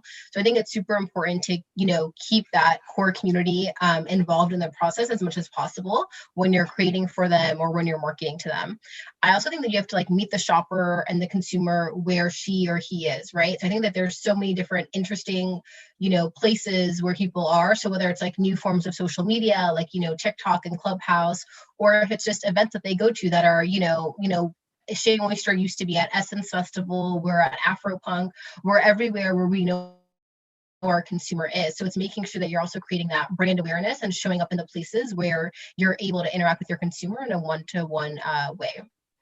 I love it. I couldn't agree more. Eden, there seems to be a theme bubbling up in the chat right now. So I'll try to sum up 2 questions in one. How is Shea Moisture, just recognizing the importance of the male consumer, and really, I love the fact that you landed that in terms of the pandemic, because that was something that I saw personally. I was like, where are all my body scrubs going? And I realized that my husband's taking these long-winded baths, and creating this new regimen. But keeping that in mind and your focus, how are the strategies differing between the two? So how you're going after the male consumer versus the female? Honestly, I don't think the strategies are that different, other than the fact that they just want something that is, I think that before, when we looked at men's strategy, it was let's take the women's shampoo, put a male scent on it, and call it a men's shampoo, right? And that doesn't work. They have different needs, they have different performance that they want for their products. And I think that we also are marketing to them in a very specific way. So we have a Shea Moisture men's page. So we're also talking about issues that are relevant to men, and Black men in particular, right? So we launched a really powerful campaign called, My Story, My Power, where we had Black men being vulnerable, right? And you don't typically see that in media.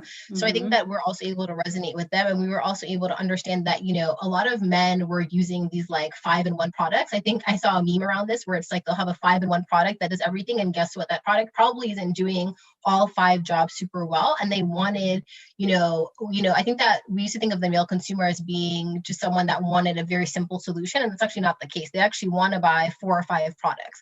So we did a lot of insights work. We partnered with a lot of our male consumers to understand what they're looking for, create product that worked for them, tested it, and we've seen the results come in really, really strong in terms of our recent launches.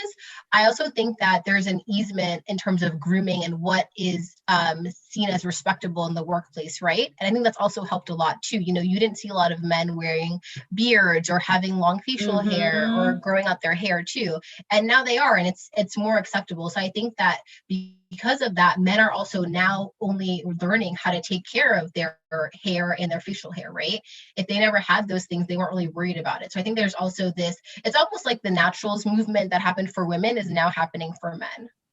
Yeah, no, that makes sense. I know, just spending so much time in the CPG space and beauty space myself. I even think back 10 years, and I remember the big insight being that men were going for female products because they didn't believe in the efficacy. All consumers are smart, Right. So I love the fact that you've been able to really elevate that consumer, and specifically deliver on his needs. We have a few more minutes left. So I'd love to open it up to one question, because I know this has come up a lot within the marketplace during the pandemic. Did you see any type of growth spikes specific to e-commerce? I know you talked a lot about leaning into virtual as part of your strategy. How did that really pay off for Shay? Yeah, so our e-commerce, we saw like triple-digit growth in e-commerce, honestly. It was insane. I think that everyone has gone through kind of a digital transformation. And so for us, we have our direct-to-consumer website. We're also on, a lot of retailer.com sites at all the major retailers, and like Amazon is also a big place for us. I think for us, what we had to realize pretty quickly is that when you're shopping online, it's very different than when you're in store. So the assets and the information that's required online, we had to ramp up pretty quickly and work with our amazing creative team to really think about, how can we land all of the product, ingredients and all of the formulations and all of the things that the products can do online. How can we create video content? Video content does really well online, right? So when you have those usage videos and, how can we leverage UGC and influencer content and repost them onto some of our e-commerce sites? So it's been definitely a big transformation. The e-commerce team and the creative team has really stepped up a lot during this period. I think that we're probably going to see continued growth, maybe not at the same levels, but I think that e-commerce is definitely here to stay. And as more and more consumers feel comfortable shopping online for their personal care, we will continue to see growth in this space. I have to make one other point, just building on what you said. Same thing on my end. I mean, just bringing the two worlds together, the influencer plus the e-commerce. I mean, if there's anything to take away today, that's definitely something that I see carrying forward into 2021, and something that, if it's done right, again, leaning into authenticity with our audiences, can be super powerful within the space. We have about 1 minute left. I want to take it to a little bit of a personal space, Eden, just knowing that we're coming off of International Women's Day, and knowing that within the Latinx and just polycultural Latinx, Black consumer, polycultural consumers, that because there is this sense of collectivism, right? There's power in numbers, that for each of us, as we take a step forward, we do lend a hand back to our community. So I just wanted to know, for you, what has been your personal inspiration, and how are you paying that back, Eden? Yeah, so my family is from Eritrea. They immigrated here in the 80s, and I was born here in the US, and I was raised by my maternal grandmother, and my mom and my aunts have been just very strong kind of female forces in my life. So I've always been inspired by them and their strength and their resilience. And so for me, I've been able to just, I feel like I've worked really hard, but, had a lot of opportunities by being here. And I want to make sure that the people behind me have those same opportunities. So whenever there's an opportunity to partner with Black women, I will always, make that call. I will always, try to support younger women within the organization. I mentor a lot of women outside of the organization. And I hope that by me, being on these panels and sharing my story, that more women can see people that look like them, that are in these positions, and can be inspired. That's amazing. I think we're at time. I see Pearl popping up, but I have to say, I loved your last point in terms of the more that we're seen, the more that we're heard, and the more impact we're going to drive. And I do want to just put out there to the audience, building off of the last session, please support the Black Media Institute. Those are up and coming journalists within the space, and they can use I would say the support across all areas of focus, whether it's through leaning into them for their services, or even helping to elevate them within their mission. And I think that's it. Thank you so much, Eden. This has been absolutely amazing. We were part of the same family under Unilever, but I service the other end of the spectrum. So this was an absolutely amazing experience for me. Thank you. Yeah, thank you so much, Stacey, for being a great moderator. And I look forward to working with you and seeing you in the future. Sounds good. Thanks so much, both of you. Hope to have you both back again, Stacey and Eden. You guys were amazing. We love the conversation. And it's so important to just stay authentic and just keep supporting the community. Thank you. Thank you, Pearl. Thank you. Have a great one. Too. All right, so we're on to the last session of the day. We are so lucky to be joined by Shelly Zalish. She's the founder and CEO of the Female Quotient. And the session will be moderated by Brand Innovators Friendly, Erin Dwyer, Vice President of Digital for Way. So lucky to be joined by you both. I'm so excited for this session. So are we. Please take it away. Well, I am excited to be here. Shelly and I got to spend a little time together this week, and you are all in for quite the treat. She is so amazing and so authentic, to your point, Pearl, which is so crucial today. So I wanted to just give you a second, Shelly, to let everyone know a little bit about what you and the Female Quotient do so they understand your background. So why don't you tell everyone a little bit? Oh, fantastic. Well, the Female Quotient happened by accident. So I went from the business of market research to the business of equality. Overnight. We always say we went from a moment to a movement. The Female Quotient is all about advancing women and advancing equality. And most importantly, it's just around closing the gaps with intentionality, parity policy pipeline, and the people gaps, so that all of us can bring our whole self, our true self, our real selves to the workplace and be able to do it all our way. So that's what it's all about. I love that. I just found out actually next week is Pay Equality Day on the 24th, which is kind of perfect for this conversation. So the first thing I have to say, Erin, before you go, not only is it Equal Pay Day, it's my birthday. So March 24th is the same day as Equal Pay Day. And it's not Equal Pay Day for all women. So I just want to point that out. But I am very proud to say that's a wonderful gift for me on my birthday. I love that. My daughter's birthday is the day before. So now I feel like we're even closer.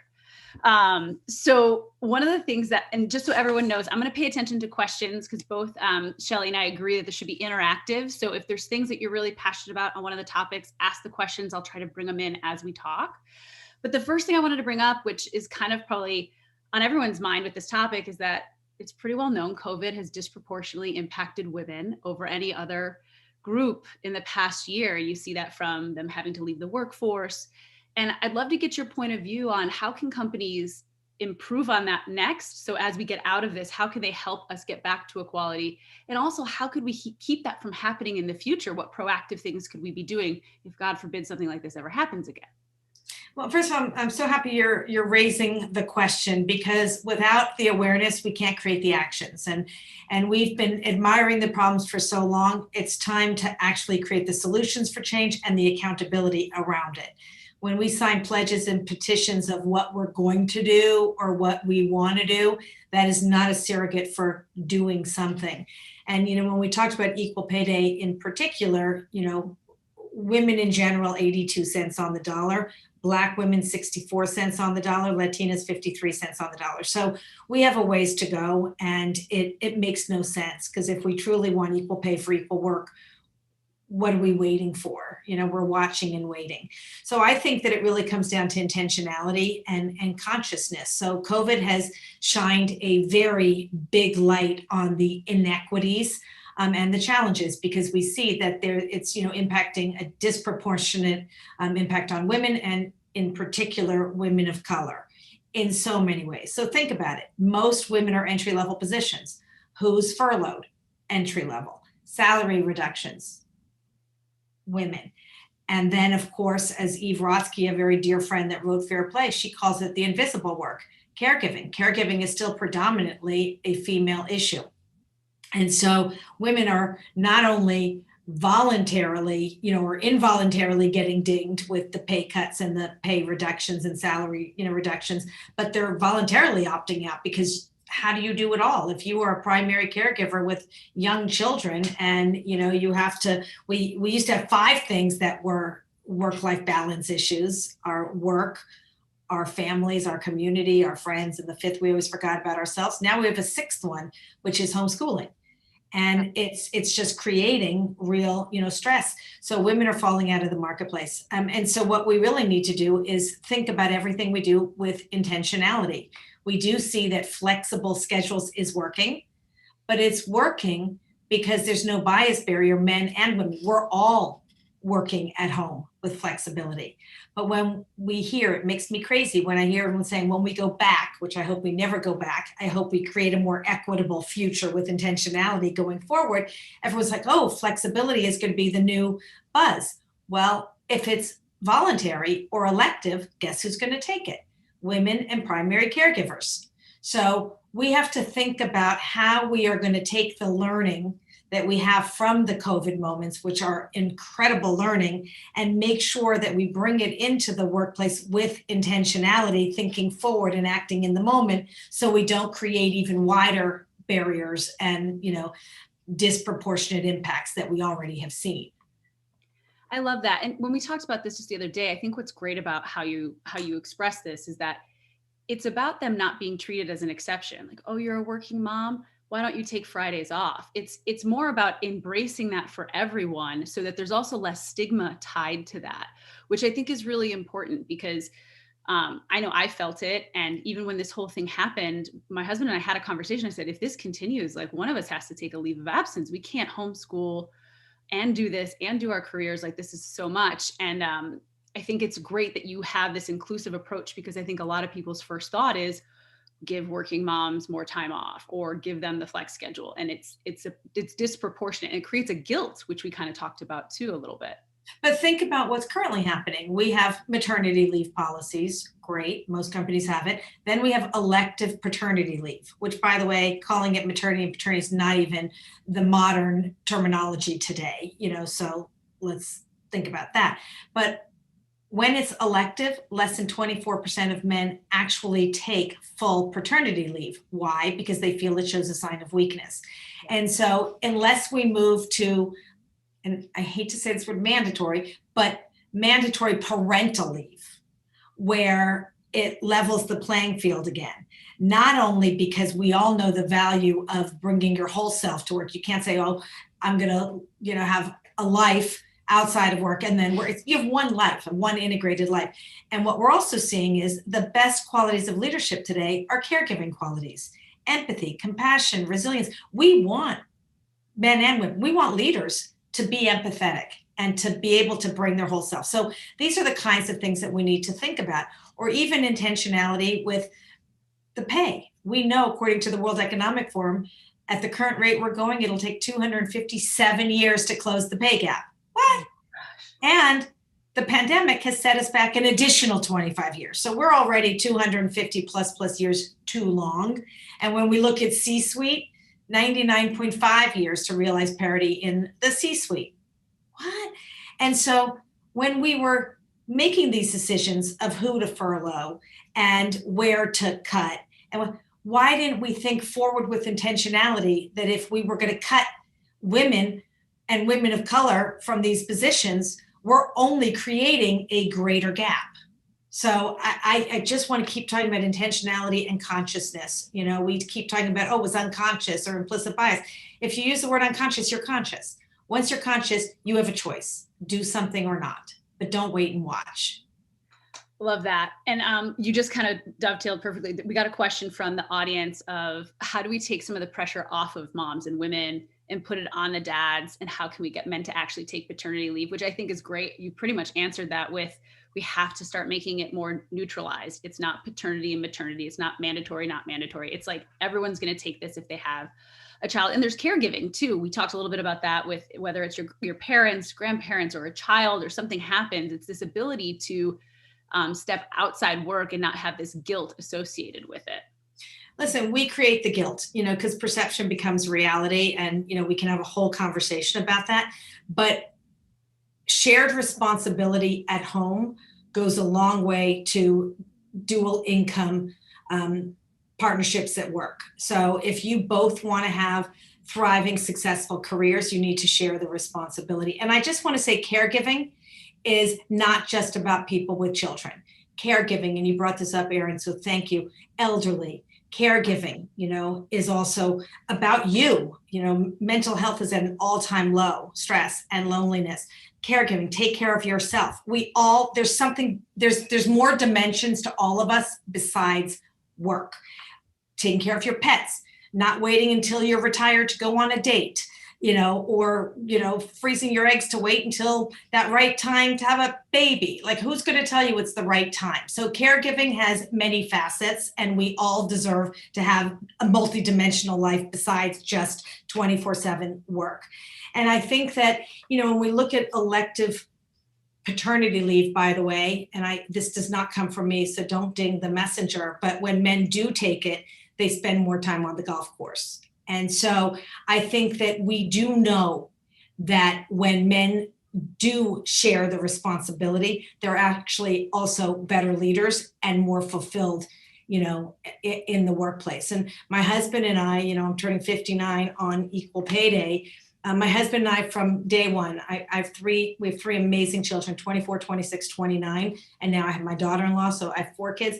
We've shared the responsibility, and we co-parented. And he was responsible for X, Y, and Z, and I was responsible for A, B, and C. But our deal was, if I'm going out of town, he's not. My kids didn't care who was home as long as, someone was home. And for single parents, it's a whole different conversation. But we gave each other permission to not do it perfectly. Like, what's perfection, right? So he was responsible for sports. My kids played ice hockey. When he was out of town, I had to tie the skates. I would watch my kids' ankles wobbling on the ice, but you know what? It was good enough, right? And it allowed us both to have successful careers and to be, I might not be a normal parent, but I'm a good parent. I'm so connected to my children. I love that. I grew up in a hockey house, so I completely. Well, there you go. But Erin, also, and I want to say this to whoever asked, let me go into the Q&A so I know who asked the question. It was anonymous anyways. I have a no regret policy. And so I just want to talk about this. I've never wanted to look back and say shoulda, woulda, coulda. And so I would always think forward and say, well, I feel bad missing this moment. And if the answer was yes, I didn't miss it. And I can guarantee you that no one will ever remember the meeting I missed or the trip that I didn't take. But the things that were important, the people in my life that I, prioritized, will always remember that I was there when they needed me, or they were there when I needed them. So don't miss the important moments in life. I love that. One thing I wanted to ask about the gender pay gap and just some of the discussions we've talked about already is, how can companies see the benefit to them to improving that? A lot of people look at this as, so we want to help, women and women of color close the gap, but what's the benefit to the company? Is there a benefit to helping this equality happen? Yeah, listen, if you want to attract and retain the best talent, especially this next generation, which I think is the now generation, which is our future leaders that are already leading today in remarkable ways, then you need to be a company where, equality is in your DNA, where purpose matters. And I think that that's what the next generation are looking for. So if you truly want to attract and retain your best talent, then, be an equal opportunity company. And I think that these are all really important things that, and when we also see that we not only fill the pipeline with diversity, but we also create the pathway to leadership, because we know we fall off in middle management, which we call the messy middle, which is primarily the caregiving, work-life balance, perfection, imposter syndrome, where all those things kick in. So, go wherever you want to go.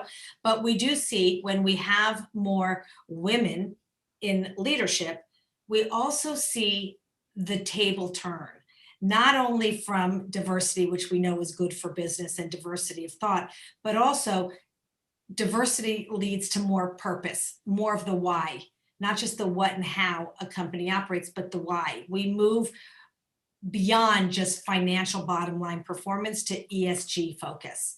And so the only way to ensure that you are getting the best talent and not just the available talent and people that choose you as a company they want to work for is when you have an equal mindset in everything you do, from pay gap to policies and benefits. One of the things that Ariana Huffington said to me, and I've talked about this because I just think it's so genius. She says, why do we do exit interviews? Everyone's gone. And then I thought, yes, why don't we life stage accommodate? Because if I can, as a leader in a company, accommodate you, Erin, at every stage of your life, because you're going to have different needs at different stages, I'm going to retain the best talent. And so these are all things that we need to think about and reflect in our policies and our benefits, and in the pathway and the upskilling, and how we really help people move from here, all the way to there, and get through the different pieces of life by accommodating around them. Not hard. I love it. So you brought up the kind of the new generation, and we're talking currently a lot about the gender pay gap. There's a lot of discussion around transparency in what you make. And there's thoughts of you should share it, tell others what you're making so they know what to ask for. And, I'm a person in a leadership position, and I can talk both sides of that. Like, it sounds great, but also there's so much that goes into it. How much do we want out there? So I'd love your thoughts on this concept of like, share your salary with everybody. Deep breath, because I'll tell you what I did. And, I am, not a textbook person, because I don't think the rules of the past are necessarily the ones we should embrace moving forward. I'm a chief troublemaker is my nickname. So I break all the rules that make no sense and create the new ones. So when I sold my company, I had a female lawyer negotiating, on the company I sold to's behalf. And she said to me, so what kind of compensation are you looking for? And I thought, I have no idea. How am I supposed to know that? And I thought to myself, I have three options. And I said this to her. I said, I have three options. I could go out there and ask everybody, at my level going into company what I should be making. I don't think you want me to do that. Or I could go around inside the company. What do you make? What do you make? What do you make? I don't think you want me to do that. I said, so I don't think it's really my responsibility. It's kind of yours. I said, so here's what I'd like you to do. I said, I just want to be paid the same as everyone at my level in this company. Whatever that is, I don't want more. I don't want less. I want the same. And so 2 days later, she comes back to me and she says, well, you just got the best package in the whole company. And I said, why? She said, well, someone, there was 24 people on the board. She said, someone has a higher salary, someone has a better, bonus, someone had more equity. She says, and you made me feel responsible for you. So I gave you the best of this one, the best of this one, and the best of this one. And there you go.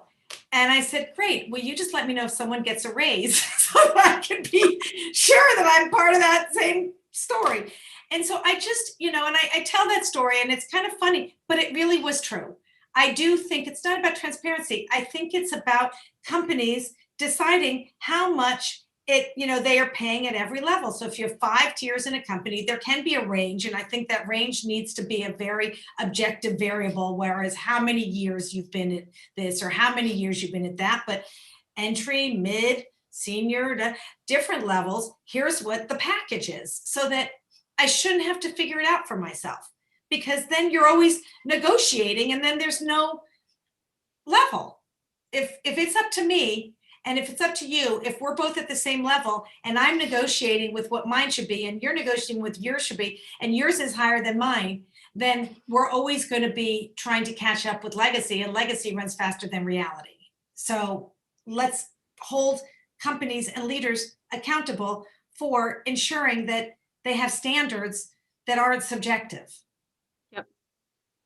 There should be very clear guidelines. I don't think this is a complicated conversation. And yet we complicate it, don't we?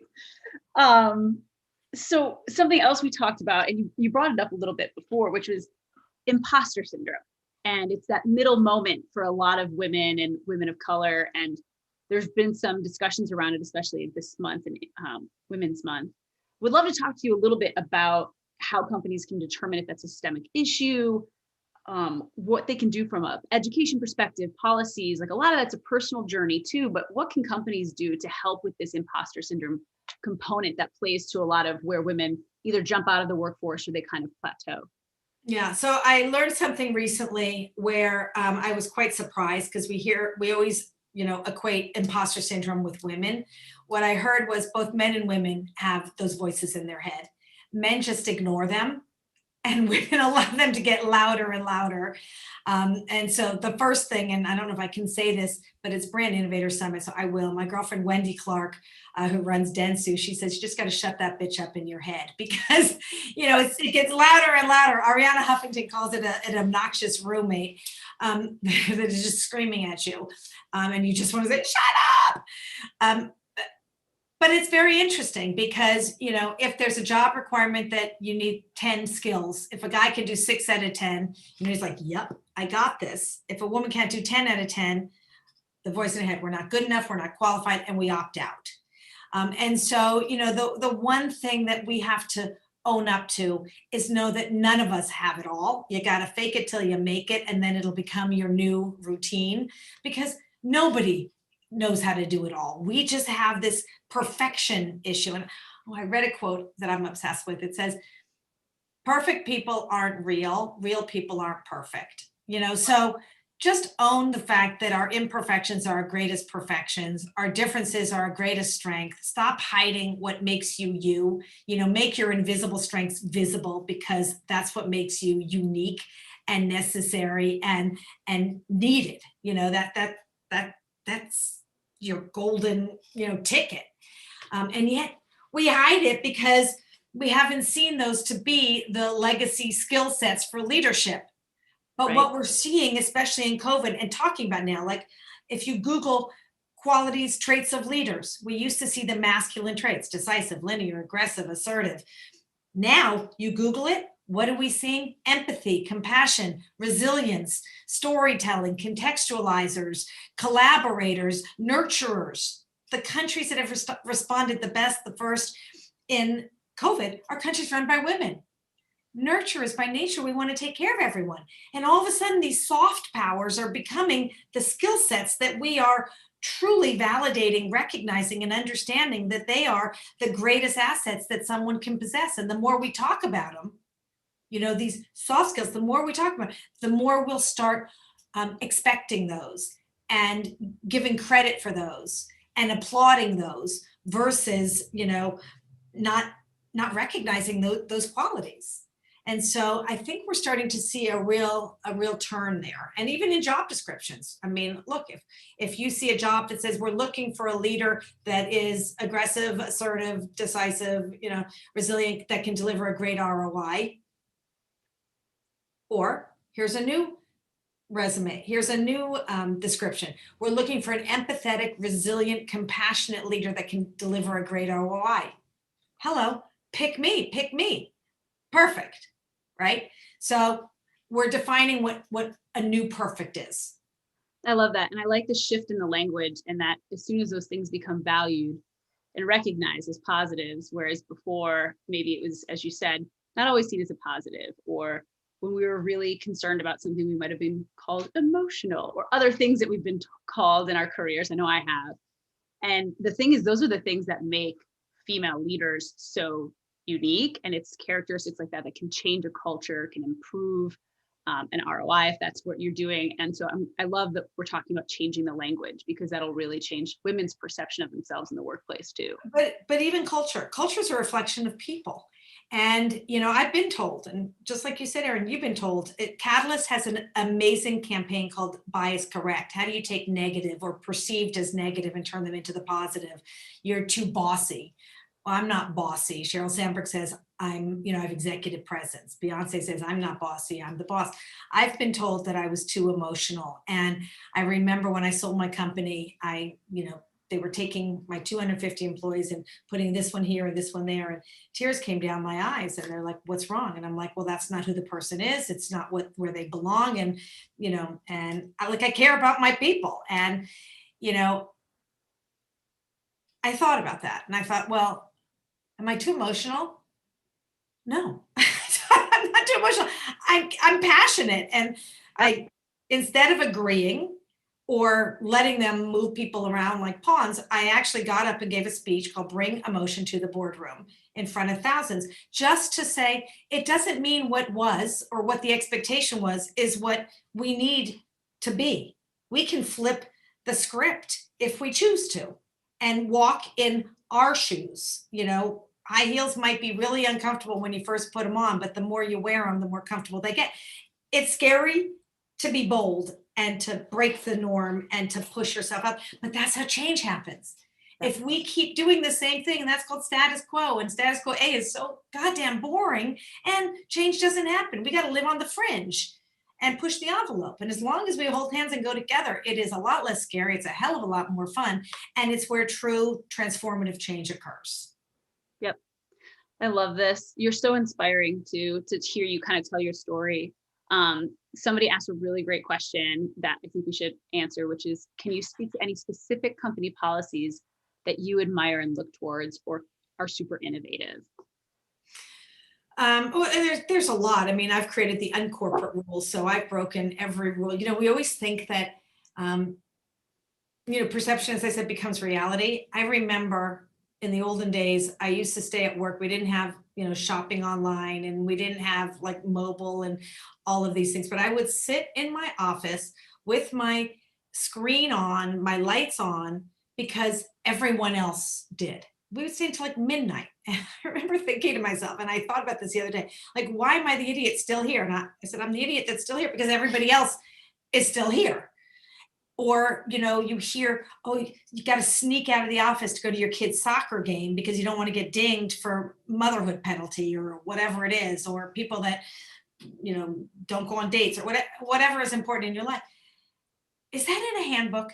I mean, have you read that in an employee handbook that you can't go to your kid's game? You know, like, so those perceptions. So I think that the best companies are the ones that are really with an open culture. You know, we talk about creating a culture of belonging, but a culture of belonging requires being safe and secure and being able to bring you to the table. So we're playing with a whole bunch of new things, like, but you got to be open to this, and you got to question yourself, and you might not like the answer because you might have to fail to succeed, and it might cost you some money that you don't have. So, you know, you might have to make some choices, you know, and I always say, just reallocate.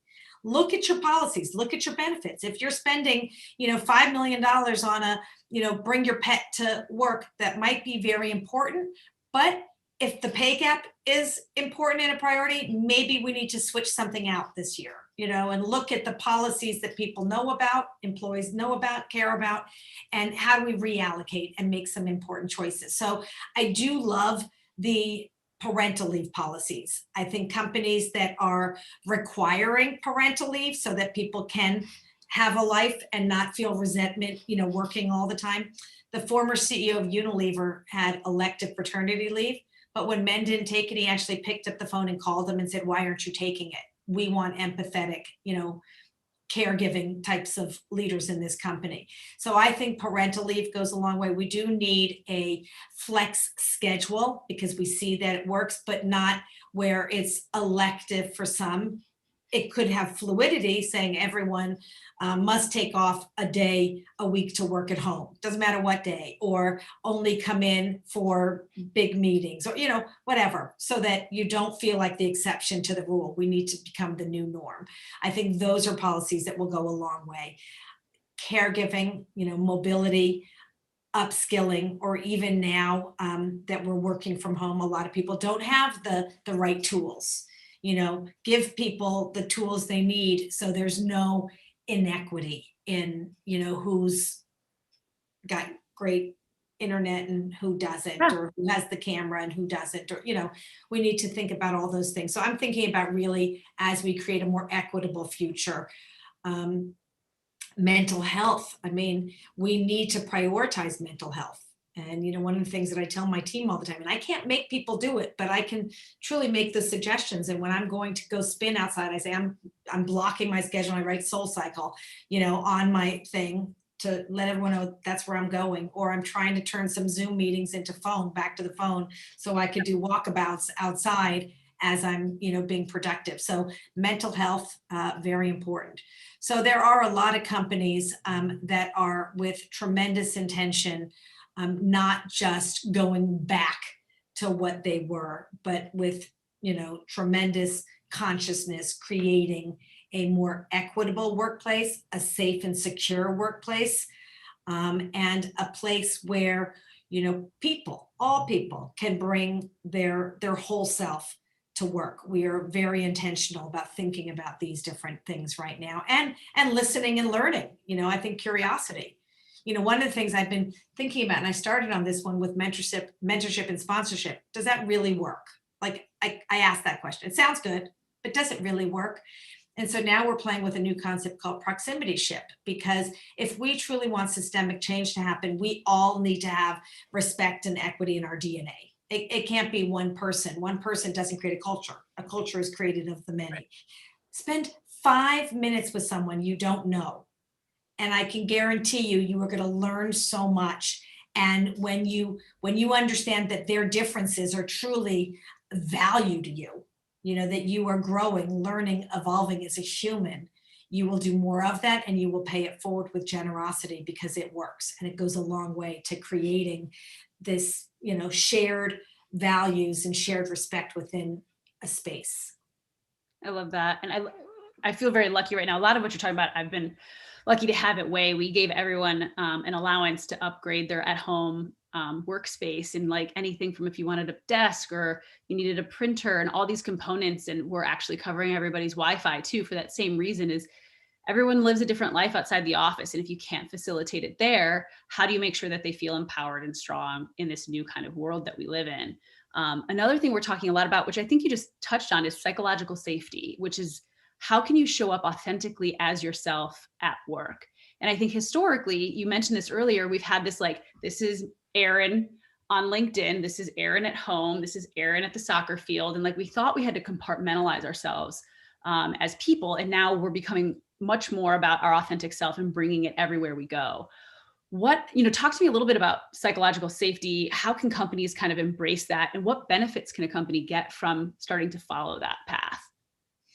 You know, safety, and, you know, I'm spending a lot of time on this right now. We've been spending a lot of time on harassment. Harassment is a spectrum, and, you know, there's sexual harassment, and the definition, I don't care what the definition is. If you don't feel safe with someone else, whatever that is, it's not okay.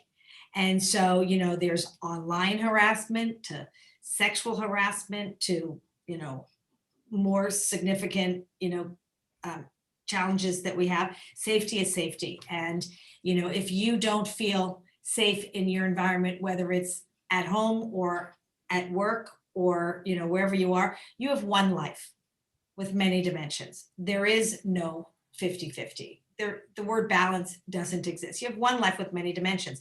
And so you have to bring, there's one Erin. You might have different dimensions. And so at every stage of life, you might have to prioritize a little differently. You know, you might have to pick and choose. You might not be able to do them all equally with equal shares of the pie. You know, you've got to pick your focus. And I never thought about it a year out or a week out. I do it every night before I go to sleep. I look at, you know, my schedule and, you know, allocate appropriately. And I put the things that are non-negotiable in there, like that are not movable. I don't care if it's personal or professional. It's non-movable. And by the way, as a senior level person, you feel you have more ability to do that. But I want to say we all have that ability to create the space that we need in our day and in our life. But safety is safety, psychological safety, physical safety. And if you don't feel, you know, I just interviewed the most amazing 13-year-old girl who, you know, felt that her differences, she's from India, and someone called her a name and they thought it was funny, and she didn't feel safe. It made her really upset. And what she did about it, and we had a long conversation, she used her voice. She wrote about it in an article that got published, and it made people aware. So, you know, if you don't feel safe, and there's degrees of safety, some is report, and but some, if someone says you look nice, I will say thank you. Someone else might be uncomfortable. So first make someone aware and say, you know what, that makes me uncomfortable, because we start with awareness. If they do it again and again, that's an issue. But I think that there's degrees of, you know, awareness. It makes me uncomfortable to, you know, report something that you don't feel safe in. And I think this is a really important area, psychological psychological safety, and it manifests in ways that might not be visible, but I promise you it will manifest into visible if you keep holding these things in and think that you should not be doing something about it, saying something about it, acting, on it, because A, for yourself, you need to fix that issue. And B, if you can't think about it for yourself, as women, we never brag about ourselves, so we never put ourselves first. It's like when you're on the airplane, they say, put the oxygen on yourself first, but also know that you're doing it for someone else, that if you don't say something, it's just going to perpetuate the issue for so many others. Yep. So I think we're close to time, although Pearl has not given me the knock knock yet. So it's a hot topic, so I'm going to bring it up. Obviously, there's been a lot of discussion around harassment. We've got a situation with a well-known person, Andrew Cuomo, and it's been happening a lot this year in general in the last few years with the Me Too movement. But there's an ongoing discussion of like intent, right? And there's victim blaming, shaming, all kinds of things that happen. And so what's your advice to both maybe somebody who didn't understand that they were offending someone or to somebody who felt offended? I think we talked about the awareness, but there's a lot about, well, my intention was never to hurt someone. My intention would have never been to offend you. And these are people who are in big leadership positions. And so what is the expectation of them and where does intention sit in that? I mean, seriously, if it's is talking about sex, does it have anything to do with business? If the answer is no, there's no conversation. I mean, there's business conversation. I think leaders and even any level, I mean, this is something that we know the difference between, what's appropriate and what's not. And so if you are in a business situation, in any situation, that's a violation. And to me, I don't see how anyone that does not understand the difference or thinks there's nuance of intention should be in a leadership position. Hi, Pearl. Hi, Erin. Hi, Shelley. Great job. Thanks so much, Erin, for being the moderator today. I know that's not typically your spot on the side, but you rock. And Shelley, thank you so much for everything you do. You really do something, and you've taken so much action in helping us move forward. And some of the things that you said, like don't just wait and watch, that applies to everything that's happening in the world right now. We do have to make people aware, and we do have to use our voices and take action. So thank you for all that you do. We really appreciate you. And Erin, hopefully we'll bring you back on the other side of. I'm gonna interview Erin next time. I was like, I want to interview Erin. We're gonna swap. All right. She has a lot to say. I know Erin has a lot of. Okay, so I want to interview Erin next time. Love it. Done. Okay, fantastic. Thank you so Have a much. great weekend. We'll have you both back Thank soon. you. Bye. Bye. Oh, thanks you so much to Shelley and Erin for closing out our final day of Trendwatch on diversity and inclusion.